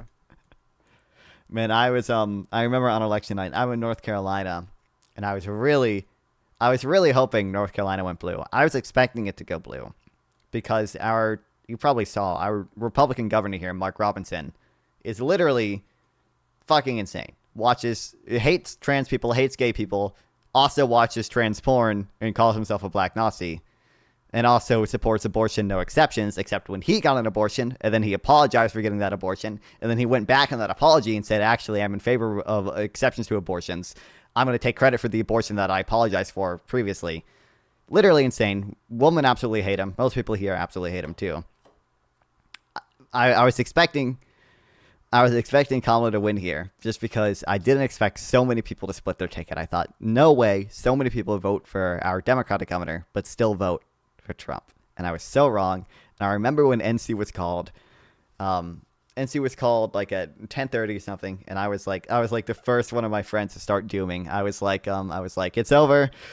Georgia had been called, North Carolina had been called, and I was like it's over. It's over. I'm moving the Czechoslovakia. It's over. Right. You know, I also started dooming early, but also like they didn't call Michigan for a while, and like we were ahead by a good amount for a while, and I was like, you know, like maybe we'll be lost, but like maybe it won't be as bad as I think it'll be. It's like it's the it's the same map as it's the same map or slightly worse than 2016, and like I don't know, like I think I'm gonna go on my misogyny arc, like just no more women. On the Democratic ticket until who thought it was a good idea to run a black woman in America? What the heck? Right. Yeah. They'll be into, you know, letting a black woman run or an Indian woman run before a white woman for sure. It'll be fine. It'll be. Yeah, I don't know. I honestly, again, don't know why she did so poorly. I didn't expect it. Listen, my prediction had Kamala winning before the election. I had her winning every swing state except for Arizona and Georgia. That prediction obviously not go well. Listen, maybe she'll. I don't think Nevada's called yet. Okay, Nevada takes a while to count their ballots. Okay, maybe she gets Nevada. Maybe. I hope. Okay. Obviously that doesn't matter, but listen, Pennsylvania can. I mean, still it flip. does. They're still it out, does to they're me. Still outstanding like, ballots. you know, okay? If we can lose less bad, that would be nice. Yeah, that would be. But yeah, But it's but I not mean, 'cause- I think Nevada is like the one state that like went blue for Hillary too, compared to Michigan, Wisconsin, Pennsylvania, Arizona. So we got it. So it's in the bag, okay? It's in the bag. We just got to figure out how to flip Pennsylvania, okay? There's still outstanding ballots. If we just scan them a few times, okay, we can still win this. Just run it Pennsylvania will back. flip it. Like it took Biden Listen, like there's- 5 there days can be to a win gas main Pennsylvania. leak. Oh yeah. There's the bomb. No, threats Trump from was Russia, like okay. tweeting at some about how some wonky shit was going on in Philadelphia. So I think we need And to then like once he do wins, a big hard recount there. I think Al Gore should be president next. Actually, like if He we're going to should, follow the exactly. rules, you know, like we owe him. Yeah, technically, isn't he like literally the same age as Trump or whatever? He could run. He could do it. I mean, he's 76, so that's 2 years younger than Trump, right? Isn't Trump 78? Yeah. Yeah. I mean, running Trump is basically like elder abuse. Like, you know, the fact that they put him up Exactly. there Yeah. is just it's fucked up. Oh boy, it'll be good stream Yeah. content at least sometimes. I actually Yeah. don't know. I've never been a political streamer. You know, after an election because I just started like streaming like 6 months ago or 7 months ago now I think. So I really don't. It'll be interesting to see what conversations come up from now until when Trump's inaugurated. Once Trump's inaugurated, I'm sure there'll be like discussions of like, should Trump have done X? You know, Trump is doing Y. This is completely insane. But from now until the inauguration, I really don't know exactly what the conversations will be. So, You know, I wouldn't normally advocate for this, but I'm like borderline feeling accelerationist. Just like you know, I don't know. Maybe Biden should just hit the big red button on Russia like on his way out, like just for the memes. Like I don't know. Maybe I'm just mad. Exactly. Maybe I'm just coping. Maybe he he would have is won. at least. I know he's giving like he's trying to spend all of the money that has been appropriated to Ukraine before Trump gets into office because he thinks Trump is probably just gonna abandon Ukraine. Bro, like which what we'll if see, I what don't if know. what if January 26th Putin withdraws all forces from Ukraine, like including Crimea, like just to troll the lid. like how much of our population will be used in a day of just like fuck. Yeah. Oh man. I don't know. We'll I'm not entirely. I think Trump is still considering like Mike Pompeo, I think his name is, for like Secretary of Defense, who's like really hawkish on Ukraine. Like his quote unquote Ukraine peace deal is actually kind of base. It's literally like give Ukraine infinite money forever, which based correct opinion there. Yeah. But yeah, I'm really you know what I also hate. Okay, I don't think we lost because of single issue Gaza voters or anything. But like, no, there's, you know, in my opinion, there's a good chance that Palestinians never get a state now simply because Bibi tries to annex the West Bank and Trump just says, oh, okay, that's chill. You know, you can just take most of the West Bank. Like, I think there's a decent chance that happens, and that just totally fucks over like any possibility of a state happening there at all. Yeah, it's not ideal. Yeah. You know, or rather from the like 2 exit polls that I've seen, like 70% of the Muslim vote went to Harris. So I don't know. Yeah. It wasn't single issue Gaza voters that voted against her. Yeah, I don't know. I think from what I've seen, the youth vote like really fucked her. So I blame Hassan Piker, obviously. It is Hassan's fault. It is. Yeah. But maybe Yeah, maybe we'll get him in front of Congress now, okay? The Republican Congress, the Republican Yeah. Whatever. I don't. I mean, I think he has a way out of that. Like, whatever. It's so. Yeah, Republican Congress, House. Yeah, it's wild, but it doesn't even matter if we get a Republican House. Oh, it does matter a little bit, okay? Like if we get a Republican House, it's like we can stop some like the most extreme shit from happening. But like it doesn't even like the House has subpoena power, okay? So the House can subpoena President Trump, but like if they don't comply, Trump's just gonna pardon anyone who doesn't comply. He's already done this. Yeah, it's meaningless, and he has criminal immunity. Yeah. He can just say like. Right. And I would love to see them try to subpoena anyone in the executive office with the Supreme Court that's leaning so hard into like the unitary theory. And, yeah. like, well, actually, it's official act. So. And that's going to be. I'm also the Federal Reserve. I think is probably the institution that's safest when it comes to like can it be corrupted by Trump? But like Trump does not like Jerome Powell. Trump probably doesn't have the legal authority to fire him. Probably Powell doesn't think so. Powell said today, like, you know, if Trump asked you to, they asked like, if Trump asked you to step down, would you? And he's like, no. And they were like, do you think he can fire you? And he was like, no. But who knows? The Supreme Court might just be like, yeah, actually, full unitary executive theory. The chairman of the Federal Reserve has to be obedient to Trump, and Trump can just fire him whenever he wants. If that happens, I need to see some apologies from people when we reach 5% inflation because Trump is, you know, making the central bank lower interest rates. But that's not going to happen, even if they're not going to apologize, obviously, even if it happens. So Right. And like, it might not even happen under Trump. Like, he might just, you know, I don't know, cause some ripples that allow like the next person who actually is competent and knows what they're doing to go through with it. Which again is why I'm like maybe accelerationism, maybe pardon literally every criminal. Like I don't know. What's the worst that could happen? Would it be worse than what? I don't know. I guess I also feel like it's 50-50 that like Trump is like hardcore dictator or Trump is like just chill. He's like, yeah, I won, and I don't care about anything else. I'm a winner. I won the popular vote, and he doesn't do anything. He literally just chills for 4 years. And doesn't. I mean, yeah, literally I nothing. I think a big reason he ran was probably just he wanted his cases to fucking go away, and now that's probably gonna happen. Like, maybe it'll just be like, you know, I can just pardon myself for anything now. Yeah. Yep. Which that'd be interesting. It'd be interesting to see. You know, I don't think he'll do it because Jack Smith is just gonna give up. Which, like, I mean, rightly so. Basically, his choices are basically give up and write a report about all the evidence against Trump, or just be fired by Trump and never get to write a report about all the evidence about him. So I think he's making the right decision if he ends up resigning before Trump even gets into office. But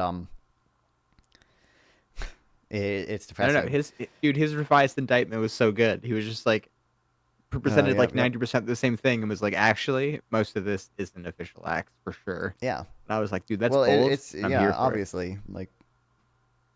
It's like, you know, so many things that are like, you know, pressuring state election officials. It's like, okay, well, obviously the president has literally no role in state elections. Like he's not using the White House counsel lawyers. He's using his personal lawyers. Like clearly this is not a official act phone call. Well, states' rights win abortion and not the election though. Yeah, but not the election. Yeah, they have to, you know, throw out all the fake votes in Fulton County. They don't get it. Yeah. Yeah. Obviously. Right. Hassan acts like he's pro-Gaza, but he's not pro-Gaza. It was the last thing on his mind when he started to try to promote anti-Harris. True. I don't know if Hassan has. I don't. Did Hassan vote for Harris? No. Hassan endorsed writing in Biden. I wrote in Biden, kind of. I did. We had like a local election here that was for, you know, my county soil and water district supervisor. It was uncontested, but they did let you write in. So I did write in my man Joe Biden.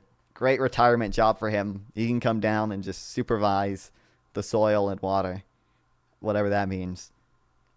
Yeah, I mean, hey. That would be a good retirement plan for him. Put him out on the pasture. Yeah. Okay, well, I gotta go edit the panels I did. But you seem cool. You seem chill. You seem intelligent. Yeah, for sure. I'm sure I'll see you. Yeah. I had maybe 101 IQ tops, at least. But yeah. Well, yeah, conservatives dude, are like 75 IQ at most. So like it's right. Mostly room temperature in centigrade. But yeah. But yeah, good job. Appreciate you being a good advocate online, and yeah, thanks for having me on. Yeah. Okay. Well, thanks. Thanks for stopping by. Goodbye. Okay. Where's my droid cam? OBS. Okay, thanks everyone so much for watching. I appreciate it. I love streaming. Love that you guys watch me stream. Really good stream today. Tomorrow I'll probably just be, or maybe later today even technically, because I gotta fix my sleep schedule and shit. But we're gonna be probably reading some Jack Smith stuff. So yeah, I really appreciate it. We hit that 1,000 sub mark. Thank you guys so much for that. YouTube channel is popping off right now. But Twitch viewers, go over to Kid Not Kin. Love streaming. Love that you guys watch me stream. I really appreciate it.